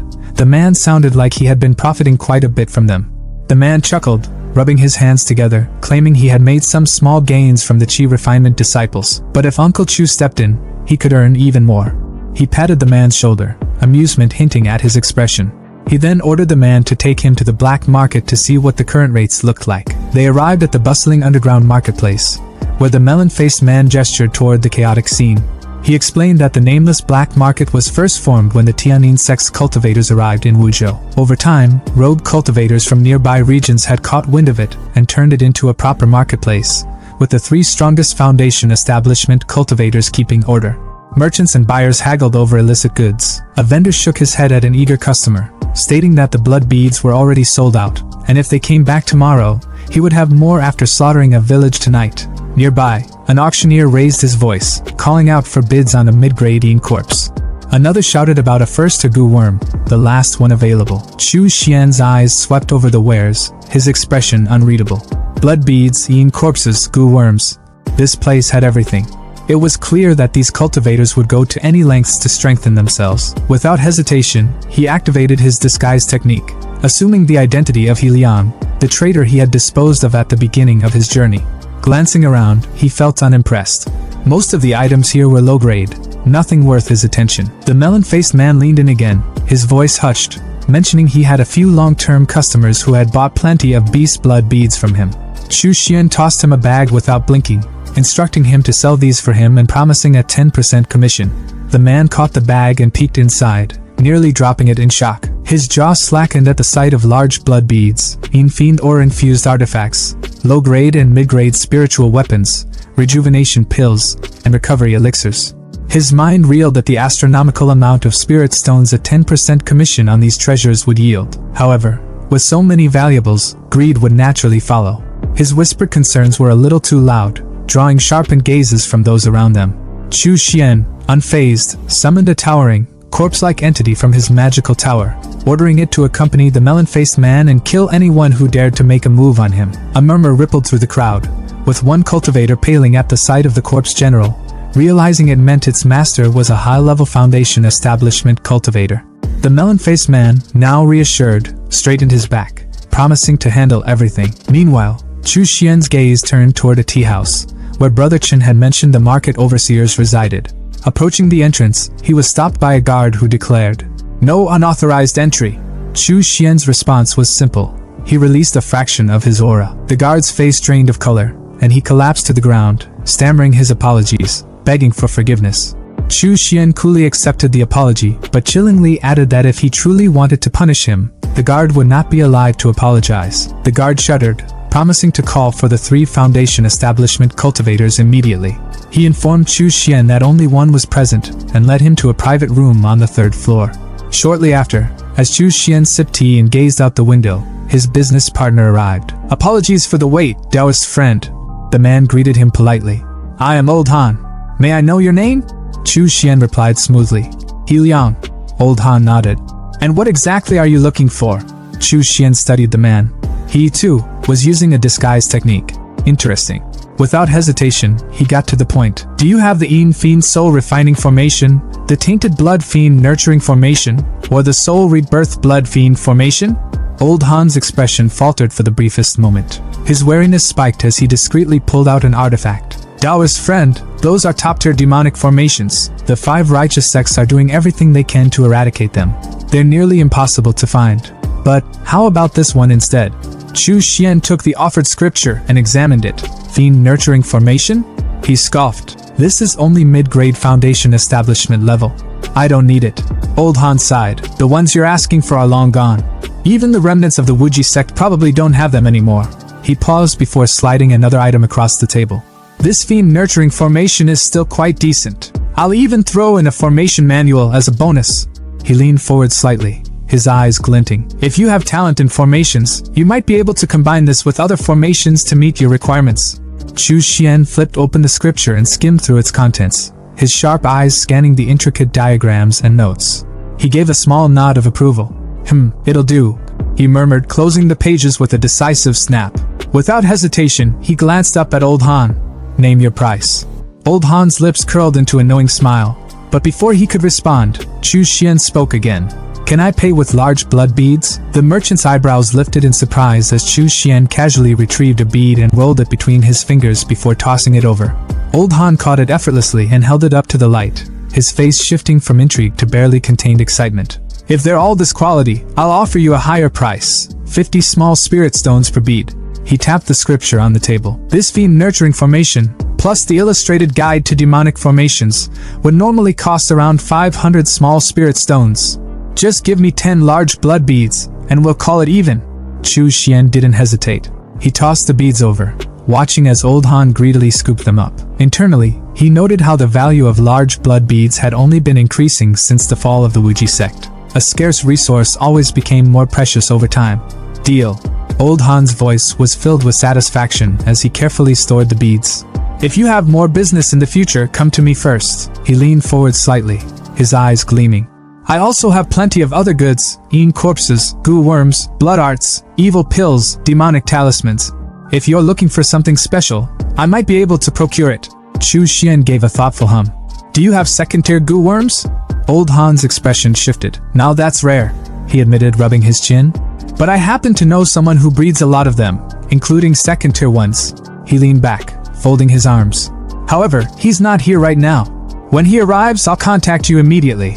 Chu Xian didn't waste time. He reached into his robes, retrieving 4 more large blood beads and a jade slip. Fine. Here's your finder's fee and a parent-child sound transmission jade. He placed them on the table. When he arrives, just crush the jade, and I'll know. Old Han's grin widened. Haha, I like doing business with generous people like you, he said, clearly pleased with the transaction. As Chu Xian rose to leave, the guard at the entrance gave him a respectful nod. Have a safe journey, senior. From the upper floor of the tea house, Old Han quietly watched Chu Xian's departing figure. His eyes narrowed slightly as he observed the man's steady, controlled spiritual energy. Even with the disguise technique, there wasn't a single flaw in his demeanor. And the way he had casually produced 10 large blood beads as if they were nothing. He had to have more hidden away. But where was he getting them from? For a fleeting moment, greed flickered in Old Han's heart. However, he quickly dismissed the thought. Forget it, he muttered to himself. His strength is unknown. Best not to act recklessly. Who knows what kind of trump cards he has? He exhaled, shaking his head. As long as there's profit, that's all that matters. Meanwhile, Chu Xian, fully aware that Old Han had chosen the smart path by not digging into his origins, the scene shifted to the Haotai Hotel.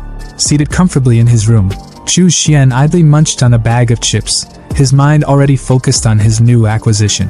His talent in formations was average, but after killing Hui Kong, he had obtained the Foundation Establishment Formation Essentials. Though filled with righteous path theories, formations ultimately followed universal principles.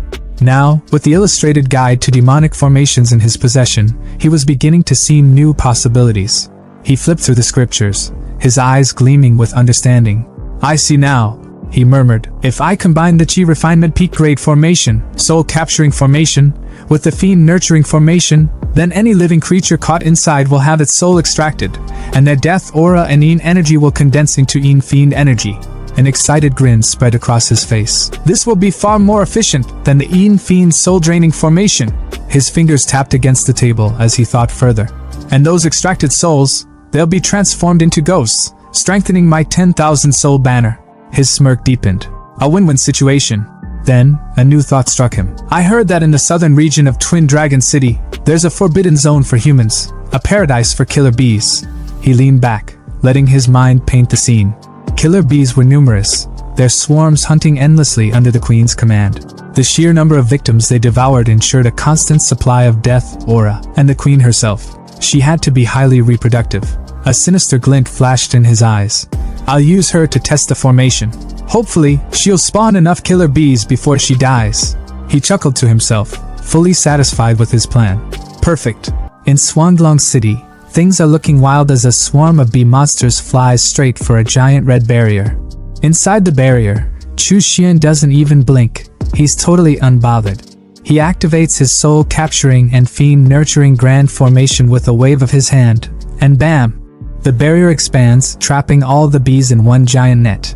These bees, however, don't back down. They use their paralyzed skill to form these massive, venomous bees and send them flying at Chu Xian like a bad sequel to a bee horror movie. But does Chu Xian even flinch? Nope. He lifts his 1,000 souls flag with confidence, and like a boss, he commands all the souls inside to rise up and fight.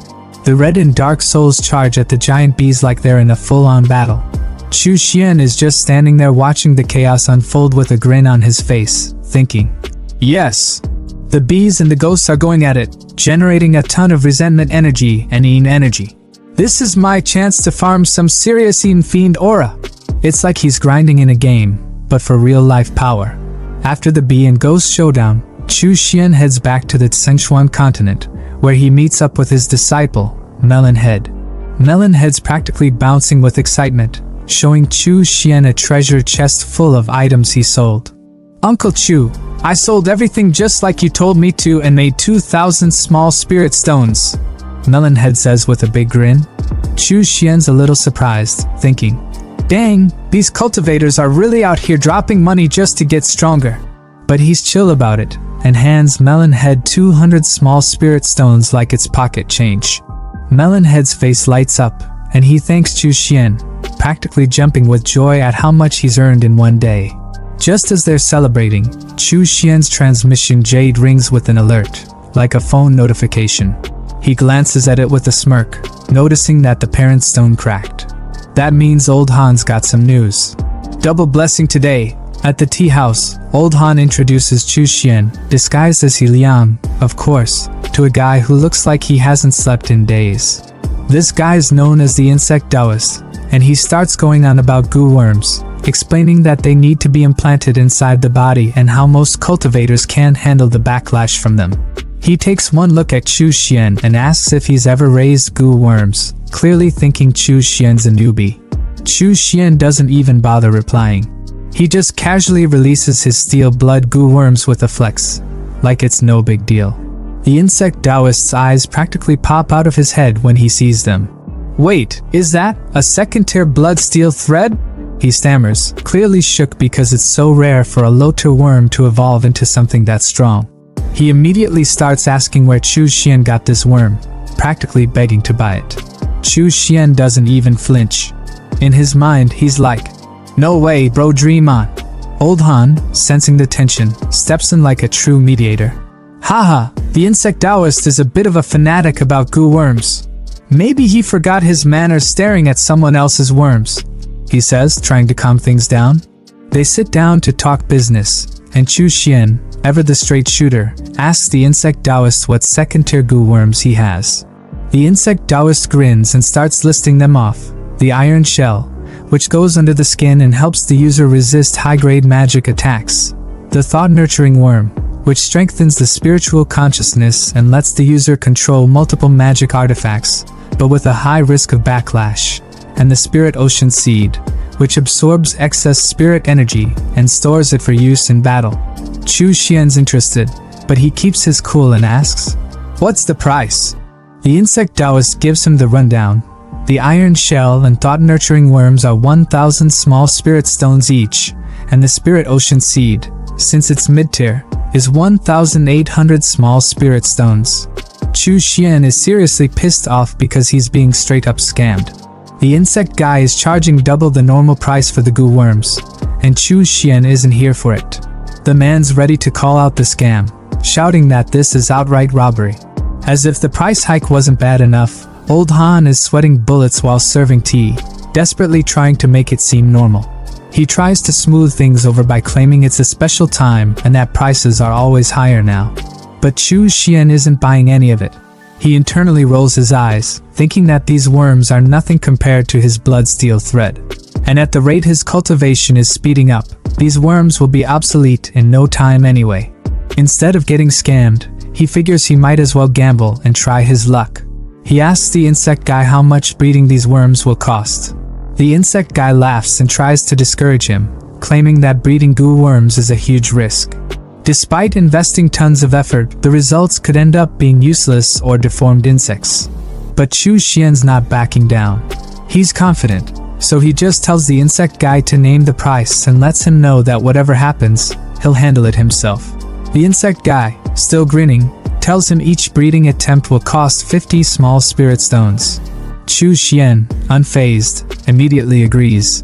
Old Han can't help but be impressed by Chu Xian's straightforwardness, nervously laughing as he pours the tea. But Chu Xian's ready to move past all the talk and says it's time to start breeding. The insect guy, clearly disappointed, pulls out 3 female goo worms, but when he presents them, Chu Xian's blood steel thread looks like it's too shy to do the job. With a smirk, Chu Xian reassures his worm, telling it not to be shy and that it's all grown up now. In the back of his mind, though, he's thinking about how he's paying to get a worm laid while he still can't even get a girlfriend. Life's wild sometimes. After a few sessions, yeah, let's just leave it at that, Chu Xian finally gets 3 eggs from the breeding attempt. He looks at the eggs, a bit skeptical but mostly calculating. With his scientific mind in full gear, he recalls the blood insect manual, which states that crossbreeding goo worms can lead to unpredictable results. Compatibility plays a role, but ultimately it's all a game of probability.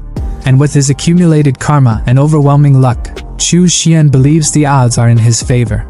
As the eggs start cracking open, Chu Xian evaluates them. He knows that the first one, Blood Steel Thread X Iron Shell, has terrible compatibility and will probably fail. Sure enough, the little black worm doesn't make it, but the other 2 show some promise. The second, Little White, a cross between blood steel thread and thought-nurturing worm, enhances spiritual consciousness, which means it'll allow Chu Xian to control more magic artifacts. The third, Little Blue, a cross between blood steel thread and spirit ocean seed, acts as a miniature spirit sea, increasing Chu Xian's total spirit energy capacity. Chu Xian's face lights up with a grin as he realizes he's won the gamble. The 2 surviving worms not only inherited traits from their parents but also possess third-tier potential.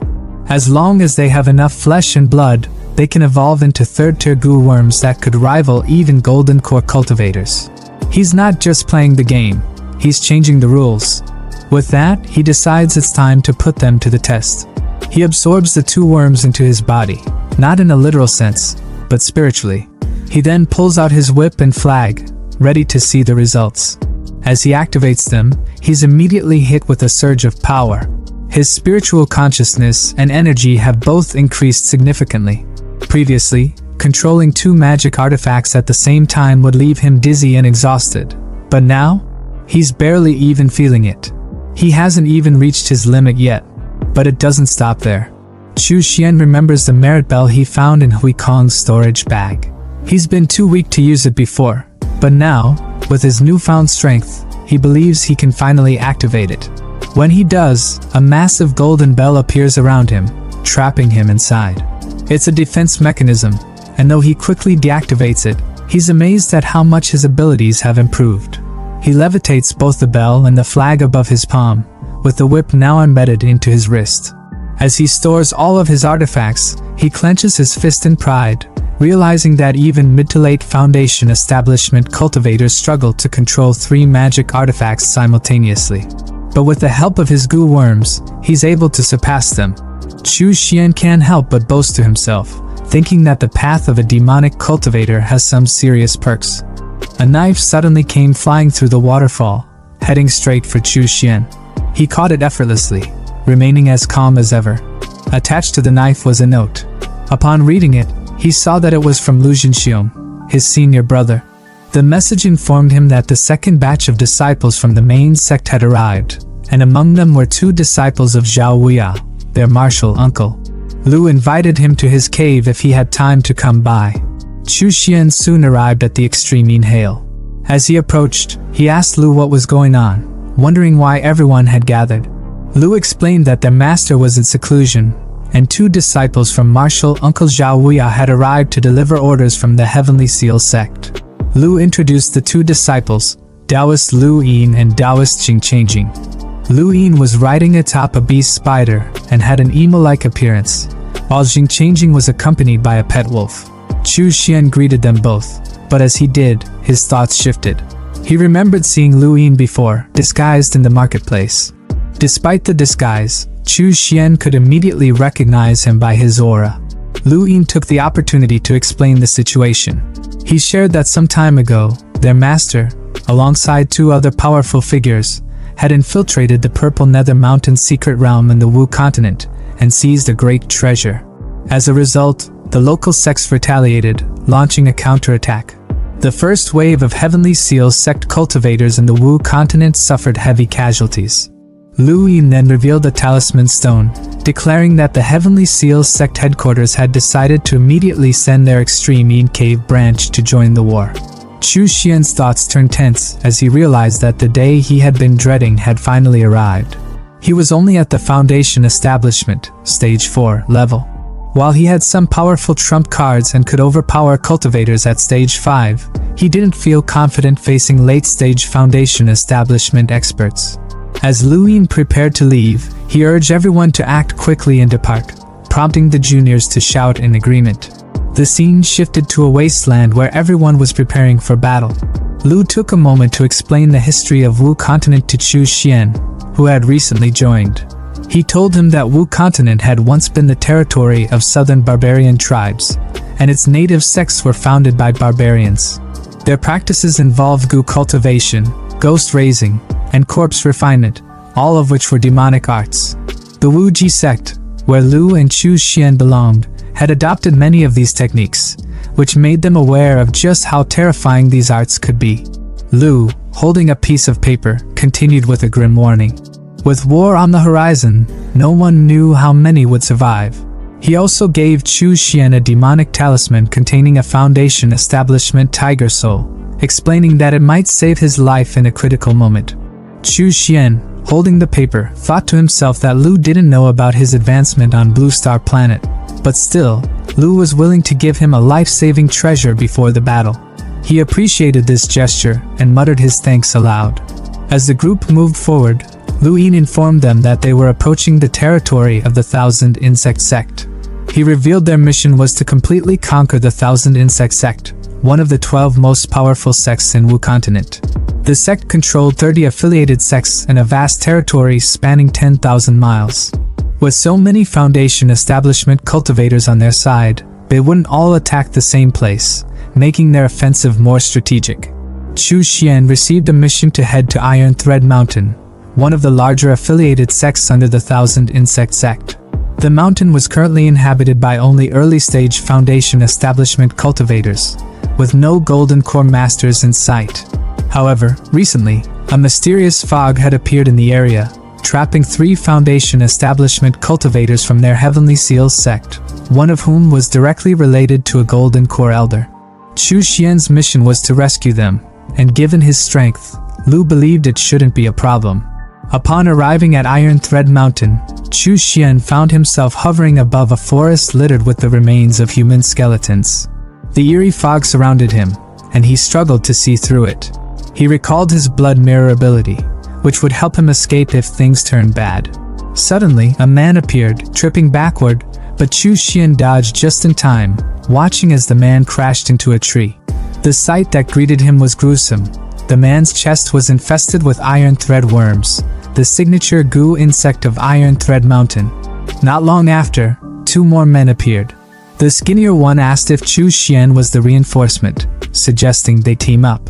Chu Xian introduced himself, and the 2 men introduced themselves as Zhou Yu and Zhao Wan, both early-stage Foundation establishment cultivators. Chu Xian thought to himself that if they ran into danger, these 2 could serve as cannon fodder. They continued their journey through the forest, where they encountered another man screaming in agony as goo worms emerged from his mouth. One of the bulkier men, after seeing the scene, recognized the man as a weak rogue cultivator who had barely reached Foundation establishment and suggested they ignore him. Chu Xian, however, noted that the worms had already burrowed into the man's internal organs, ensuring his inevitable death. The bulked-up guy dismissed the man, focusing on the mission at hand. He mentioned that completing the mission would earn them 300 sect contribution points, an opportunity they couldn't afford to miss. He urged the group to follow his lead as they ventured deeper into the mountain. The skinnier man reassured Chu Xian that they would be fine, especially with Zhao Luan, who was at the early stage Foundation establishment stage 3. He was just 1 step away from stage 4, and with him leading, failure was not an option. But things took a turn when the bulked-up man suddenly began to feel strange. The itching sensation he experienced soon became unbearable, and Chu Xian, along with the skinnier man, watched in horror as his face became infested with goo worms. The bulked-up man screamed in pain, his condition rapidly deteriorating. In a panic, the skinnier man called out to Zhao Wan for help, but Chu Xian, realizing what was happening, screamed for them to retreat.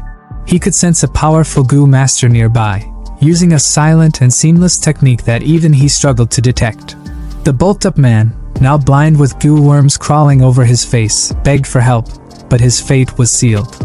Within moments, his head exploded, the worms bursting out like plant roots, leaving nothing but a gruesome spectacle.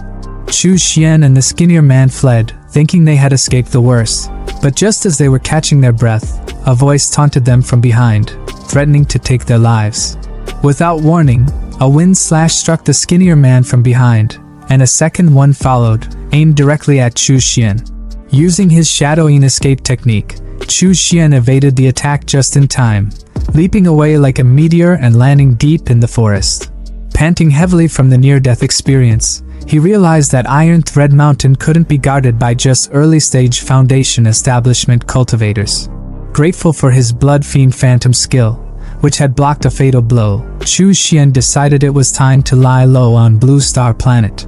He knew he had to cultivate the Blood Fiend Demon Scripture to the 7th level and reach late-stage Foundation establishment before returning to confront his enemies.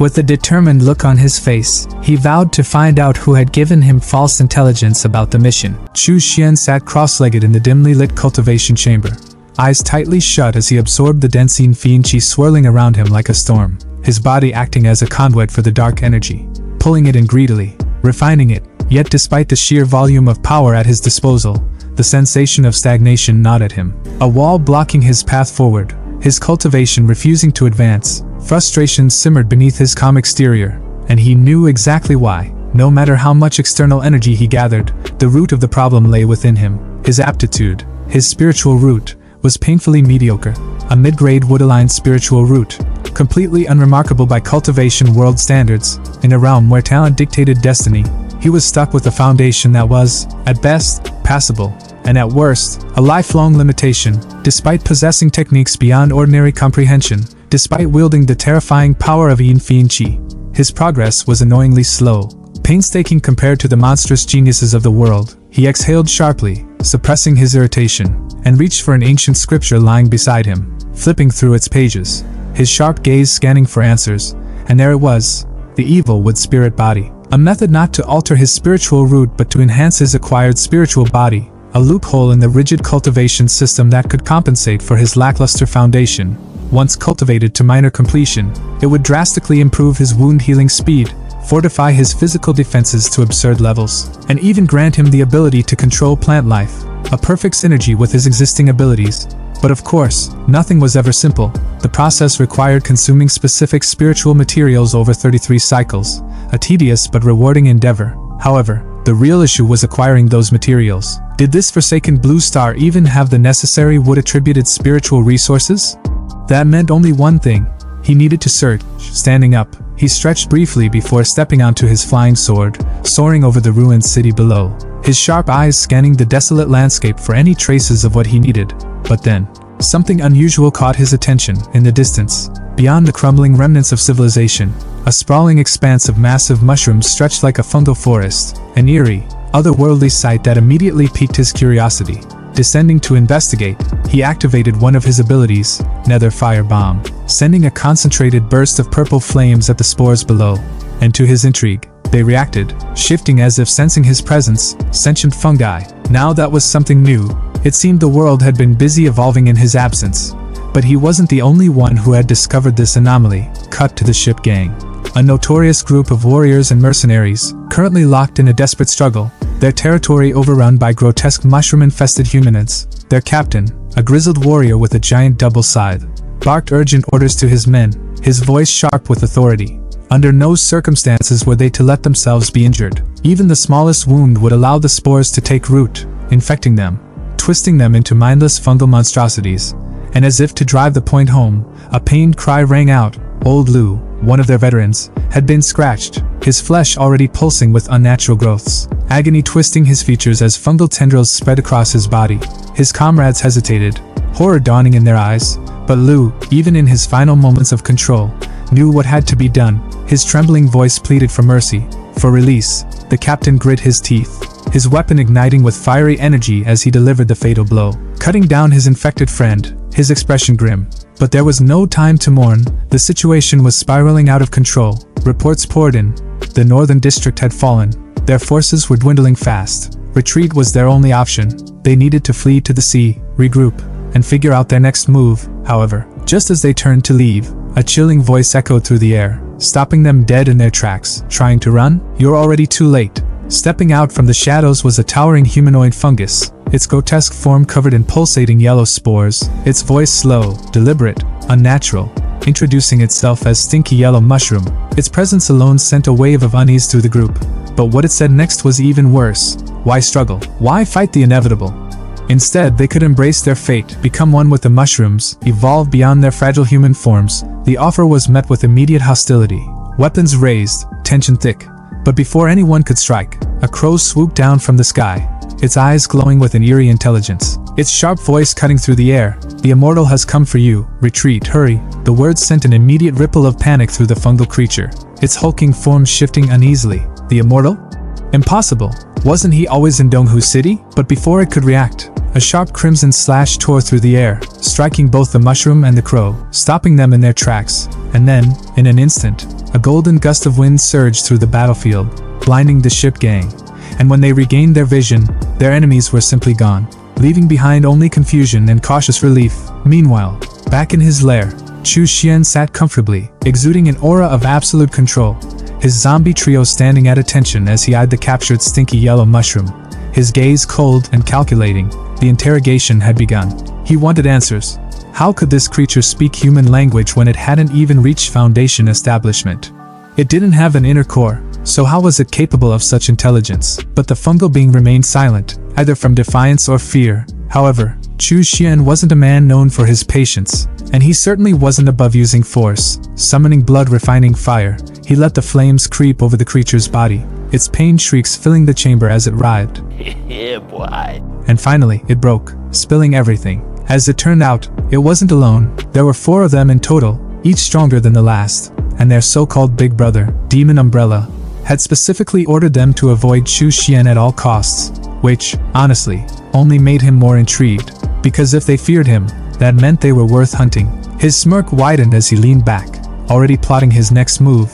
If these mushrooms thought they could claim his territory, they were about to learn the hard way that Chu Xian was not someone to be ignored. Chu Xian stood there, arms crossed, amusement glinting in his eyes as he tilted his head ever so slightly, watching his captive squirm. Because, really, Did this mushroom actually think he wouldn't notice those sneaky little spores floating around? The guy had been secretly trying to send signals while also attempting to turn him into a damn fungus. Talk about being bold and stupid at the same time. The mushroom dude stuttered in shock, completely caught off guard that his trick had been seen through, but instead of groveling, he immediately switched to plan B, full-blown desperation mode. Without hesitation, he unleashed a surge of infection energy, a last-ditch effort to infect Chu Xian and take him down with him, spores swirling like a toxic cloud of doom. But Chu Xian? Not even remotely worried. With all the nonchalance of someone swatting away a mildly annoying mosquito, he activated his blood spirit shield, the barrier flaring to life and completely negating the attack. He couldn't help but raise an eyebrow, slightly impressed. The strength behind that move was actually decent, comparable to a mid-stage chi refinement cultivator. Still, decent wasn't enough when facing him. Deciding to end this farce, he stepped out of his safe zone, summoning the blood-refining corpse flame, and suddenly, the confident mushroom turned into a panicked mess, realizing he was well and truly screwed. And when people panic, they start blabbering. The fungus immediately spilled everything. His big brothers, the mushroom army, the ones hiding in the Great Dream Swamp, practically handing Chu Xian a detailed roadmap to his next targets on a silver platter. What a sellout. Honestly, Chu Xian almost felt bad for the guy's teammates. Almost. With that, the poor fool was reduced to a crispy, delicious-looking mushroom, his roasted remains becoming a feast for the trio. Xiao Hu, happily munching away, suddenly bit into something hard, his face scrunching up in disgust as he spit out a strange green core. Intrigued, they handed it over to Chu Xian, who examined the core with growing interest, sensing the immense spiritual energy inside. This wasn't just some random item. It was something far beyond an ordinary creature's energy core. His mind immediately began racing with possibilities. Could this be used as a wood-type spiritual material? Could it help him recreate the evil wood spiritual body? The potential was too good to ignore. Clenching the core with an evil grin, he thought about the blood slaughter devil refining scripture. There was a method within it that could refine this core further, pushing it to the level he needed. Without hesitation, he got to work, activating the 100 Wood Spirit's nourishing formation. A massive green magical array spread across the ground, glowing ominously as energy surged toward the sky. He watched the formation hum with power, already planning his next move. To create a proper wood-type spiritual material, he needed a wood-type embryo, check, and a large number of wood-type creatures as nourishment. And thanks to that loose-lipped mushroom, he knew exactly where to find them. Meanwhile, deep in the Great Dream Swamp, the so-called mushroom boss, Devil Umbrella, sat in contemplation, already writing off his fallen brother. He had heard rumors about this immortal's terrifying strength, and he wasn't about to throw more lives into the fire without knowing what they were up against. But before they could even think about disappearing, a voice boomed from the sky, cutting through the swamp like a blade. Chu Xian had arrived.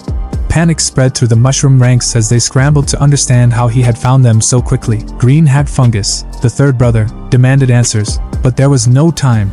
Chu Xian was here, and he wasn't leaving without turning them all into resources. The boss tried to play it cool, feigning politeness, but Chu Xian wasn't buying it.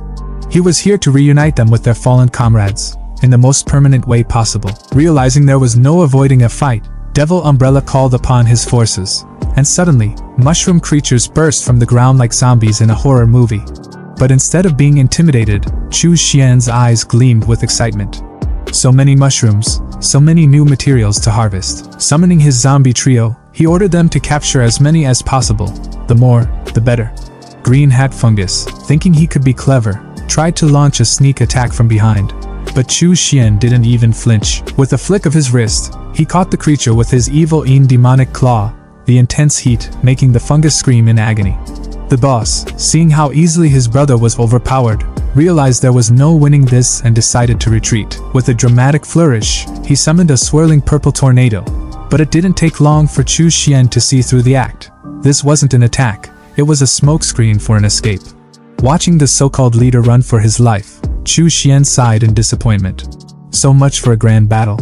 Still, he wasn't about to let his prize get away. Taking out his magical whip, he sent Wei Kong after him, and moments later, distant fire pillars signaled the inevitable outcome, another roasted mushroom. With 2 more spirit cores in hand, he was satisfied, though he did wish the second brother had been here as well. Unbeknownst to him, hiding nearby, the second sister, Leopard-Spotted Mushroom, was watching in horror. She had arrived late, and thank the heavens for that, because if she had been there any earlier, she'd be just as cooked as her brothers. Deciding it was time to cut her losses, she resolved to leave the swamp and lay low, gathering her strength until she was powerful enough to take revenge.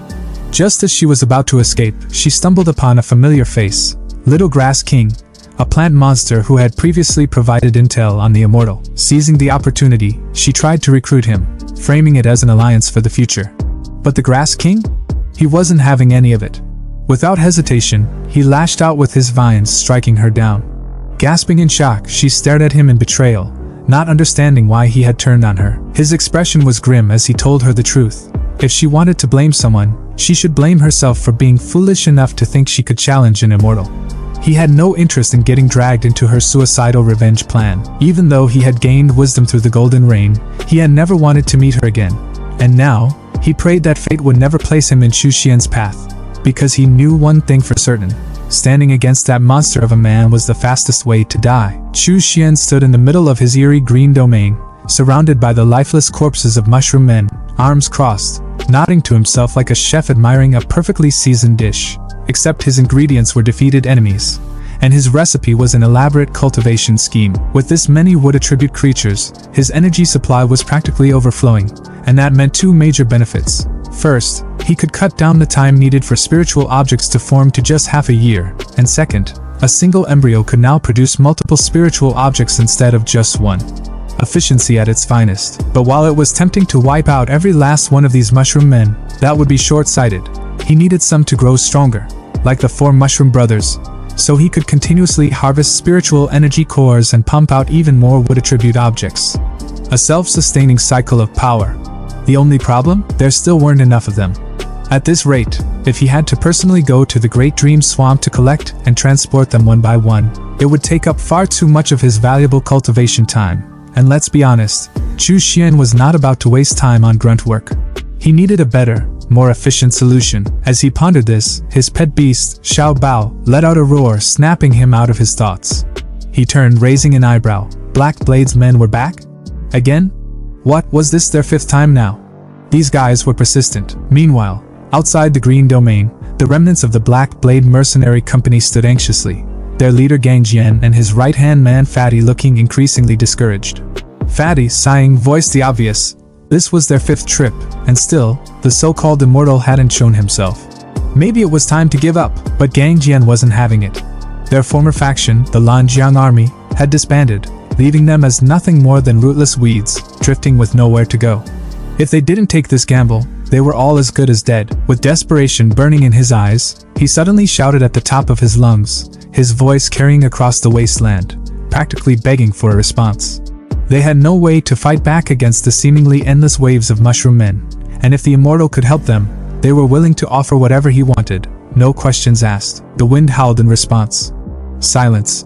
Fatty let out another defeated sigh, preparing to turn back. Looked like today wasn't their day either.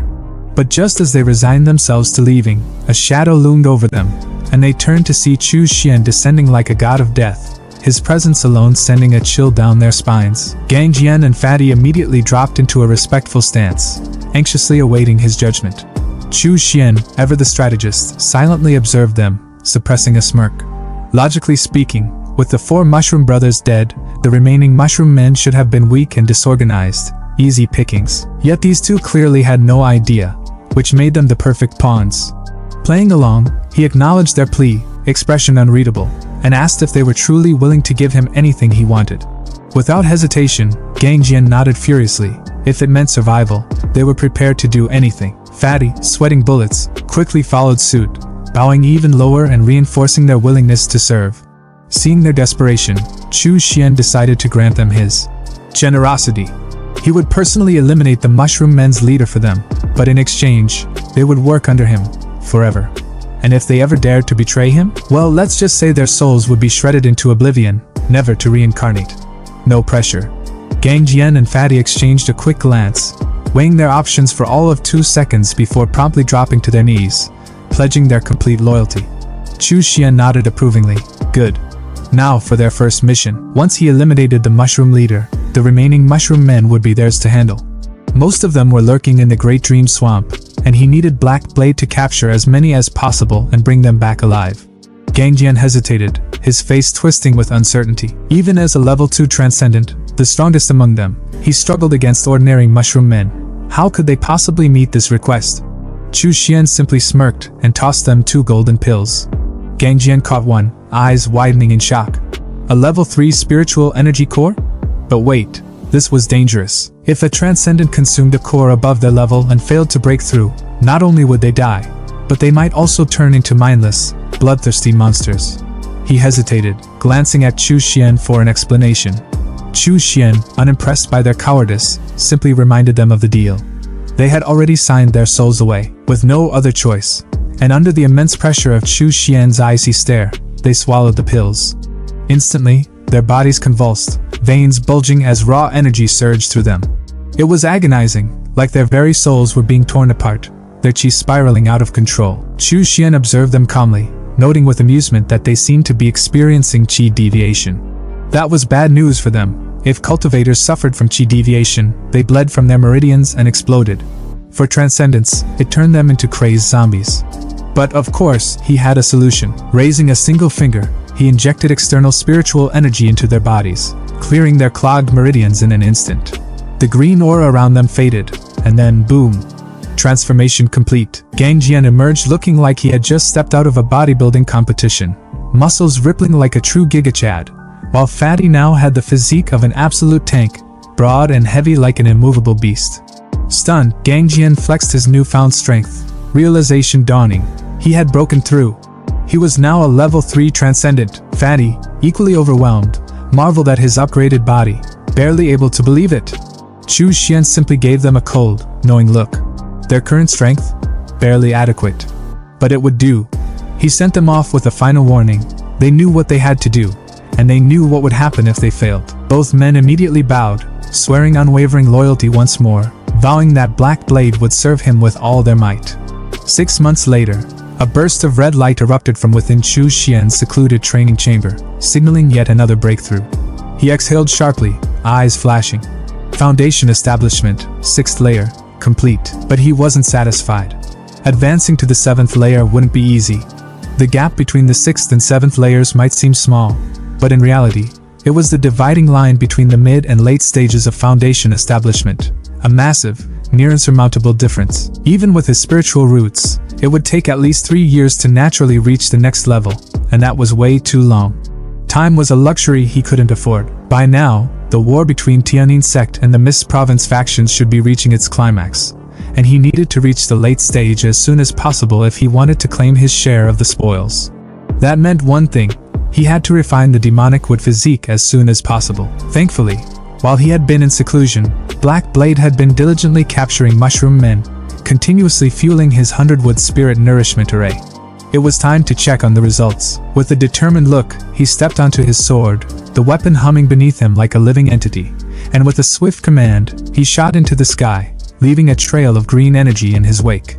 It was time to reap the rewards of his carefully laid plans. Somewhere in the city, a grotesque and silent monument of violence rose from the earth. A mountain of mushroom-like humanoid corpses piled high, their twisted fungal bodies stacked on top of one another like nature had rage quit and grown teeth. Hovering above this carnage were glowing golden green orbs, calmly absorbing would attribute spiritual energy from the fallen as if reaping a quiet harvest from death. Into this bizarre and grim garden descended Chu Xian, calmly riding his flying sword like a man late to his own cultivation party. His trio of undead subordinates, zombies with names and roles. Hopping off the sword, Chu Xian observed the scene with a glimmer of satisfaction, noting that a batch of wood attribute spiritual objects had already matured. One of his zombies, Xiao Hu, roared in response, the undead equivalent of, "You're right, boss." With a casual wave, Chu Xian summoned the glowing spheres toward him, inspecting their energy levels like a sommelier judging spiritual wine.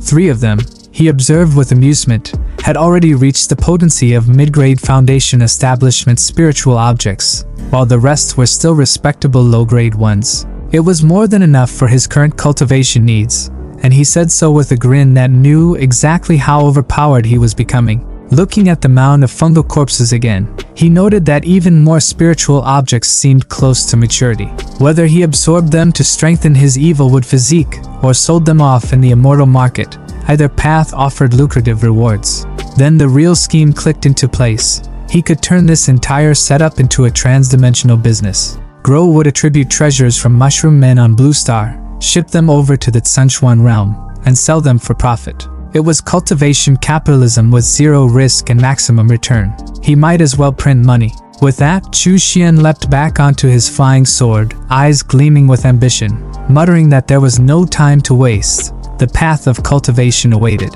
In a quiet and secluded glade, under the faint glow of an ethereal green tree, Chu Xian began his next phase. He took out a single pill, placed it in his mouth, and let it dissolve.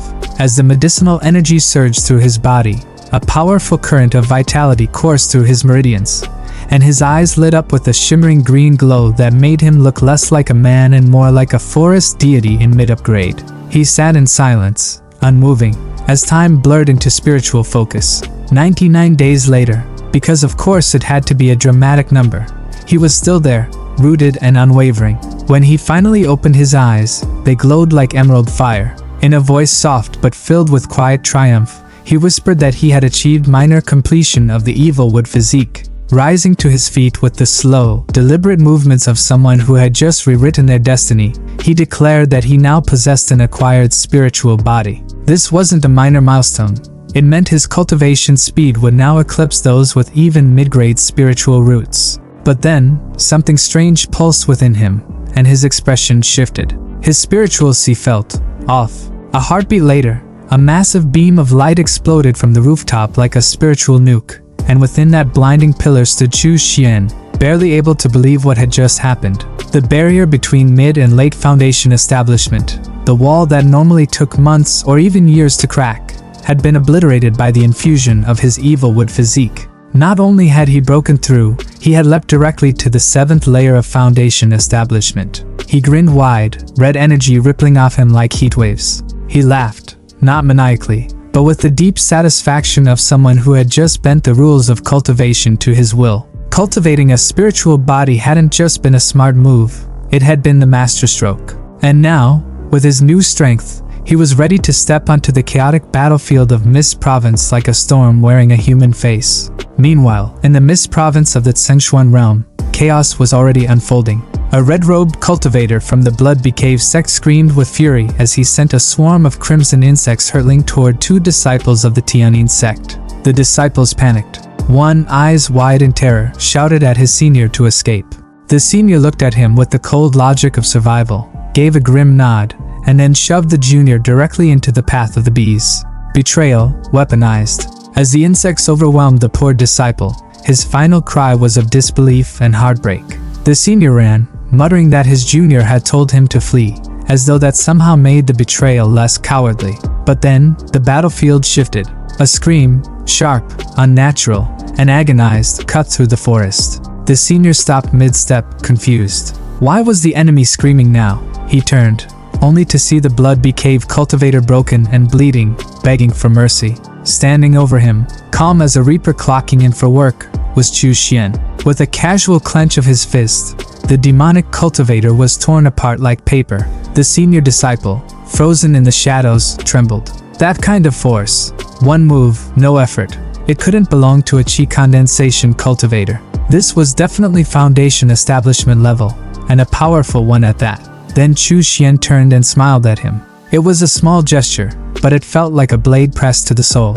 The senior's mind spiraled. Had Chu Xian seen him betray his brother? Probably. But with no witnesses left, maybe he could still salvage this. He dropped to his knees, tears streaming, voice cracking as he thanked Chu Xian for saving his life and explained that he was just a lowly chi condensation disciple from the Tianyin sect. Chu Xian's face was unreadable as he flatly told the man he wasn't interested in stories. He simply needed to search his soul. A heartbeat later, the man's head was gone, cleaved cleanly by Chu Xian's flaming claw.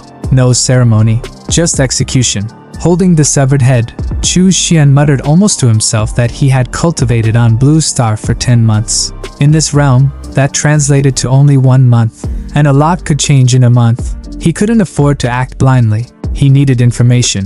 With the memories of both the Blood Cave cultivator and the Tianyin sect trader now stored in his mind, he could cross-reference their knowledge and fast-forward through everything that had happened while he was gone. No guesswork, just hard data. Chu Xian stood still, the forest now silent around him, as he began to plot his next move with the calm intensity of someone who didn't need luck, just time. He mentally sifted through the stolen memories like a librarian speed-reading a war report, recalling with grim focus that over the past month alone, 30 to 40 Foundation establishment cultivators had already perished in the Mist Province conflict, and despite being outnumbered and theoretically outmatched, the Thousand Insect sect had somehow managed to hold their position with almost surgical precision, using the province's twisted terrain, dense rainforests, rotting swamplands, and narrow death-trap valleys to lure and destroy Tianyin sect disciples like flies into a web, even going as far as to seriously injure one of Tianyin sect's core formation cultivators, which, by all cultivation logic, should have been impossible. And as Chu Xian tossed the lifeless head aside with a dismissive flick, he muttered to himself with a mix of amusement and suspicion that the war had turned out far more intense than he had originally anticipated. And then, narrowing his eyes as he connected the dots, he realized something was deeply off, because no matter how terrain-savvy or insect-obsessed the Thousand Insect sect was, they should not be capable of resisting multiple core formation experts on their own, leading him to a theory that reeked of political intrigue. The other 4 major sects from the Yu Kingdom were likely fanning the flames in secret, using this proxy war to bleed the Tianyin sect dry so they could swoop in later and divide the spoils like vultures dressed in ceremonial robes. And just as he was about to move on, he probed deeper into the memories and found another juicy piece of intel, discovering that Master Wan Wuying had recently taken on a new disciple named Chen Zhaofeng.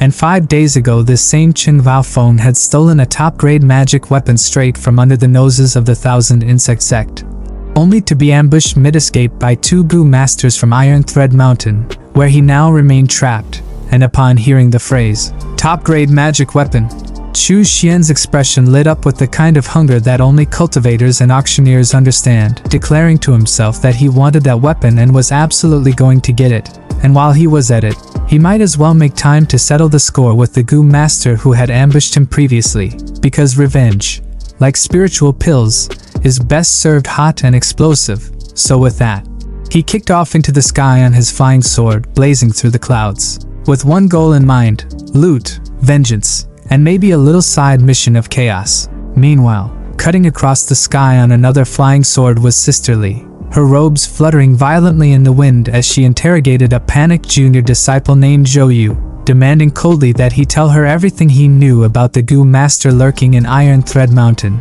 And her brother-in-arms Lu added his own flavor of intimidation by threatening to end Zhou on the spot if he so much as flinched wrong, which triggered a full-blown mental breakdown in the poor guy, who instantly regretted trying to be helpful in the first place, thinking to himself with increasing horror that the cultivators of Extreme Yin Cave were all demonic and insane, and that his attempt to inform them about Chu Xian's situation had instead landed him on a forced rescue mission with 2 lunatics who not only dragged him along but also kidnapped a Foundation establishment cultivator from Tianyin sect's Feishan Hall just to spice things up. And now, judging by their vibes, they were probably going to kill him too just for breathing loud. So in full panic mode, Zhou spilled everything, explaining that on that fateful day he had entered Iron Thread Mountain with Zhao Luan and Chu Xian, not expecting the area to be filled with fog laced with drifting insect eggs that immediately hatched into flesh-eating iron thread worms the second they touched a cultivator's body. And after Zhao Luan got infected and started melting from the inside out, Zhou had barely escaped using a life-saving talisman. And as for what happened to Chu Xian, he had no clue, and honestly, he insisted, it wasn't his fault but rather a complete intelligence failure on the sect's part, because who could have known the Gu master living there was a mid-foundation establishment expert with a bug fetish and a death wish. And as Sisterly processed the information, her expression turned solemn, thinking that Chu Xian had been missing far too long and was probably already dead, and now even her master's newly accepted disciple, Chen Zhaofeng, was trapped in the same cursed mountain. And as the eldest disciple, she had no choice but to go investigate, not because she cared about the top-grade magic weapon. Absolutely not. How dare you suggest such a thing? It was purely for honor and vengeance, and definitely not loot. And as she steeled her resolve, Lu turned to the hostage they had dragged along and exploded with rage. accusing him of feeding false information that had cost the lives of 2 junior brothers and swearing that once they killed the goo master responsible, he would personally chop off the hostage's head and place it on their graves as a gift, which made the hostage visibly regret every life choice that had led him to this moment. And then, without warning, Lu let him drop to the ground like a sack of regret and descended after him with Sister Lee and Zhou Yu following behind. And as they landed, Zhou Yu hesitantly asked what the plan was because he was, in his own words, weak and absolutely not built for insect fog warfare. But Sister Lee casually assured him that he didn't need to do anything except hang back and watch the fight, which did absolutely nothing to ease his anxiety. And then Lu pulled out a glowing talisman with the flair of a magician, revealing the ace card, telling it that everything depended on it now. And with a sharp flick, he activated the formation-breaking talisman, sending it forward to clear a path through the cursed mist as they all stepped deeper into the mountain. As the group moved through the forest, the scent of decay and insect husks growing thicker with each step, Zhou Yu's heart pounded in horror as he walked past corpse after rotting corpse, thinking that this place was a living hell, and yet somehow the 2 demonic cultivators beside him looked completely unfazed, their willpower unshaken. And it hit him then. This was why the world feared demonic cultivators, why people hunted them down, and yet why so many still chose to become one, because strength like this was terrifying but undeniably beautiful. And as he watched, a mocking voice echoed out from the trees, taunting them for being bold enough to trespass. And then a swarm of insects surged toward them like a living wall of chittering death. And Lu, unfazed, raised an eyebrow and identified them with a smirk. Black-backed golden beetles, a rank 1 goo insect species known more for quantity than quality. And he scoffed that whoever sent them clearly didn't know who they were dealing with, because showing off low-tier insects to a master was like bringing a water gun to a dragon fight. And then he pulled out a green pot and released his own swarm of golden beetles, sending them charging forward. And Zhou Yu, watching with wide eyes, explained internally that even though the black-backed golden beetles weren't individually strong, their strength came from numbers, and most foundation establishment cultivators would avoid fighting them altogether. But then he noticed something else, an unfamiliar blue insect that immediately targeted and devoured the golden beetles. And before he could ask, Lu calmly placed a hand on his shoulder and explained that it was called the Blue Armor Immortal, a natural predator of the black-backed golden beetles and just one of the many goo insects he had brought as a backup plan. And Zhou Yu's jaw nearly hit the forest floor as he mentally screamed how incredible all of this was and how no wonder people feared demonic cultivators. And maybe, just maybe, it was time he learned a few techniques himself. And just as he was having that identity crisis, a shadow moved from the tree line and Sister Lee shouted a warning that the goo master was making a move. And then Zhou Yu's world went into slow motion as the enemy darted straight toward him, his fist glowing with deadly energy. And Zhou Yu screamed in his heart why it always had to be him, and the attacker, without missing a beat, snarled that of course he was the first target. He was the weakest of the bunch, so naturally, he should be the first to die. Lu narrowed his eyes and smirked, his voice low and sharp as he activated his skill, declaring with grim satisfaction that he had been waiting for this exact moment. The air tensed, and then, without warning, a flash of green light burst from the junior's shoulder, catching everyone off guard. The light warped and twisted midair into a massive claw, its shape eerily familiar, an exact mimic of Chu Xian's technique, and it clamped down on the enemy figure with mechanical precision, pinning him in place like an insect under glass. Stunned, the junior stared at his own shoulder, realization dawning as dread crept into his thoughts. Just moments ago, Hu Jinxiong had casually patted him there, and in that fleeting touch, he had already planted a goo insect. The junior's inner voice cracked with disbelief as he acknowledged the sheer audacity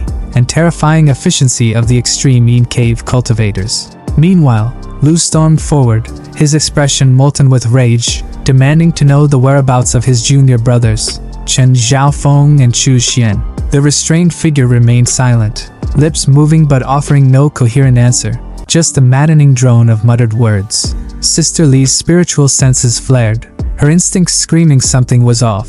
She gasped with alarm, realizing the man's cultivation was not what it seemed. He wasn't merely mid-stage foundation establishment. There were others, hidden, watching. She cried out that other goo masters were nearby. A voice emerged from the shadows, smug and resonant, confirming her fear while mocking their delay. Too late. In an instant, a crowd of enemies emerged from the darkness, encircling them inside a glowing golden formation. 3 spiritual wolves materialized from the circle's core, each radiating murderous intent. Sister Lee's voice tightened as she identified the formation.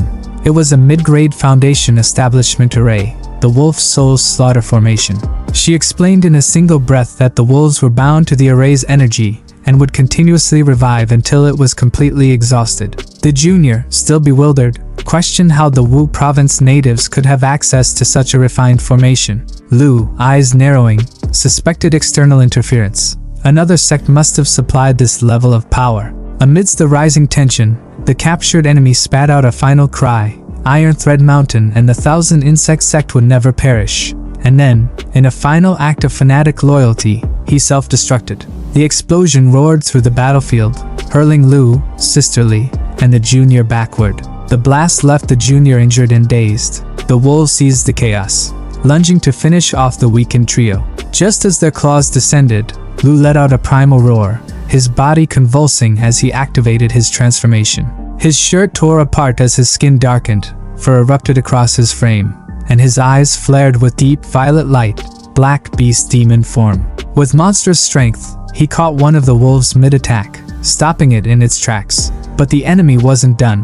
One of the ambushers uncorked a vial filled with swirling purple smoke and hurled it at Lu.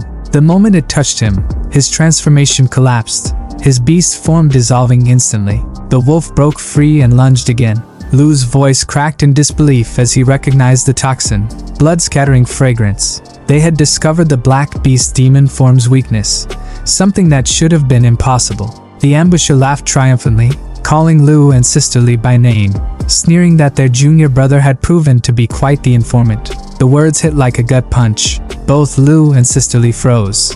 Their eyes widened. Sister Lee's aura surged with fury, glowing a deep violet as she screamed for Chen Yaofeng to come out. With a yawn and a smirk, the traitor emerged from the shadows, his expression dripping with mockery. He lazily questioned why she even bothered to call him out, reminding her that they were once fellow disciples. Then, with venom behind his smile, he asked if he really had to kill them personally.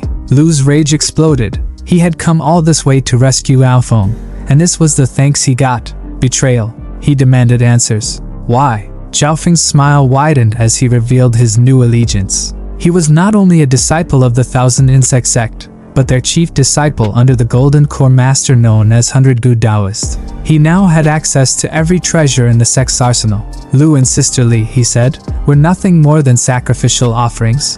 With a casual wave, he ordered his minions to deploy the Wolf Soul's Slaughter Formation and unleash the Gu insects, warning them not to underestimate his former allies. The enemy obeyed with robotic loyalty, flooding the battlefield with spiritual wolves and swarms of insects. The junior screamed in agony as the Gu insects engulfed him, his cries echoing under the golden light. Lu shielded his face from the onslaught, despair creeping into his thoughts. Was this truly the end? But just as the darkness threatened to swallow them whole, a wall of searing flame erupted across the battlefield, obliterating the swarm in one decisive wave. Sister Lee's face lit up with hope. Lu blinked through the smoke and ash, and even Zhaofeng's confident expression cracked. All eyes turned to the source, the one name that made everyone freeze. Chu Xian. The baddest, most wicked villain MC had arrived, his aura infinite, his presence suffocating, and every person on the field instinctively screamed his name. Lu, half in disbelief and half in relief, rushed toward him but was stopped by Sister Lee's outstretched arm. She warned him, "Be careful." Chu Xian had been missing for too long. What if he had defected too? Lu refused to believe it. If Chu Xian had turned, why would he save them? But Sister Lee's logic was ruthless. Maybe Chu Xian didn't save them. Maybe he just didn't want anyone else to kill them.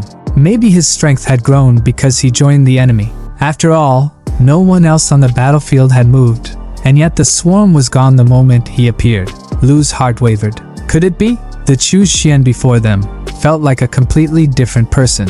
Still, Lu stepped forward, voice trembling as he asked if Chu Xian was really going to follow Zhaofeng's path and slaughter his own brothers. He couldn't believe it. Chu Xian simply smiled, his thoughts unreadable, and mused that killing fellow disciples wasn't really a big deal.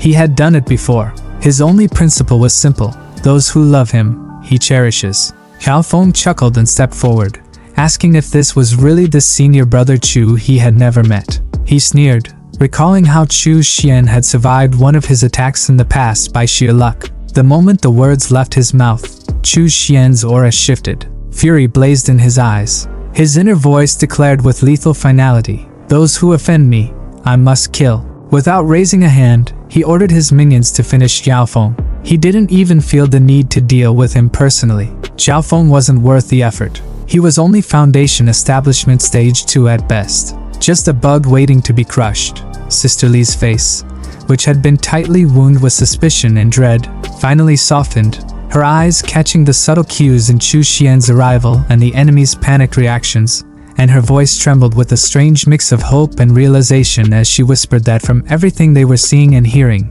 it looked like junior brother Chu wasn't a traitor after all. That flicker of hope lit a fire in Lu, who practically exploded with joy, shouting loud enough to startle the birds halfway across the mountain, saying he knew it. He knew junior brother Chu would never betray them. But then his voice cracked with urgency as he told him that this was the worst possible moment to show up and begged him to escape before it was too late. But Chu Xian, ever the dramatic entrance specialist, turned his head slightly, calm and unfazed as two enemy cultivators charged at him with weapons drawn.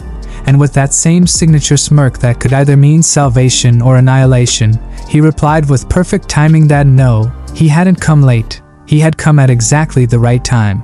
And just as the attackers lunged, they hit nothing but air. Smoke. Gone. They blinked and looked up, and there he was, floating midair like a final boss descending from the heavens, his aura flaring and a blazing claw of flame forming from his outstretched hand. The two cultivators' faces dropped as sheer dread took over, one of them stammering that he actually mastered the Yin Fiend demon art, the last thing they ever wanted to see. But their fear came too late, because the fiery claw shot forward like a divine judgment and crushed one of them into nothing but red mist and regret. The second one tried to bolt in a panic, clutching for his goo insect pouch like a lifeline, calling for his ironclad beetles. But before he could even activate them, someone stepped into his path. None other than Xiao Hu, the buff zombie with the personality of a brick wall and the strength of a battering ram.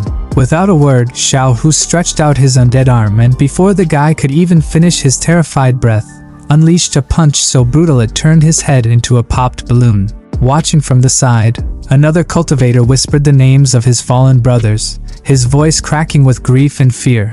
But then grief turned to rage as he formed a complicated spell sign with trembling hands and shouted that he would kill them in revenge. But Chu Xian didn't even blink. He casually walked toward him, dodging every single attack like he was stepping through raindrops. Not a single motion wasted, not even flinching. Lu, watching this from the side, could barely believe his eyes and asked if what he was seeing was the Yin Fiend evasion technique, marveling at how fast Chu Xian was moving. Sister Li, her voice laced with both awe and concern, questioned how Chu Xian had gathered so much Yin Fiend energy, and why he was using it so recklessly, as if he had an infinite supply. Then the enemy summoned a swarm of writhing tentacles, but Chu Xian, clearly unimpressed, summoned his signature weapon, his whip, and with one clean motion, sliced all the tentacles into ribbons. With an innocent smile that somehow made it all more terrifying, he told the enemy that it was his turn now. He lashed the whip forward, the weapon wrapping around the man's neck with surgical precision,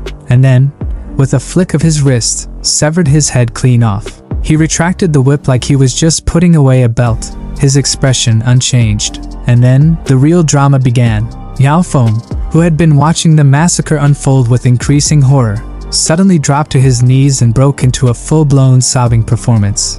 Tears streaming like a bad stage actor trying to win a pity award. He wailed that they had forced him. He claimed he had goo insects planted in his mind. He dragged in their shared past as fellow disciples, even name-dropping their master, saying master liked him a lot and would want Chu Xian to save him. But even while he cried behind his back, his hand was glowing with a hidden attack. He had already summoned a claw-shaped technique, demonic scale soul-ripping claw, ready to stab Chu Xian the moment he got close. Lu, watching from the side, was still caught in the awe of Chu Xian's transformation, praising his junior brother's strength and performance with genuine amazement. But Chu Xian already knew what was coming. Just as Xiao Feng lunged forward and screamed, "Die!" With his demon claw, his expression turning from fake sorrow to malicious glee. Something red flashed in the air. His arm was gone, cleanly severed at the elbow. Alphonse screamed in agony, clutching the bleeding stump and looking down at it like it had personally betrayed him. The culprit was none other than Chu Xian's blood goo worm, which had acted before its master even needed to speak. Lu shouted in disbelief and fury that Bao Feng was still trying to backstab them, and demanded that Chu Xian just finish him. Broken and desperate, Bao Feng sobbed out one last pathetic plea, offering a supreme-grade artifact in exchange for his life, promising to give it all away if Chu Xian spared him. But Chu Xian, calm as ever, placed a hand gently on Zhao Feng's trembling head and murmured that there was no need for all that trouble. He would just extract the knowledge directly. And with that, he performed soul-searching, ripping the answers straight from Zhao Feng's mind as the man's body went limp and lifeless. Finally, with the immediate threat gone, Chu Xian turned to his seniors and formally greeted them, saying they had suffered and he was here now. Lu, still catching his breath, lit up with pride and said they had come to avenge Chu Xian, never expecting him to still be alive, let alone stronger than ever. If Master saw this, he would be overjoyed. Sisterly stepped forward, her tone more formal but genuinely grateful, thanking Chu Xian for saving her life, and reminding him that this was the second time, after Yanhua Manor, that he had come to her rescue. She admitted she couldn't even tell what realm Chu Xian had reached now, only that it was definitely higher than hers, and while she was thankful he was still on their side, part of her feared how powerful he had become. Chu Xian brushed it off, saying that as fellow disciples, helping each other was only natural, and then turned serious as he revealed that after searching Zhao Feng's soul, he confirmed that aside from them, no one else was left alive on Iron Thread Mountain. But then he paused, eyes narrowing, as he sensed something. No, he corrected himself. There was still one person at the foot of the mountain. The junior with them whispered in agreement, confirming the presence. And then, in a perfect callback to earlier, we cut back to the scene when they first arrived on the mountain, where the guy Lu had tied up was still rolling around in frustration, ropes binding his limbs as he cursed the extreme cave, wishing they would all rot, and vowing that if he ever got free from this demonic rope, he would personally report their betrayal to the sect master,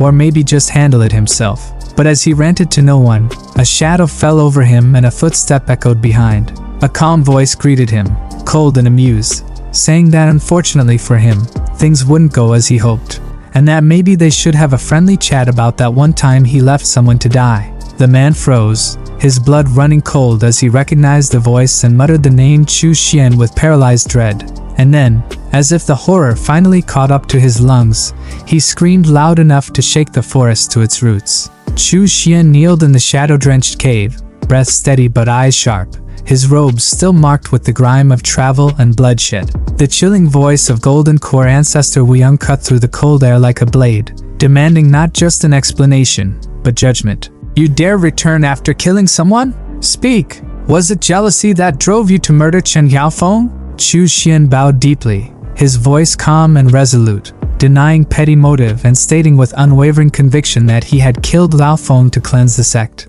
to protect its honor under the master's name.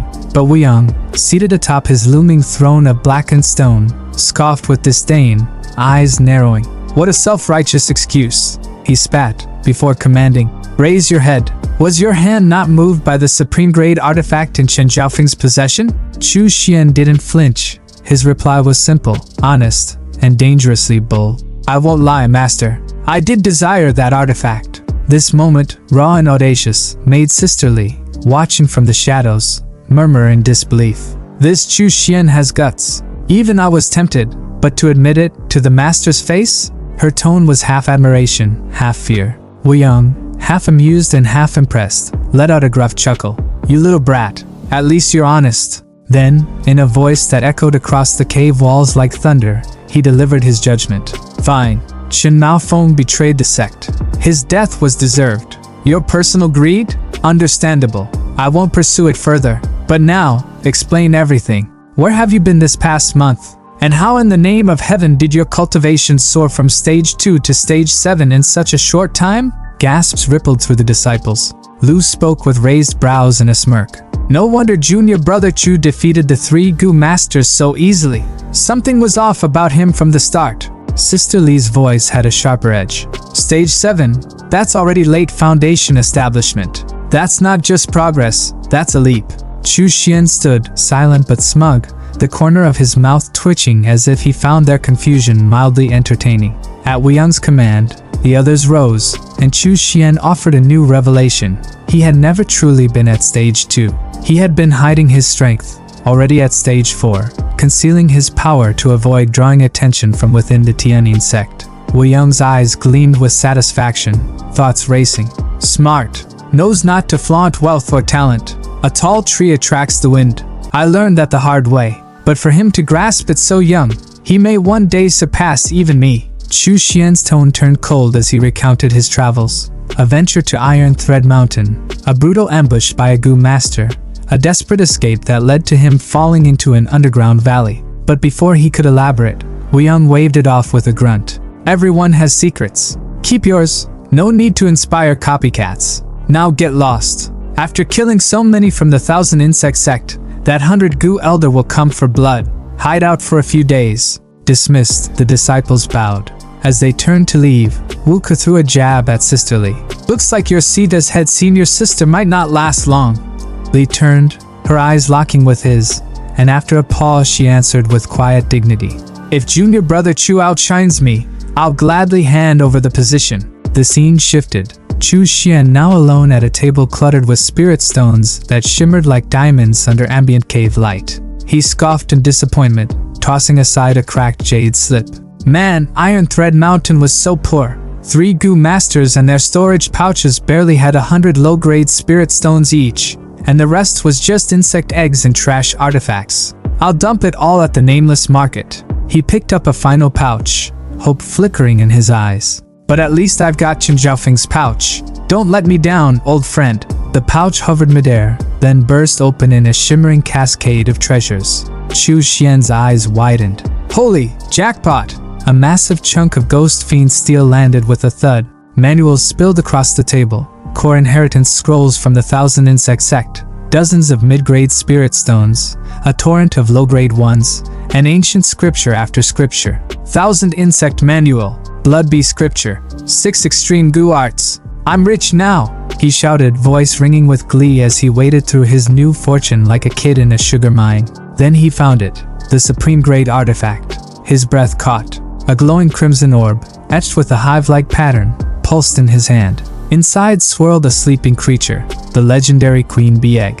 According to the Blood Bee scripture, this artifact housed the queen that had slumbered for 1,000 years. Once refined, she would become the cultivator's life-bound Gu insect. Warrior bees bred from her would be bloodthirsty and unrelenting. Worker bees, meanwhile, would feast on flesh to produce blood honey, an energy-dense resource nearly impossible to replicate. As the queen evolved, even more specialized types might emerge. But there was a catch. Control required a powerful soul. And unlike righteous sects, the 1,000 Insect sect had no soul-strengthening techniques, making mastery near impossible for most. Chu Xian turned the artifact in his palm, understanding now why the 100 Gu elder had taken Chen Vaofeng as his top disciple. He was one of the few capable of controlling it, and why Vaofeng had betrayed Master Wu Yang, despite the old man's kindness. Chu Xian's voice was low but certain. With a treasure like this in front of you, who wouldn't be tempted? He stood among the treasure heap, the light of the spirit stones reflecting off his face like stars. As he sat to begin refining the artifact, his mind was already racing. A life-bound artifact. With my earth-born resources and endless supply of soul power and blood essence, I can refine as many as I want. The cave fell silent as he began to cultivate, the blood beehive pulsing gently in his hands, a 1,000-year-old queen waiting to awaken, and a new power rising in the shadows. 3 days had passed in the quiet stillness of the cave, but today that silence was broken by a soft crackling sound, like the snap of old bark under pressure, until finally, with a faint pulse of spiritual energy, the egg hatched, and the creature inside emerged. It was small, glistening, and brimming with latent menace. The long-awaited Gu insect queen had arrived. Chu Xian held her up triumphantly, his palms steady, his face glowing with restrained excitement. Success, he whispered, the word heavy with pride but light with relief. He gently fed her a blood bead, watching as the creature absorbed the crimson energy with a hunger that felt almost sentient. Then he explained, half to himself and half to the queen, that for now she would be sustained on a diet of blood beads, but once she matured and produced her first brood of worker bees, they would gather flesh from corpses and refine it into blood honey, a rich, potent substance that would sustain her through every evolution stage. He leaned back, eyes focused, calculating. That blood honey would not only nourish the queen, it would serve him. The energy it contained, he thought, was no joke. It far surpassed even the largest blood beads in raw cultivation value. If used wisely, it could accelerate his spiritual growth to terrifying levels. Meanwhile, far from the cave, in a gloom-shrouded chamber thick with incense and the scent of decay, an old man with a beard like dried moss sat rigid on a dark throne. His expression was grave, his voice even more so as he spoke to the masked figure kneeling before him. The fall of Iron Thread Mountain had been a catastrophic blow, he said. His carefully laid plans had crumbled in just 7 days. Bloodbee Cavern? Gone. Centipede Manor? Gone. The Tianyin sect had advanced over 1,000 miles on both the eastern and southern fronts, and now they stood nearly at the gates of the Thousand Insect Sect's core stronghold. The old man, known only as the 100 Gu Elder, did not mince words. Our sect, he declared, is now at the brink of life and death. His demand was immediate and non-negotiable. 1,000 beast spirit talismans, no less. The masked figure chuckled, casual and composed, clearly used to dealing with tantrums from desperate patriarchs. Elder 100 Gu, that's a bit much, he said mildly. We can spare 300 at most. But as a token of goodwill, I'll throw in 10 Foundation Establishment grade formations and 50 artifacts ranging from high to mid-grade.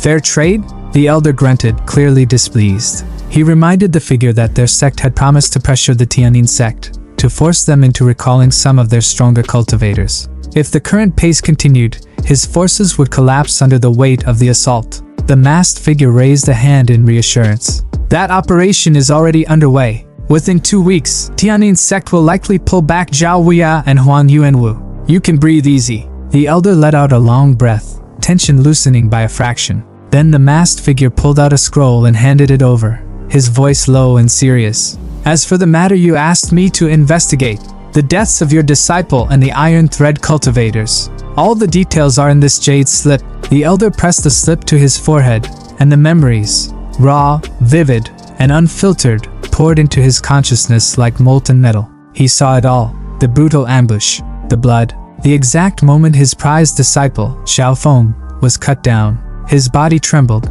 not from pain but from sheer fury. His eyes blazed with red light. So it was those brats from Extreme Cave.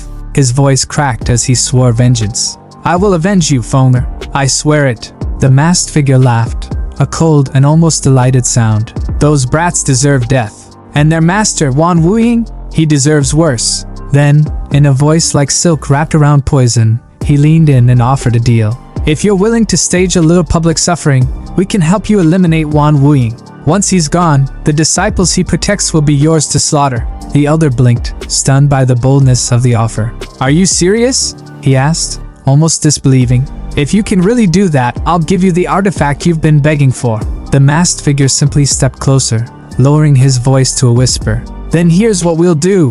Whatever he said next was lost to the shadows, but it had the 100 Gu elder grinning like a man possessed. A moment later, the cave echoed with mad laughter. Excellent. Excellent. Let's proceed with this plan. He howled. You righteous cultivators from Yuling Mountain sure know how to dig a pit deep enough for kings to fall into. He lifted his hat slightly, eyes narrowing at the familiar symbols etched into banners and talismans. Even the Tianyin sect's cultivators, once paragons of righteousness, now walked among demonic vendors, their robes stained with hypocrisy and ambition. Power had stripped them of pretense. Righteousness had become a luxury none could afford. At a melon stall, a voice called out. Chen, his disciple, face weathered from war yet still intact, bowed with a smile that didn't quite reach his eyes. Chu Xian handed him a pouch without ceremony. Same commission as last time, same unsaid warning beneath the weight of spiritual goods. Chen accepted it with practiced obedience, but his aura shimmered stronger, Qi refining level 7. It was progress, born not from peace, but from blood and fear. No bodyguard this time, Chu Xian noted aloud. Chen scratched his head, bashful as he credited spirit stones and narrow escapes, recounting brushes with death so casually it felt rehearsed. But then, the smile faded. Wei Hua, his senior brother, was dead, not lost in battle honorably, but devoured from within, his body likely threaded by iron worms, left in pieces no one would claim. Chu Xian's thoughts grew heavy. Refining cultivators, no matter how disciplined, still stood at the bottom of the cultivation ladder. In wars like this, fate didn't knock, it simply struck, and no one could tell whether death or tomorrow would come first. He placed a hand on Chen's shoulder, offering rare words of encouragement. Survival itself was merit. The road was long, and maybe, just maybe, foundation establishment was still possible. But Chen, nearing 40, gave a shy, honest answer. His potential was nearly spent, and reaching late-stage refining was already a gift. He spoke of his plan to leave in a few years, to head to Pinjalan City and form a family clan, hoping to send a few talented seedlings back to the sect that raised him. It wasn't surrender, it was succession. As Chen took his leave, Chu Xian remained still, thoughtful. Refining cultivators had lifespans barely longer than mortals. When advancement became impossible, they turned to legacy, laying roots where their wings had failed. Chen's choice wasn't weakness, it was clarity. And Chu Xian knew, if not for the blood mirror that let him traverse realms, if not for the cheat of fate embedded in his veins, he too would be nothing more than a decaying name, buried in a forgotten century, remembered by no one. He couldn't help but think that without the blood mirror, without the power to travel between realms, he would likely have shared that same fate. Another nameless cultivator buried beneath the earth, bones forgotten within a century. The scene shifted once again, this time to a familiar tea house that now carried a heavier atmosphere. Chu Xian stepped through its doors disguised as Wei Hua, his expression unreadable as he fully embraced the false identity, one more mask in a world full of pretenders. Inside, the one who greeted him was none other than Chun-Li. Yes, that Chun-Li, from Fortnite, who welcomed him with graceful professionalism and asked whether he had come to buy or sell. With calm precision, Chu Xian stated his purpose. He had magic weapons, cultivation manuals, blood pearls, and goo worms to offer, and he was here to do business. Chun-Li responded by presenting him with a strange horn-like device, instructing him to speak through it, and broadcast his offerings to nearby cultivators. Anyone interested would then arrive at the tea house to negotiate in person. Curiously holding the horn in his hand, Chu Xian examined its design while voices began to buzz from within, demanding high-grade items. Amused, he commented on how the tool couldn't be used in battle but was clearly excellent for covert trades. When asked what it was called, Chun-Li answered with a single word that defied all expectations: Bluetooth. Taking a deep breath, Chu Xian raised the horn to his lips and projected his voice across the network. He was offering a high-grade magic weapon tied to goo worms along with massive quantities of blood pearls, both standard and rare, in exchange for top-tier foundation establishment techniques and spells. The horn instantly came alive with chaotic noise as eager cultivators responded all at once, some shouting that they wanted the weapon, others declaring they'd take all the blood pearls, both regular and big. All of them claimed to be on their way to the tea house at that very moment. At the negotiation table, Chu Xian sat calmly sipping tea, completely unbothered by the growing noise outside, waiting for the inevitable flood of would-be buyers to arrive. Old Han burst in like a storm, his booming voice demanding to know where the seller was as he glanced around with urgent impatience. Chu Xian recognized him immediately, and quietly recalled that he had once bought the Evil Nourishing Formation and the illustrated guide to demonic arrays from the same man. It seemed some faces never truly disappeared. Noticing the unfamiliar face before him, Old Han stroked his chin in suspicion and muttered that anyone who had survived this long through the war must be at least somewhat capable. That's when another figure barged in, a bug-eyed man who immediately demanded the goo worm weapon with absolutely no tact or greeting, completely focused on the item he desired. Internally, Chu Xian identified him without hesitation. This was the goo worm Taoist, real name Liu Yin, a known disciple under Zhao Huai's command and someone not to be trusted lightly. With effortless grace, Chu Xian summoned a glowing blue bell into his hand, announcing it as the Cold Toad Bell, a top-grade offensive artifact that drastically increased the Cold Toad's aggression and lethality in battle. The bug-eyed man grinned as he pulled out two scriptures, claiming they were more valuable than the bell. He offered the Blood Fury True Technique and the Bone Melting Method, expecting a one-for-one trade.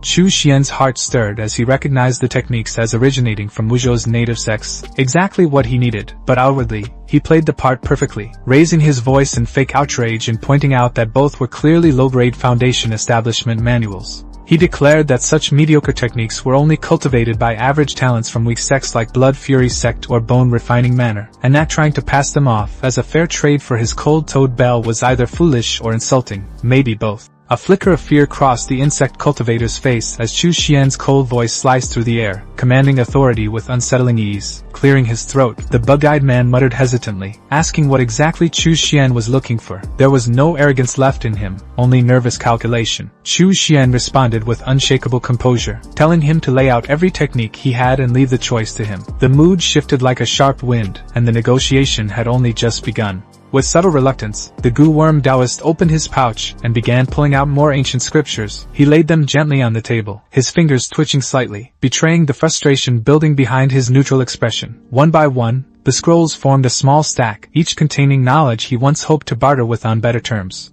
But behind his awkward smile, the bug-eyed cultivator's thoughts were far from polite. He cursed silently, realizing he was dealing with someone who couldn't be easily fooled. Now he had to tread carefully, watching what Chu Xian showed interest in, because whatever the man touched might suddenly become worth twice as much. Chu Xian's gaze swept across the table with calm certainty before settling on a purple scripture. His finger tapped it, indicating his choice. Without missing a beat, the goo worm Taoist gave a practiced chuckle and complimented his sharp judgment, preparing to launch into a flattering explanation about its origins. Before he could get another word in, Chu Xian cut him off with a single word delivered like ice cracking in silence. Trash. There was nothing worthwhile in the technique, nothing more than empty padding pretending to be power, and he didn't hesitate to expose it for what it was. With a shrug of pure indifference, Chu Xian muttered that he just picked something at random instead. His hand moved to select a red scripture this time, ignoring the tension rising from across the table. The bug-eyed cultivator, now grasping at leverage, tried to sweeten the deal by describing the red scripture as the Boiling Blood Manual, a top-grade foundation establishment technique from the Blood Fury sect. But his tone changed subtly as he hinted that the cold-toed bell alone might not be enough for a fair trade. Chu Xian turned to face him fully, eyes sharp and voice steady. He explained that the Boiling Blood Manual only worked for those who practiced blood arts, and asked plainly how many cultivators from the Tianyin sect were bold enough to dabble in such dark techniques. More importantly, he challenged the man with a rhetorical sting. How long did he think it would take before someone else came along who actually wanted that specific manual? Internally, the goo worm Taoist panicked. He had been thoroughly outmaneuvered, cornered like prey, and the voice in his head screamed that this stranger wasn't just skilled, he was dangerous. Just as the deal seemed certain to conclude, Chu Xian raised a hand and told him to wait. His gaze shifted to a golden yellow scripture on the edge of the table, and with a tone that left no room for negotiation, he added a request to throw in the golden wheel protection art from Jilong Temple as well. The goo worm Taoist's composure cracked instantly, and he slammed the table in frustration, shouting out in disbelief. But before his anger could spiral further, Old Han, watching from the side with mild amusement, intervened. He reminded the insect cultivator that no one else wanted that technique, and that activating it required immense merit. Who outside the bald-headed monks from Jilong Temple would even care for it? Faced with logic and public embarrassment, the goo worm Taoist hesitated only for a few heartbeats before snatching the blue bell and tossing over the scriptures with a bitter scowl. He grumbled his surrender under his breath, muttering that Chu Xian should just take them and be done with it. The transaction concluded, the insect cultivator gave a stiff farewell, masking frustration behind a forced smile as he bid the two men goodbye and left the tea house with tense shoulders and an even tenser pride. Left alone with his winnings, Chu Xian lifted the red scripture in his hand and allowed a rare smile to creep across his face. Internally, he celebrated his gain, knowing full well that the two techniques he now owned were not only powerful but perfect supplements to his current arsenal. Old Han gave him a proud look, raising his thumb like a mentor witnessing a flawless heist. He admitted it was the first time he'd ever seen the goo worm Taoist get completely played and asked whether Chu Xian was still interested in doing further business. But Chu Xian wasn't one to let flattery distract him. While he gave a vague response asking what else Old Han had to offer, his internal thoughts were already noting the shift in tone. Old Han wasn't just impressed, he was probing, and clearly no fool himself. The seasoned merchant grinned and revealed that he didn't only deal in cultivation manuals, he trafficked in information, valuable intelligence that could shift the course of war if placed in the right hands. Chu Xian raised a brow, intrigued but skeptical, and asked how he could be sure the intel was actually worth anything. With his usual theatrical flair, Old Han leaned in and whispered that the tides of war were about to change. He claimed to know exactly when it would happen, who was orchestrating it, and who the next target would be, his voice full of urgency and promise. Now that was interesting. Chu Xian's mind sharpened instantly, and he leaned back, considering the offer with a glint in his eye that no disguise could hide. He casually tossed a few blood pearls onto the table, their surface glowing ominously, and told Old Han to give him the first piece of intel. If it proved to be true, he'd double the payment without hesitation. Old Han smiled at that, clearly pleased by the transaction's direction. Inspecting the blood pearls with practiced ease, Old Han began speaking. He said that in just half a month, the offensive would slow dramatically. Two powerful Golden Core elders, Zhao Wuya and Huan Yuanwu, would be recalled to the main sect hall, and their replacements would be Zhu Taiji, Guizhen, and Chu Qiong. Chu Xian's eyes narrowed as he processed the names. Zhu Taiji was especially familiar. He had always resented the extreme cavern joining the Tianyin sect and once declared that demon cultivators should be eradicated entirely, without exception. Touching his chin thoughtfully, Chu Xian acknowledged the implication. Someone clearly didn't want the extreme Yin Cavern to enjoy any peace, and the coming change was no coincidence. As he sat alone at the table, tea steaming gently in front of him, Chu Xian's thoughts turned heavy. He was now certain that the ongoing war between the Tianyin sect and Wuzhou's native sects had a third party manipulating events from the shadows. There were too many signs pointing to outside interference. Xingang sect, Jinlong Temple, Miaoying Palace, Yuling Mountain, any one of them could be involved. But what mattered more than who was behind it was why they were targeting the extreme Yin Cavern. As if echoing his thoughts, Old Han returned to the table, and Chu Xian continued his internal reflection. Back in the early days of the war, 3 elite cultivators, Wan Wuying, Zhao Wuya, and Huan Yuanwu, had stolen a powerful treasure from Wuzhou. Could that be the root cause of this conflict? Was the hidden third force now hunting that same treasure as well?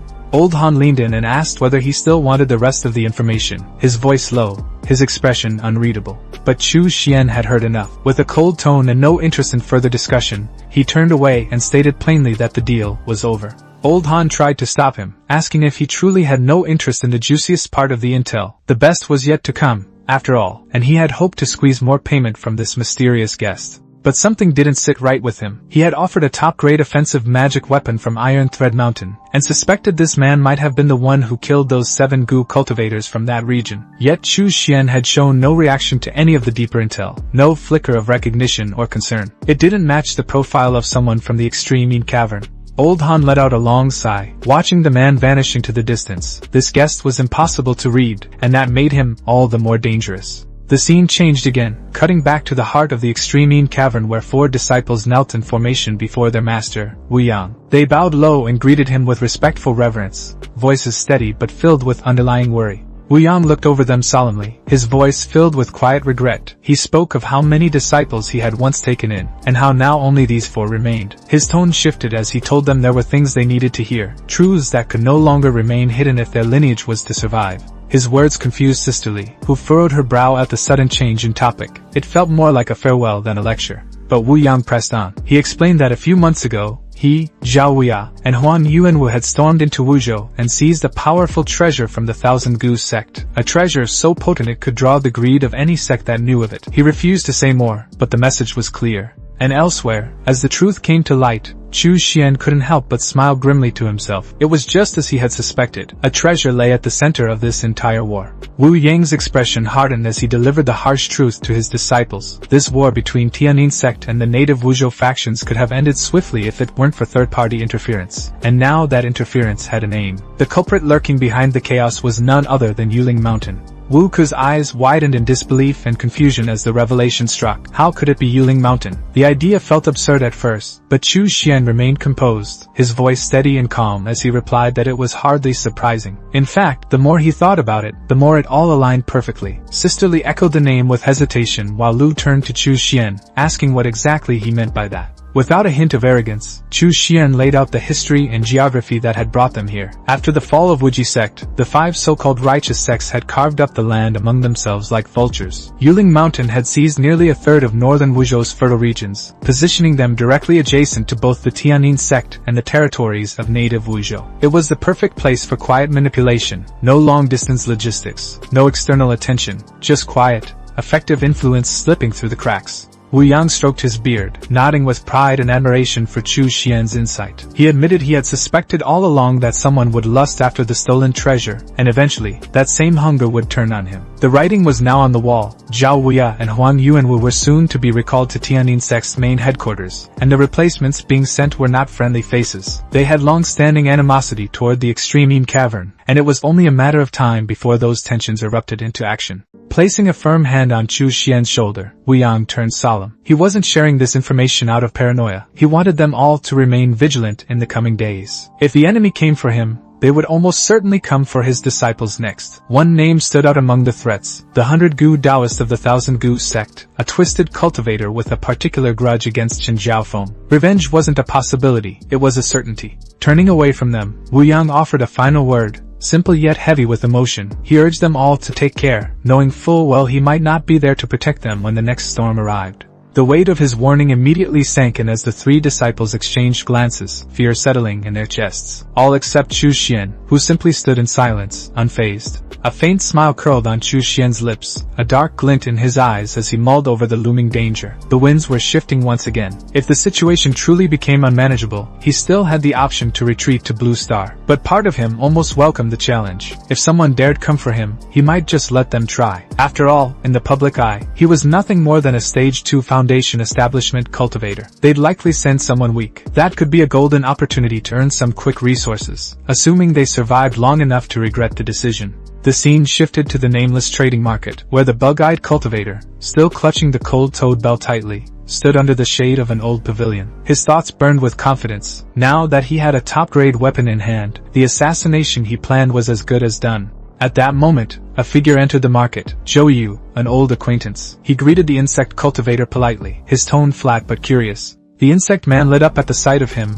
and closed the distance quickly, exclaiming how much he missed him. But Zhou Yu wasn't here for sentiment. He cut straight to the point, asking who the target was and when the strike would take place. Grinning maliciously, the insect cultivator reminded Zhou Yu of the time he had been captured by the Extreme Cavern's disciples and dragged toward Iron Thread Mountain, leaving him with life-threatening injuries. The time for revenge had come. But as soon as Zhou Yu heard the names Li Xianwei and Lu Jinxiong, he paled visibly. Targeting Extreme Cavern? That was suicide. Those two alone were enough to make most assassins think twice. He immediately backed away, saying he wasn't interested. Smiling ominously, the insect cultivator reached around and wrapped a hand around Zhou Yu's neck, not to harm, but to keep his attention. He clarified that they weren't targeting the stronger ones. No, they'd aim for the weakest link, Chu Xian. It was an easy hit, simple and profitable, and he thought of Zhou Yu immediately for the job. Zhou Yu's expression drained of color the moment he heard that name. Chu Xian, the supposed weakest? If only this man knew. That wasn't a target. It was a death sentence in disguise. Seeing the dead look in Zhou Yu's eyes, the insect cultivator grew concerned and asked if he was alright. Zhou Yu managed a shaky response, stammering about the connection between Zhao Wuya and Wan Wuying from the Extreme Cavern. Would Zhao Wuya really allow this?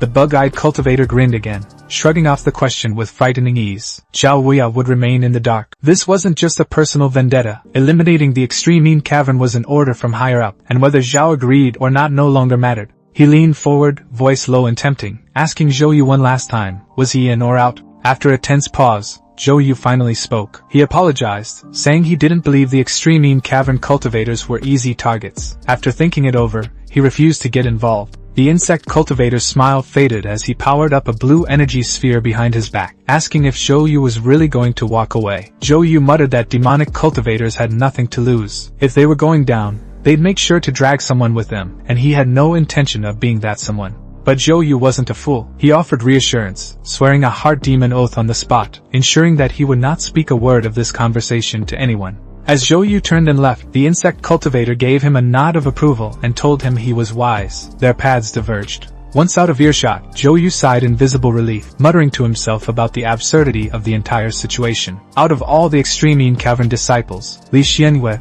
Lu Jinxiong, Wu Ke, and Chu Xian, they had chosen the strongest one as the target. It was like presenting an offering directly to the King of Hell and expecting mercy. 2 months later, the battlefield had shifted to the front gate of the Thousand Goose sect. Chu Xian and the core forces of the Tianyin sect stood poised outside a massive gate protected by a fading barrier of spiritual energy. A bald-headed master stepped forward and addressed the situation. This was the main gate of the Thousand Goose sect. For 2 whole months, they had surrounded the place without launching a full assault. But now the end had come. Shu Taiji, a core formation cultivator and one of the leaders, confirmed the observation. The protective formation that shielded their enemies was powered by spirit stones, and judging by the faint, flickering light, the array wouldn't last through the day. Another voice chimed in, this one from Guizhen, a plump but sharp-eyed cultivator. He agreed, stating that the time to strike was nearly upon them. A third cultivator, this one with flowing long hair, stepped forward. Chu Qiong spoke with confidence, explaining that the remaining core formation cultivators within the Thousand Goose sect would likely attempt to flee toward Yu country. Their job was to block that escape and ensure Tianyin sect's final victory.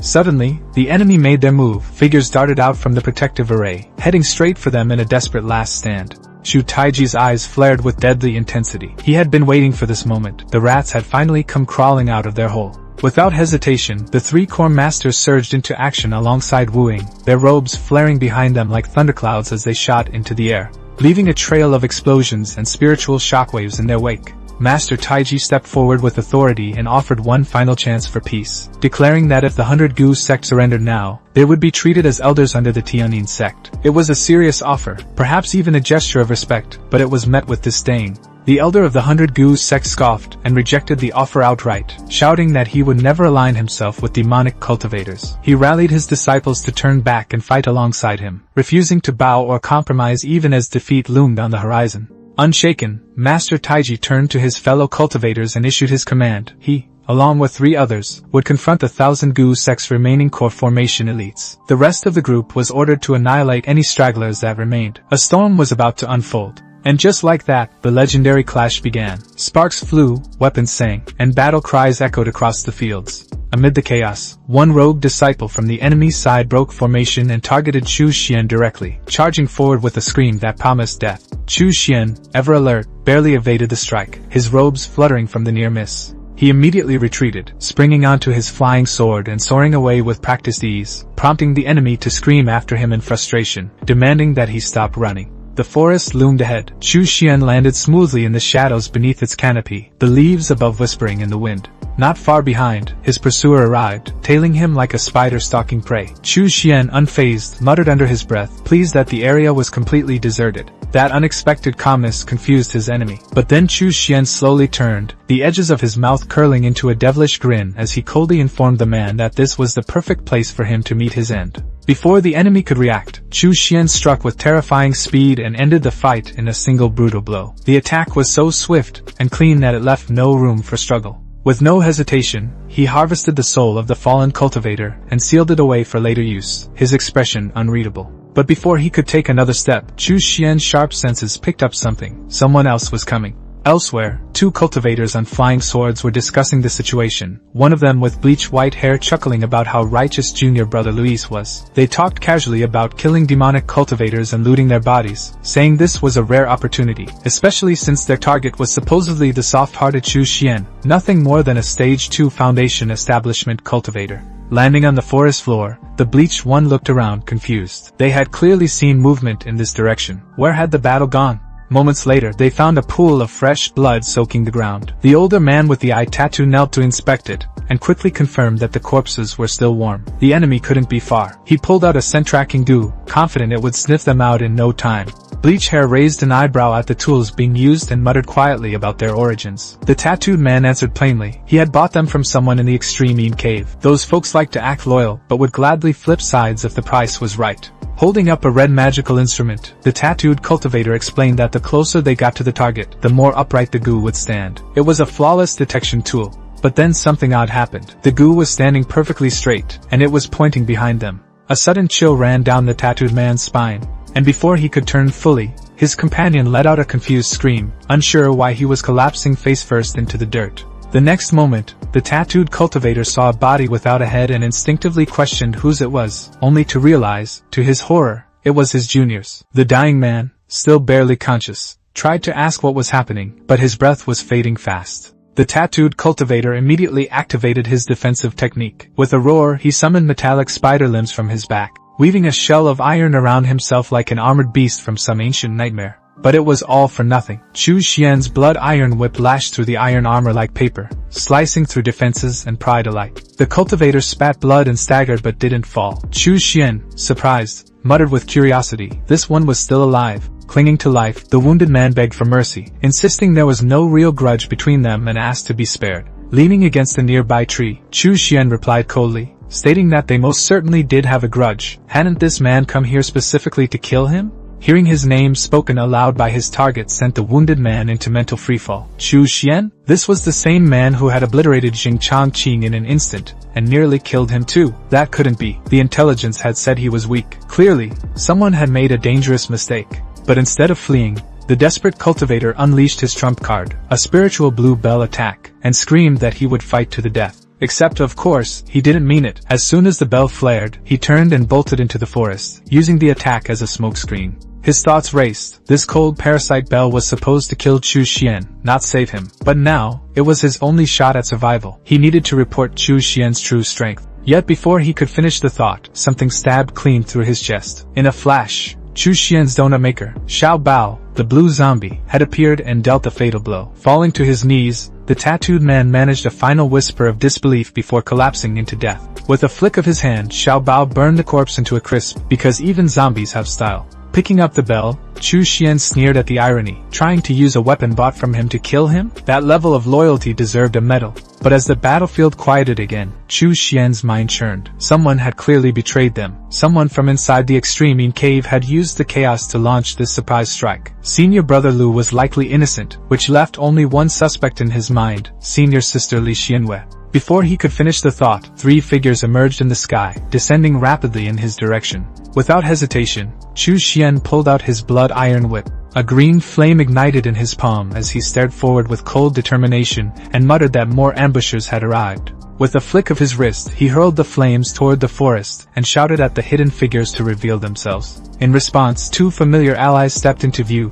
Xiao Hu, red as fire, and Xiao Bao, as blue as winter. Their enemy didn't hesitate either, summoning a pair of talisman beasts, a fiery tiger, and a frost-coated wolf. Without waiting for orders, Xiao Hu lunged at the fire tiger while Xiao Bao matched against the ice wolf, the ground trembling beneath their blows. Chu Xian raised his hand, summoning his deadliest weapon yet. The air chilled and turned blood red. His voice dropped low as he called out the name, 10,000 Soul Banner. Even the attacker sweats bullet upon hearing the name of the deadly artifact. Immediately, thousands of blue vengeful souls emerged, swirling in a storm around the attacker. Even Chu Xian gritted his teeth. He wasn't sure this would be enough. His strength was already nearing its limit. But just as the souls closed in, the enemy formed a golden sphere between his hands, and a brilliant flash repelled the spirits. Chu Xian's eyes widened. The golden body wheel technique from Jinlong Temple? That wasn't good. That technique was a hard counter to resentful spirits, one of the few defenses strong enough to push his banner back. Chu Xian's thoughts had barely settled when the attacker raised both hands and shouted another command. The air trembled as spiritual energy surged, and from the shadows behind Chu Xian, the earth itself cracked open. Towering out of the ground, a monstrous creature sculpted from stone and soil took form, its body thick like a fortress wall, with fists large enough to flatten a man in one blow. The earth beast roared and lunged forward with terrifying speed, but Chu Xian didn't flinch. His response was immediate, almost instinctive. He summoned his own puppet, one forged not from earth, but from blood and shadow. The blood fiend puppet's shadow emerged in a swirl of crimson mist, intercepting the earth beast mid-charge. The impact shook the ground. A thunderous crash echoed through the trees as the puppet struck, overwhelming the creature with vicious force. The earth beast shattered into rubble, its core smashed to pieces. Chu Xian's eyes narrowed as he analyzed the enemy's strength. This wasn't another Lu Yin or Jing Changqing, a pawn sent to test the waters. No, this fighter was his equal. Foundation establishment, late stage. A cultivator with both discipline and killing intent. His heart pounded as the realization settled in. This was calculated. Someone had deliberately sent a powerhouse to take him down. And then it clicked. His thoughts sharpened, slicing through the fog like a blade. Among the Tianyin sect, there were only a few who carried this level of refined cultivation and elite combat prowess. Only the infamous trio, the 3 scions of Tianyin, matched this strength. This wasn't just another battle. This was an execution order, and the person standing across from him might just be one of the sect's deadliest weapons. The ambusher's expression stiffened, his face tightening as pure killing intent radiated from his eyes like a blade unsheathed. His body didn't move, but the pressure in the air told everything. This wasn't hesitation. This was premeditated violence waiting to be unleashed. Both Chu Xian and the ambusher locked eyes in dead silence, neither flinching as the forest around them seemed to freeze. The standoff crackled with invisible tension, each measuring the other with razor-sharp caution, knowing one wrong move would erupt into bloodshed. Chu Xian's gaze darkened with clarity. He could feel it already. This was no light encounter. The aura pressing against him said enough. Whoever this man was, the fight ahead wouldn't be easy. He braced himself for the worst. But then, like a switch had been flipped, the ambusher relaxed his posture and broke the tension with an overly casual voice. He laughed loudly and claimed it was all a misunderstanding, saying he hadn't expected Chu Xian to be that strong. He said he was only doing a job for money and offered to end things there. He'd go after the one who hired him instead, as if it was all just business gone wrong. Chu Xian blinked, caught off guard by the sudden mood shift. The killer's casual attitude felt unnatural after the intensity moments ago. Though suspicious, Chu Xian tried to keep some ground by asking for the man's name, believing that was at least a fair request after all this. The ambusher shrugged it off as unimportant, but still offered the name, Han Luyun. He spoke with speed, already looking past the encounter. There were too many opportunities to make money in today's chaos, he said, and every moment spent here meant lost spirit stones. Without waiting for a reply, he vanished into the distance with barely a trace. Chu Xian stood still, piecing things together. Just as he thought, Han was one of the 3 scions of the Tianyin sect. But there was something off. This version of Han was far more discreet than the story suggested. It was impossible to measure his full strength, and that made him even more unpredictable. As Han disappeared into the forest, Xiu Xian found himself comparing the man's behavior to someone else. That greed, that calculation, it reminded him of the old Han from the marketplace, always chasing profit with a smile. With people like this, slippery and self-serving, he'd need to stay extra alert. But a nagging doubt made Xiu Xian hesitate. He shouted into the woods, calling out the ambusher, certain that he hadn't actually left. His instinct screamed that Han was still hiding, waiting to ambush him again from the shadows. He moved carefully, scanning every angle, watching the trees and brush for any sudden flicker of motion. His spiritual sense reached outward, checking for hidden presences, alert to the smallest shift. Yet nothing stirred. The forest remained still. Not even a hint of a presence lingered nearby. If Han was still around, he was hiding too well to be detected. Xiu Xian finally let out a deep sigh, his guard easing slightly. There was no reaction, no counter, no movement. It seemed Han had truly left the scene, for now. A sly grin formed on Xiu Xian's face as he spoke to himself. If he didn't have to face Han head-on, all the better. That kind of battle could be saved for another time. What mattered now was dealing with the traitor who sold him out. He wasn't about to let betrayal slide. The time for vengeance had come, and today, it would be delivered. Deeper in the forest, Sister Li and Lu Xinxiong were being hunted through the trees. A group of pursuers surrounded them, their voices ringing out through the foliage. They shouted for the two to stop hiding, insisting there was no point in running anymore. Crouched behind a tree, Sister Li gritted her teeth. She muttered bitterly to herself, cursing the sneak attack that had thrown everything off. If they hadn't been ambushed, they wouldn't be in this desperate position. Among the attackers, a bearded man spoke with smug confidence. He remarked that Lu had been trying to protect Xiu Xian, but said it was pointless now. Han Luyun himself had taken the job to kill Xiu Xian. Even someone at Foundation Stage 7 wouldn't survive that. The man laughed loud and hard, certain that their ally was already dead. Fury erupted in Lu's voice as he yelled back at them. He condemned the traitors for turning their backs on their master, and on the extreme Yin cave. His voice was full of hatred and disappointment. He shouted that saving Wu Ke had been a mistake he now deeply regretted. Wu Ke laughed in return, twisting the blame. He claimed the master had betrayed them first, that he was the one who stole the sacred artifact, and brought ruin upon their sect. Because of that, the other powers like Yiling Mountain and Zhu Taiji had come hunting. Wu Ke said he had no choice, he had to turn elsewhere for protection. He shouted for his companion to use a lightning spell, signaling that words were done. It was time for action. A surge of blue lightning burst from a disciple's fingertips, and shot through the air. The energy was fast, wild, and full of murderous force. It slammed into the tree where Sister Li was hiding, shattering it into splinters. Her cover blown, she was forced into the open, eyes wide as the realization hit. She saw the attacker clearly now. Her heart sank. It was Duan Pengfei, Zhu Taiji's top disciple and one of the 3 scions of Tianyin. His presence meant real danger. This was no ordinary fight. With a smirk, Wu Ke passed Sister Li off to Duan, saying he'd handle Lu himself. The roles were now clear. Each target had their executioner. Sister Li didn't wait. She activated her Blackwing banner, summoning a swarm of dark crimson souls that screamed into existence and blocked Duan's approach. It was her best chance to slip away while they distracted him. But Duan scoffed at the attempt and charged straight through the wall of souls. His speed was terrifying. He sliced past them with ease, closing the distance in an instant like a bolt of thunder. He raised his hand, energy building at his fingertips, and prepared a devastating strike. Lightning surged around him. The technique was undeniable, a signature killing move designed to end things fast. A massive burst of lightning exploded outward in all directions. The forest shook under its power. When the smoke cleared, Sister Li was on the ground, blood running down her chin. Her body trembled as she realized what had been destroyed. Her blood fiend puppet Shadow, the one tool she'd refined for life or death moments, had been obliterated in a single move. The gap between mid and late Foundation stage was wider than she ever imagined. Behind her, Lu shouted, his hand outstretched, urging her to run. Desperation rang in his voice. But Duan was already moving again. He drew both of his swords, lightning dancing across the twin blades. He smashed them together, creating a wave of fusion energy, a deadly thunderstorm condensed into one beam. The power of the fusion filled the air, twisting it into a pressure storm. Sister Li made her decision in a heartbeat. She shoved Lu away and sprinted in the opposite direction. No hesitation, no looking back. Lu cried out in disbelief, his voice cracking with shock. But Sister Li kept going. In her heart, she justified it. As a demonic cultivator, mercy had no value. Survival was all that mattered. Behind her, Duan's lightning beams slammed into Lu. The scream that followed was sharp and raw, pure agony laced with betrayal. But she didn't turn around.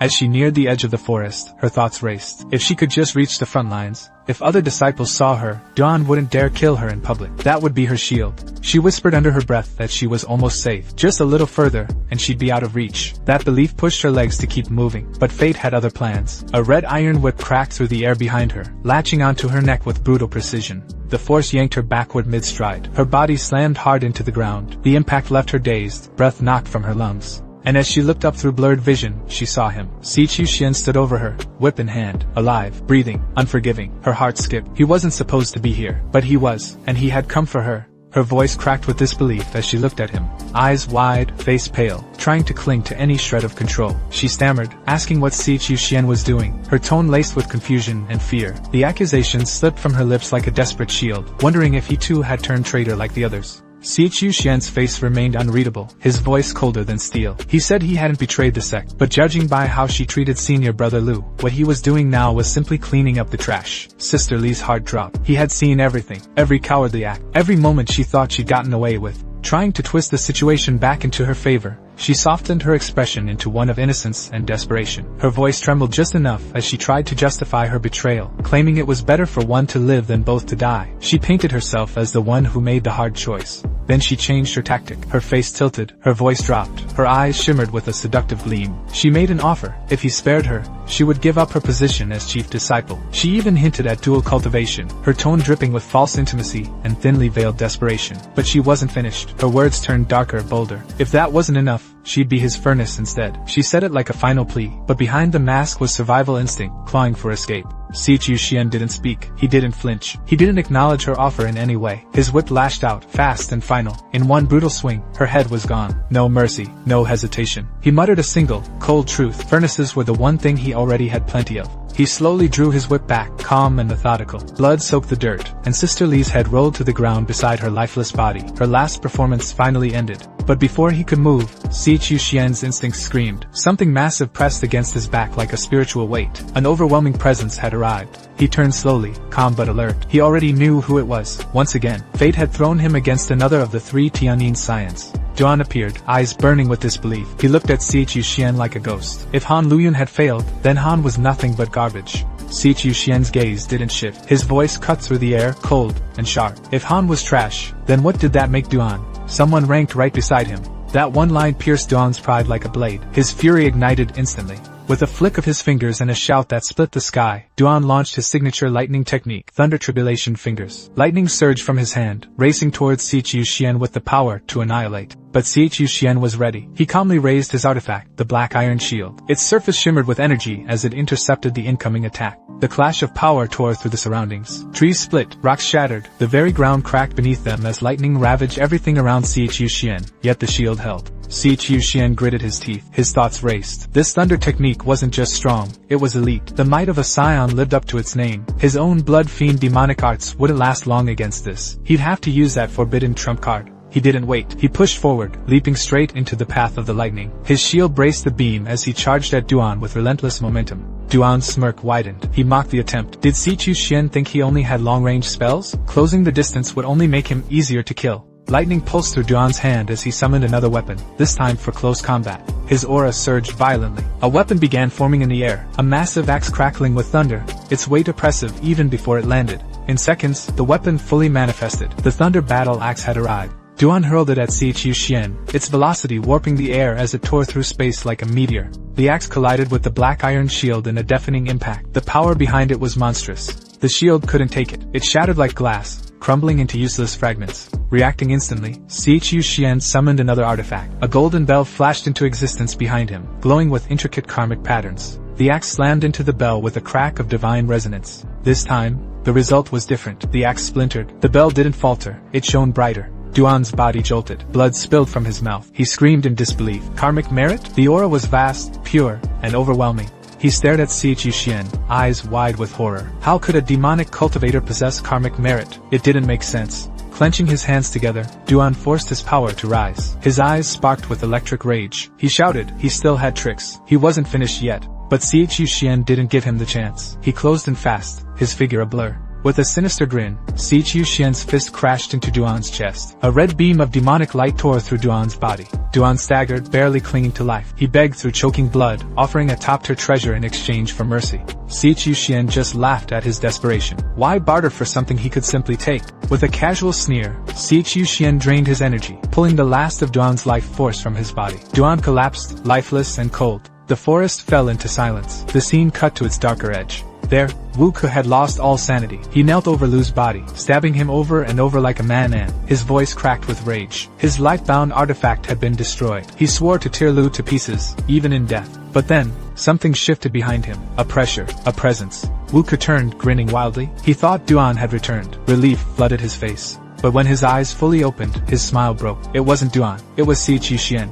His voice stuttered. His thoughts spiraled. Why was Sichu Xian here? This wasn't how things were supposed to go. Still, he tried to fake it. He pointed to Lu's body, blaming everything on him. Claimed Lu had betrayed them all. That Duan had gone after Sisterly. He even asked if she was safe. But Sichu Xian didn't answer. Instead, his demonic claw shot forward, coiling around Wu Ke's neck like a noose. With one crushing motion, the claw shattered Wu Ke's skull. Blood splattered. Silence followed. Sichu Xian knelt beside Lu's corpse. His tone softened into something mournful. Lu had always been too kind, too soft-hearted for their world. Maybe in a righteous sect, he could have lived a better life. Then Sichu Xian raised his head. His voice returned to ice. He spoke into the trees. Someone was there, hiding. From behind the trunk, Han stepped out, clapping slowly. He admitted it. Sichu Xian had noticed him. He acknowledged the ruthlessness with a strange kind of admiration. Sichu Xian's eyes narrowed. It was him again. Why was Han here now? Was he seeking revenge too? Han waved the thought off. He said he had no intention of fighting. He didn't even know who killed Duan. And honestly, he was grateful. Sichu Xian said nothing. The silence lingered. Han smiled faintly. If fate aligned, maybe they could even work together someday. He gave a casual farewell, then turned and disappeared into the forest. 3 streaks of raw elemental power lit the sky. Fiery orange, violent red, and cold piercing blue, each one crashing violently into the other midair, unleashing shockwaves that fractured clouds and shook the heavens. It wasn't just a battle. It was the wrath of gods clashing above mortal ground. From a distance, Chu Xian watched, heart pounding. He immediately recognized the terrifying truth. Those lights belonged to golden core cultivators. The pressure alone nearly crushed his lungs. With the strength he currently possessed, stepping into that chaos was suicide. He couldn't interfere. All he could do was stand there and observe, powerless and small. But it wasn't just fear he felt, it was strategy. If Wan Wuying died in that battle, the Tianyin sect wouldn't let it go unanswered. Their vengeance would burn straight through the extreme Yin cavern. Chu Xian knew it would come crashing down upon him, whether he was guilty or not. His only option now was clear. He had to escape, and he had to do it fast. A plan stirred in his mind. The Burning Heaven sect ruled supreme in Yu country. If he fled south, he could start over as a demonic cultivator. Reputation didn't matter there. Strength did. The thought wasn't pleasant, but it was better than death. Still, even that hope flickered in uncertainty. Between Yu and Yu lay the endless desert, a place so dangerous that even golden core cultivators feared to cross it. He didn't stand a chance. A heavy breath left his chest. His fists tightened at his sides. That journey would mean death without proper guidance. No map, no preparations, no guarantee of even reaching the border. He could already imagine collapsing somewhere in that wasteland, bones buried beneath sand, forgotten. As he weighed his dwindling options, 2 lights zipped past him, the same brilliant red and orange, burning across the sky. He turned fast. His eyes widened. 2 golden core cultivators, and one of them, something about that aura felt hauntingly familiar. It was Zhao Wuya. He was sure of it. But confusion overtook him. Zhao Wuya had been recalled to the Tianyin sect. What was he doing here now, in the middle of this chaos? Could it be everything that had happened so far was a ploy? An elaborate trap designed by the Tianyin sect? Or maybe it was all set in motion by old ancestor Wan? Nothing made sense anymore. Yet something about it all felt too perfect. The sudden shifts, the false moves. If this was all orchestrated, then the old saying rang true in his mind. Age truly did bring wisdom. Wan may have crafted this whole disaster, and if that was true, the tide of this war might finally begin to shift in his favor. The battlefield shifted, pulling focus to the 2 sects locked in a brutal clash. Tianyin sect versus Thousand Gu sect. Cultivators from both sides surged forward like waves of spirit energy and steel, fighting to the death in the shattered ruins below. Suddenly it all halted. A storm of energy raced across the horizon. Reinforcements. Figures descended at blinding speed, tearing through the clouds, their presence forcing both armies into momentary stillness. Everyone looked up.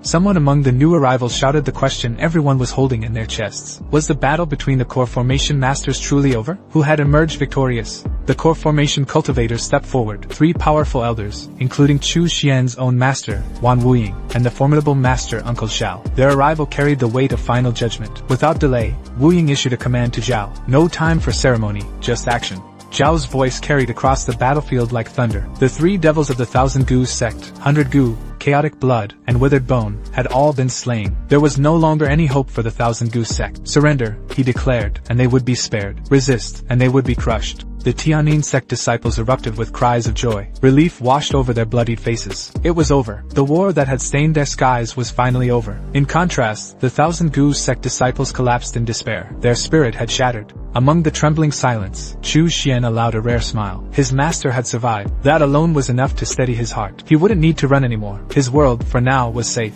A voice entered his mind, silent to others but clear to him. Wu Ying sent him a secret transmission, calling him east, into the woods, where privacy would let them speak freely. Without hesitation, Chu Xian turned and disappeared into the trees. There, hidden beneath the forest canopy, Chu Xian knelt and reported every detail. Everything that had happened, every decision, every lie, every truth. He didn't hold anything back. Not a single word of deception left his mouth. Wu Ying's expression shifted when he heard the name Wu Ke, so he had betrayed them after all. Good riddance. But when the topic turned to Li Xianwei, his tone changed. She hadn't been wrong, Wu Ying admitted, but then he demanded to know why Chu Xian had killed her.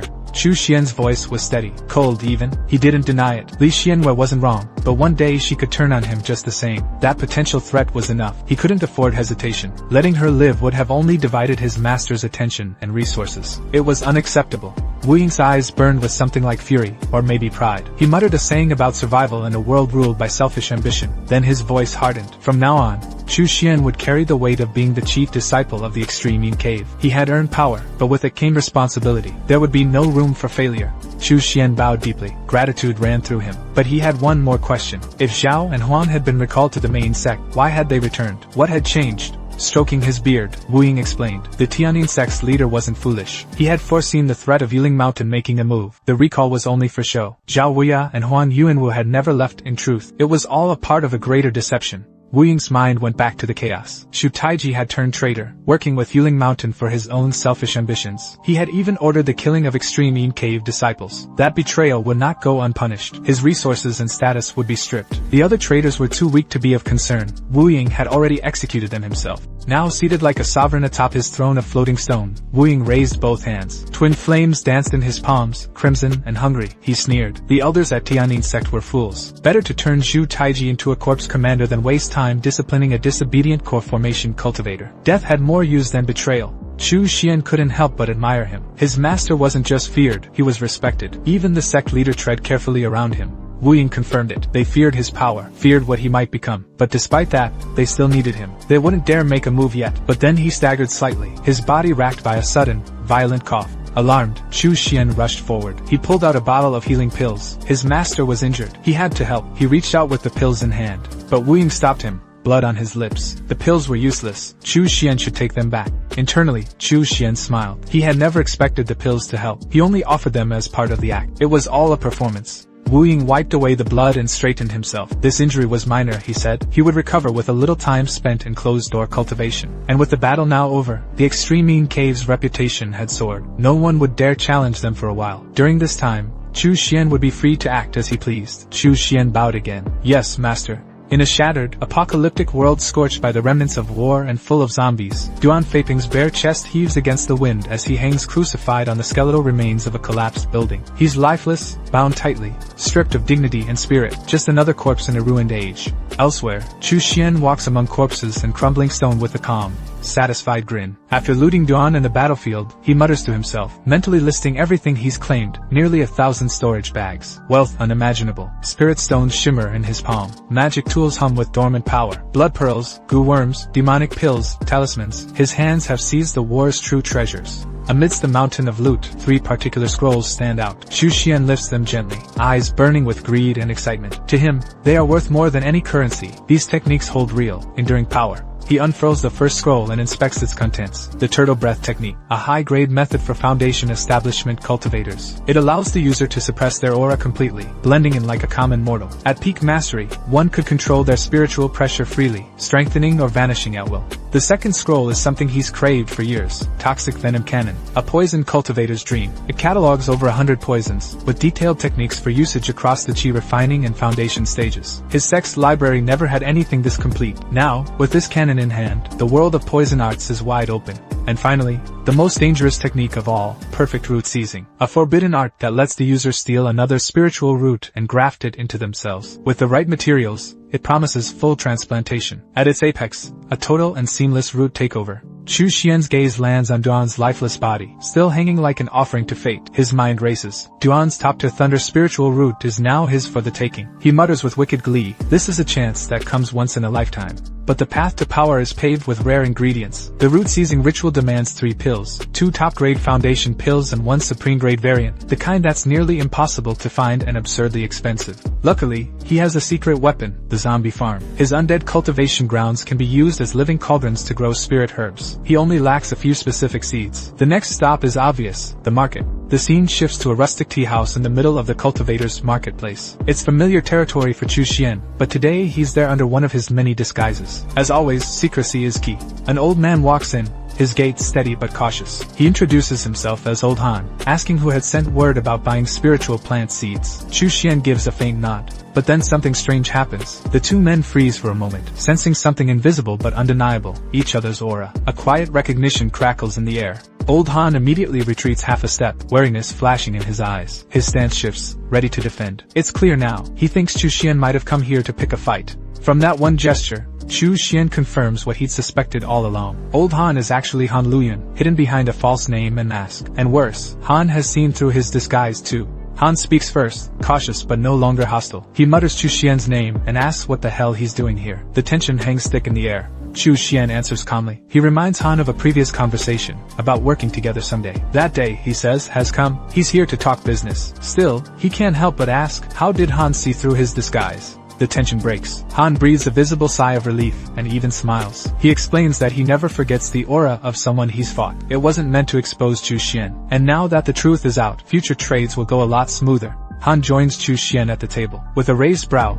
he asks about the guy who originally made the seed request. Was it a disciple of Chu Xian's? Where is he now? Chu Xian shrugs it off with a deadpan response. Maybe he made the request himself. Han stares at him, confused. A devil cultivator growing plants? He scoffs, asking what use Chu Xian could possibly have for spirit seeds. Chu Xian glares back, annoyed. He tells Han to mind his own business, and just hand over the goods. With no argument, Han pulls out several large pouches and spreads them across the table. Inside, brilliant green seeds glisten with vitality. Chu Xian inspects them and nods. Everything he requested is accounted for. Time to name the price. Han states it simply. Spirit seeds are cheap. 30 low-grade spirit stones per gene. There's 1,000 gene total. He remembers Chu Xian mentioning a high-grade blood pearl earlier. Let's use that as payment. Without a word, Chu Xian rolls a few gleaming red pearls across the table. He adds a subtle comment. The extra pearls should count toward the balance for the last bit of information he purchased. Han's eyes widen in shock. He stares at Chu Xian and shouts in disbelief. So the man who bought intelligence last time under the name Wei Hua, that was also him. Then he picks up one of the blood pearls and inspects it closely. A realization dawns. He's only seen pearls of this quality once before. Could it be? Was he Lian, another past client, also Chu Xian in disguise? Chu Xian flashes a smug grin. He confirms it without hesitation. Every name, every trade, every persona, it was all him. Han slumps back slightly, mind spinning as he tries to process it all. All this time, he's been dealing with Chu Xian under multiple faces, and he never once saw through the act. Now the truth sits before him, undeniable and wild. The forest shuddered as a deafening explosion erupted from deep within, sending birds scattering and smoke curling out from the mouth of a hidden cave, an ominous scar gasping in the wilderness. Within the sooty cavern, Chu Xian stood hunched over a steaming cauldron, sweat streaking down his brow as he stirred the remnants of yet another failure. The stench of scorched herbs and spoiled spirit energy filled the air, forcing him to pinch his nose as frustration surged through his veins. The potion inside had turned a sickly purple and hissed like rot. He cursed under his breath, weary eyes narrowing in defeat. His patience was thinning, and even the cave walls seemed to echo his frustration. This art, alchemy, was proving harder than any battle he'd ever fought. Desperate but unwilling to surrender, he hurled new ingredients into the pot. Beside him, his loyal undead servants, Xiao Bao and Xiao Hu, watched with eerie curiosity. He reminded himself that at least the zombie farm had yielded results. In just weeks, he'd cultivated and refined without pause, and through sheer will, managed to create 2 top-grade foundation establishment pills. That alone was a victory carved out of failure. But the third, his true goal, the heaven-mending pill, was a different beast. Every attempt ended in violent ruin. Hundreds of explosions, smoke, ash, no progress. He wiped his brow, the sweat mixing with soot, and admitted what pride had denied for too long. He lacked the talent. Alchemy, in its highest form, wasn't something he could brute force. It was time to entrust the work to someone born for it. Just then, a faint chime rang from the jade stone on his waist. Its glow flickered with urgency, and Chu Xian's eyes sharpened. He grasped the stone, heart quickening. The parent stone had shattered. Somewhere, the counterpart had found its match. The person he'd been searching for was finally within reach. The scene shifted to a modest tea house nestled in the heart of the MURIM world. There, Chu Xian sat across from Old Han, his appearance disguised as a long-dead brunette cultivator. The air was thick with tension until Old Han broke it with news, valuable news. He'd found her, a top-tier alchemist from Miaoying Palace. But the price was steep, 500 lesser spirit stones and a pill as commission. Materials were to be provided by Chu Xian himself. That was the deal. Chu Xian considered the cost. Pricey, but acceptable. He had only one non-negotiable condition. The refinement had to happen before his eyes. Old Han blinked at the unusual request, then pulled out an ancient communication talisman to contact the alchemist. It wasn't common for one to refine in front of others, but he would ask. As Old Han turned his back to make the call, Chu Xian waited in silence, his gaze never wavering. A few moments later, Old Han returned with a nod. She'd agreed. Coincidentally, she was already nearby, shopping for materials. She would arrive soon. And arrive she did. A girl with space buns entered the room behind Old Han, her presence calm yet commanding. Before any formalities could be exchanged, she interrupted. She introduced herself as Yan Xiao, the alchemist. Her voice was steady. She knew what he wanted. She was ready. Without hesitation, Chu Xian tossed her a pouch. Everything was inside. Materials enough for 2 furnaces, along with the full payment. Yan Xiao thumbed through the contents, gauging the weight and energy within. Then she asked for a quiet room to begin the process. Old Han gestured for her to follow. They descended into an underground chamber, dimly lit and sealed from distractions. The air was still, heavy with latent power. Yan Xiao wasted no time. Her cauldron appeared in a flash, and with a flick of her fingers, flames burst to life beneath it. She began. One by one, ingredients vanished into the cauldron, her motions swift and exact. She worked like a painter with a brush, fluid, confident, and unflinching. Chu Xian watched, silent and still. Her movements were precise, her technique flawless. This was no amateur. She was the real thing. Old Han leaned in, whispering his doubts. Refinement like this took hours, dozens of them. Was Chu Xian truly planning to observe the entire process? Chu Xian's answer was cold and resolute. If Old Han thought he was trying to steal her technique, he was mistaken. Without talent, watching meant nothing. If it were that easy, they'd have banned spectators long ago. 30 hours passed. Yan Xiao finally let out a sigh, her face pale and shoulders sagging from the effort. The cauldron before her pulsed with golden light. The aura of a successful refinement filled the chamber like dawn breaking after a storm. She turned toward Chu Xian, disbelief flickering in her eyes. He had stayed the entire time, not just to supervise. He had been studying her every move. A chill ran down her spine. She had never even asked who he truly was. Her technique was uniquely inherited. Most couldn't learn it just by watching. But if he was already skilled, Old Han nudged Chu Xian, half joking. Had he learned anything? Chu Xian's thoughts were sober. Without foundational knowledge, it was meaningless. But if he could somehow obtain her technique, still, he spoke only one word aloud. No. Speechless. The 2 others stared as Yan Xiao handed him a jade bottle. The pills were sealed inside, the transaction complete. But a formation locked the bottle. It would only open once she left Wuzhou. If she was attacked, the pills would self-destruct. Chu Xian watched her leave, mind racing. There would be no chance to rob her. She was cautious, and likely protected. Someone of her caliber wouldn't walk these roads unguarded. Old Han sidled up beside him, chuckling at the unspoken thought. That woman wasn't simple. He once accepted a job to assassinate her from a Tianyin sect cultivator, but she was always protected by powerful guards. She even noticed him lurking. Chu Xian asked what happened next, his tone unreadable. Old Han grinned, sheepish. She'd offered 5 times the bounty. He refused, loyalty and all. Then she offered 10 times. The rest was history. Money talked, and it yelled loudly. Chu Xian tossed him a pristine blood pearl, his referral fee. It was time to go.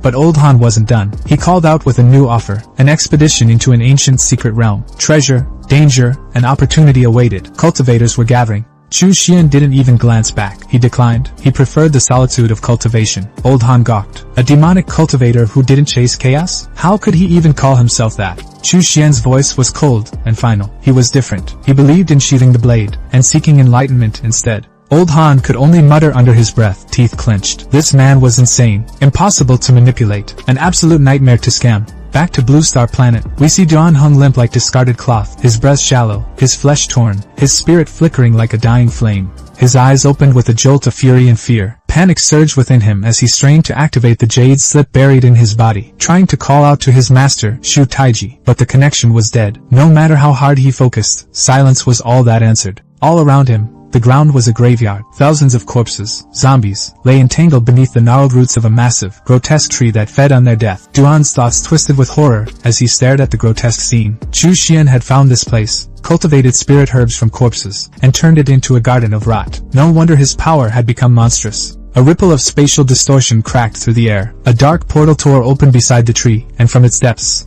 a foot emerged. Chu Xian stepped into view, calm as ever, as if he had merely returned from a walk. Duan stared, barely able to breathe, stunned by the impossible sight. A Foundation establishment cultivator should never be able to appear like this, out of nowhere, like a ghost summoned from the void. Chu Xian's eyes glinted with cold finality. His voice was low and cruel, promising release through death, but not before his design was complete. Duan's body convulsed as fear overtook him. He writhed against his restraints, pleading with eyes wide in terror, begging for life, for mercy, for anything but the end. Chu Xian stepped closer, whispering with the calm of a butcher before the cut. He assured Duan it would not hurt much. A lie, but one that made the moment sting sharper. Without pause, Chu Xian forced a pill down Duan's throat. The preparation had begun. Spirit root extraction required precision. 3 steps. Excavate, bear, and transplant. Each stage demanded a specific pill, and Duan had just consumed the first. The spirit-sealing pill surged through Duan's system. It dulled his affinity to spiritual energy, severing the connection between his body and his spirit root. This was the beginning of separation, the first act of spiritual dismemberment. Duan's mind spun in panic. He could feel nothing. His connection to his spirit root, gone. The essence that defined him,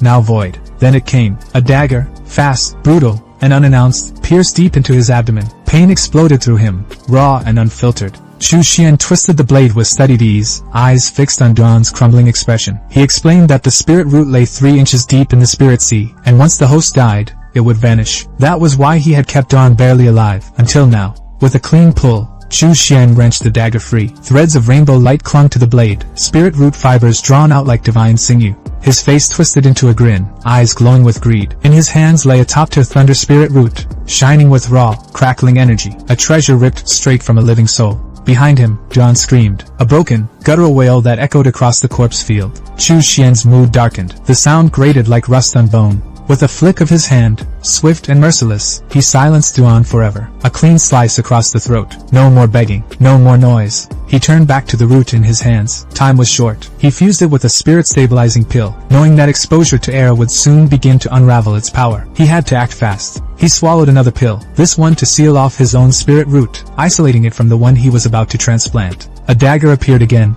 this time aimed inward. To gain another's power, he first had to give up his own. The blade sank into his chest. No hesitation. Agony rippled through him as he tore out his own spirit root, his essence, his foundation, his identity. He replaced it with Duan's thunder root. The moment it entered, his body erupted with electricity. Blue lightning crackled across his skin, arcs of raw power dancing along his veins. To complete the transformation, he consumed the heaven-mending pill gifted by Tan Xiao, the final anchor to ensure survival. Then, staggering but focused, he called for Xiao Hu. He placed his discarded spirit root into Xiao Hu's hollow frame, a shell of a body, now filled with life. Xiao Hu's abdomen began to swell. The root took hold. The void was filled, but Chu Xian's strength gave out. He collapsed in front of his creation. Days passed. When Chu Xian awoke, he lay on a bed, dressed in new robes, breath steady once more. His eyes opened with a quiet surge of energy. He rose, sensing the change within. The thunder root had fused with his body completely. His aura was transformed. The process was a success. A faint voice caught his ear. He turned, hearing Xiao Hu's mumble.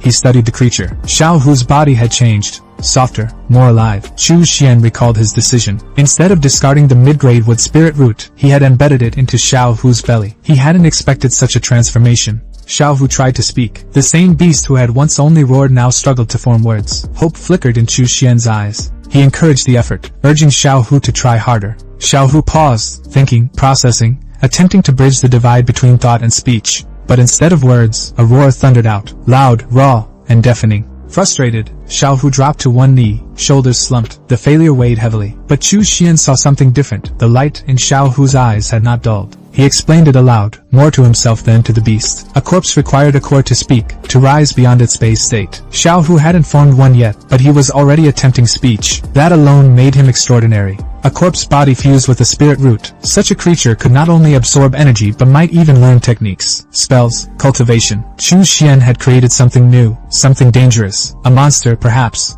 He tapped Xiao Hu's chest gently, a rare gesture of reassurance. He promised that the day would come when Xiao Hu could speak. The beast responded with a joyful roar. Chu Xian dressed once more in his usual black, his focus returning to cultivation. He sat, cross-legged, and began to meditate. Before him were incense, thunderstruck wood, and a scripture. His breathing slowed, his thoughts focused. His spirit root had changed, so too must his cultivation path. A righteous cultivator would have to abandon everything and start anew. But Chu Xian was not righteous. He was demonic, and demons found ways to keep what others would throw away. He opened the Blood Fiend Demon Scripture, a forbidden technique, tailored for those who steal power rather than earn it. Originally designed for wood-type cultivation, it could be twisted, adapted. Thunder was simply yang wood, conversion, in this case, would be natural. All he needed was the thunderstruck wood before him to serve as catalyst. Thunder, the great destroyer, unrivaled in slaughter. Yet it was also the herald of spring, the awakener of life. Within destruction lay rebirth. By refining the wood, his spirit energy would shift to thunder. His evil wood physique would grow stronger. The perfect synthesis. Power and growth, sealed as one. One day later, the silence was broken not by thunder, but by what it left behind. The thunderstruck wood, rigid and glowing with residual force, had finally cracked open. The air was still heavy, as though holding its breath from what was about to come next.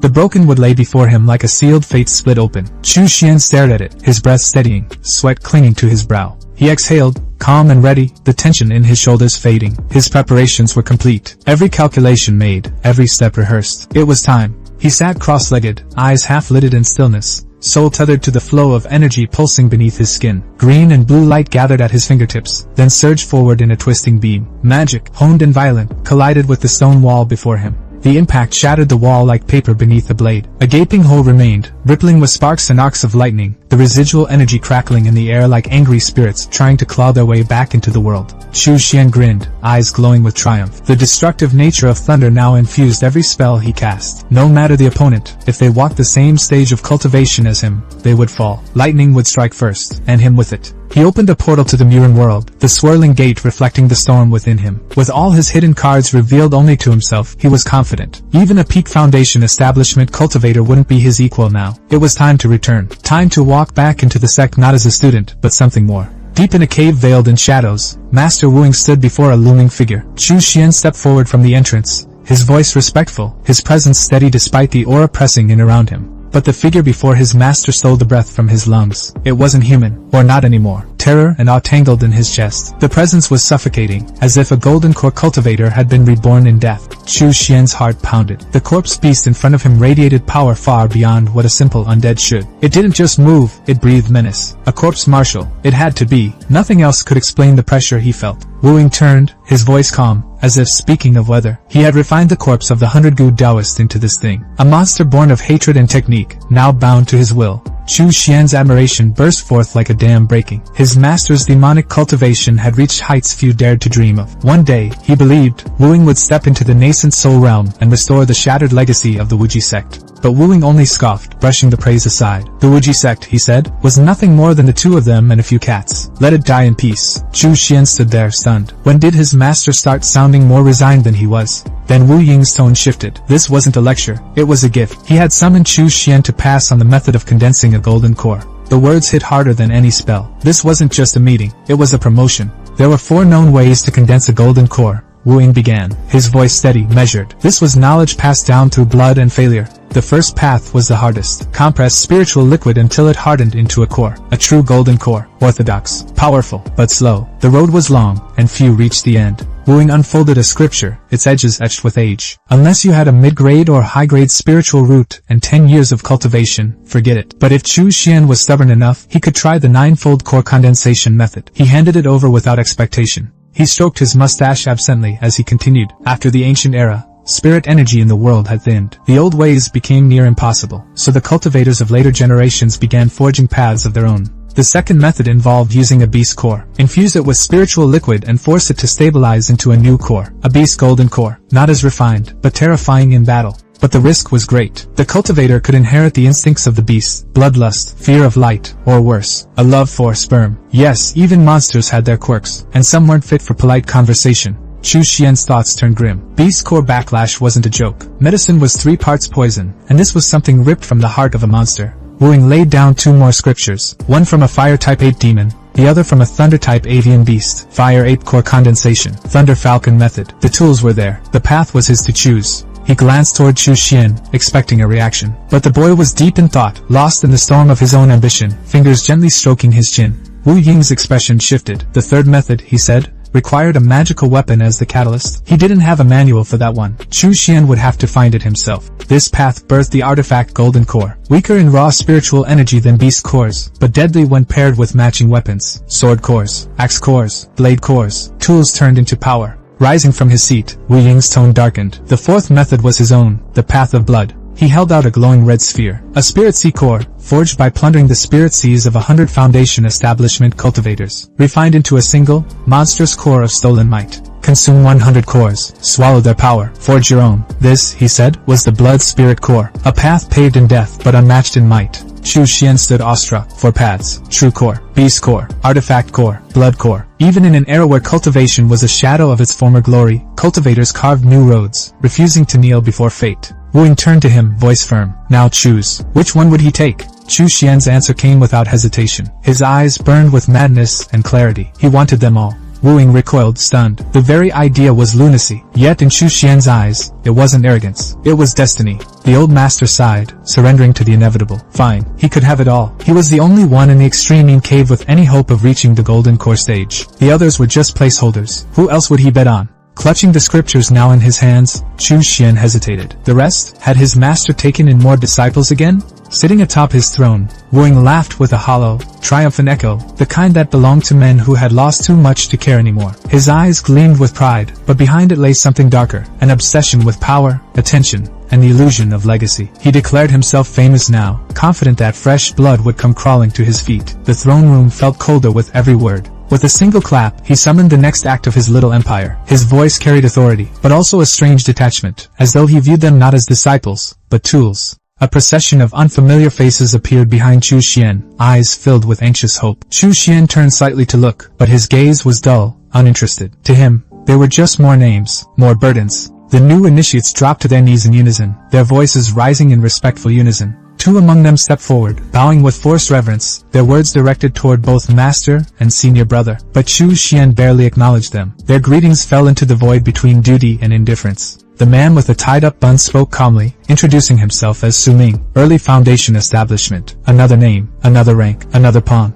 Then the pink-haired girl followed. Li Xiaoman, same rank, same fate. Wu Ying explained with dispassionate efficiency. They were orphans of a destroyed sect, drifting rogues from Qian Prefecture. He had picked them up not out of kindness, but because they fit the hole in his formation. He even had techniques from their old sect. It was all transactional, nothing more. Wu Ying gestured toward the others kneeling on the floor. Today, he said, was the initiation ceremony. These were spiritual seedlings, the next generation, chosen children from Wu Prefecture's cultivation clans, handpicked through merciless screening. They were young, hopeful, and completely unaware of how disposable they truly were. He placed a hand on Chu Xian's shoulder, firm and final. He never took Qi refining disciples, he said. That job would now fall to Chu Xian, the eldest. It wasn't a request. It was a command disguised as delegation. Wu Ying's tone made it clear. He had more important matters to handle. Chu Xian's silence was the only answer he offered. Turning to leave, Wu Ying took a step before Chu Xian's voice stopped him. The question came out, hesitant and bitter. How was he supposed to teach them? Wu Ying only turned his head, smiling faintly. However you want, he said. Just don't kill anyone this time. The smile lingered like a blade wrapped in silk. Chu Xian stood there, disgust twisting his face. He didn't want this. He hadn't asked to become a teacher. Su Ming and Li Xiaoman saw his expression, and something in their eyes shifted. Perhaps fear, perhaps realization. Rubbing his face with a weary hand, Chu Xian thought quietly to himself. If the old man said however I want, then so be it. There was a hint of something dangerous in his acceptance, like a condemned man laughing at his own hanging. He turned to face his juniors, voice cool and decisive. Su Ming, Li Xiaoman. The spiritual seedlings were now their problem. Split them evenly. He had more important things to deal with. Sect matters, he claimed. But it was clear, he simply wanted out. The 2 juniors blinked in confusion. Their protests came quickly. This wasn't proper. They weren't strong enough. Their voices trembled with uncertainty. Chu Xian paced slowly, explaining in a tone that sounded almost sincere. Don't sell yourselves short, he said. He admitted he was stronger, but not fit to teach. Teaching, guiding, that required a kind of love for life and learning he did not possess. That kind of work was for people like them. He pointed at them with a grin that didn't reach his eyes. This was a chance for them, he said. A training ground for leadership. A test wrapped in responsibility. Behind the grin, his true thoughts surfaced. This wasn't about their growth. It was about escape. He just didn't want to do it himself. Definitely not because he wanted to slack off, he thought, the sarcasm barely veiled. From his robes, he pulled out an old tablet, an ancient-looking device that had no business existing in a world like MURIM, but there it was. He began scanning it for information, his expression growing more focused. The tablet displayed information like a battlefield report. In the south, the Blazing Heaven sect was expanding northward, seizing green oases from the boundless sand demons. Mortal cities were rising in the wake. In the north, the 100 Refinement sect from Yen Kingdom was pushing back, clashing violently with the Blazing Heaven sect. Foundation cultivators were dying. Even core disciples might be among the casualties. The border was volatile, a spark away from war. Chu Xian narrowed his eyes, muttering to himself, so much for peaceful alliances. The 5 righteous sects were always one insult away from bloodshed. He stretched his limbs lazily, the motion betraying his calm. His thoughts drifted to Brother Chin, who had created a vast intelligence network under the guise of a clan. Through this bizarre Bluetooth stone tablet, he received regular updates. It was strange, efficient, and disturbingly convenient. Suddenly, the tablet buzzed with a sharp notification tone. A new message had arrived. Chu Xian glanced down at the screen. The update was unexpected. A newly discovered underground ruin in the Cloud Mist Mountains of Igwa. A cultivator had stumbled into it and returned with strange magical tools, spiritual treasures, artifacts lost to time. The kind of discovery that drew every hungry soul like moths to fire. His eyes turned cold and sharp. A ruin like that would become a bloodbath. Cultivators would swarm in, eager to die for power. It was chaos waiting to bloom, and for a demonic cultivator like Chu Xian, it was opportunity. He had no intention of marching into the ruin and fighting golden core monsters. That would be suicide. But the area around it, that was prime territory. Where cultivators gathered, a black market would surely follow. He might even find more methods to condense his core. The chaos of others was his currency. Rising from his chair, he made up his mind. One source wasn't enough. He needed confirmation. It was time to visit the market, and the one person who could cross-check everything, Han Lilian. The scene shifted. The market district buzzed with distant chatter, the air thick with incense and secrets. Chu Xian, now disguised as a brunette traveler, sat in a quiet tea house, waiting. The mask fit him well. Without warning, a blue glowing iron dart sliced through the air toward him, silent and fast. The dart split midair, forming 3 smaller projectiles that accelerated toward his back, each one pulsing with aggression. Unmoved, Chu Xian raised a hand. The blood-fine claws emerged in a flash of crimson, blocking the darts with effortless precision. Behind him, the world stayed silent. Not a scratch landed. Then, laughter broke through the tension, familiar and amused. It was old Han, emerging from the shadows with a smirk. This had been a test, a demonstration. He proudly explained the new technique. Mother-child throwing darts. Just developed, just deadly, just unnecessary. Typical.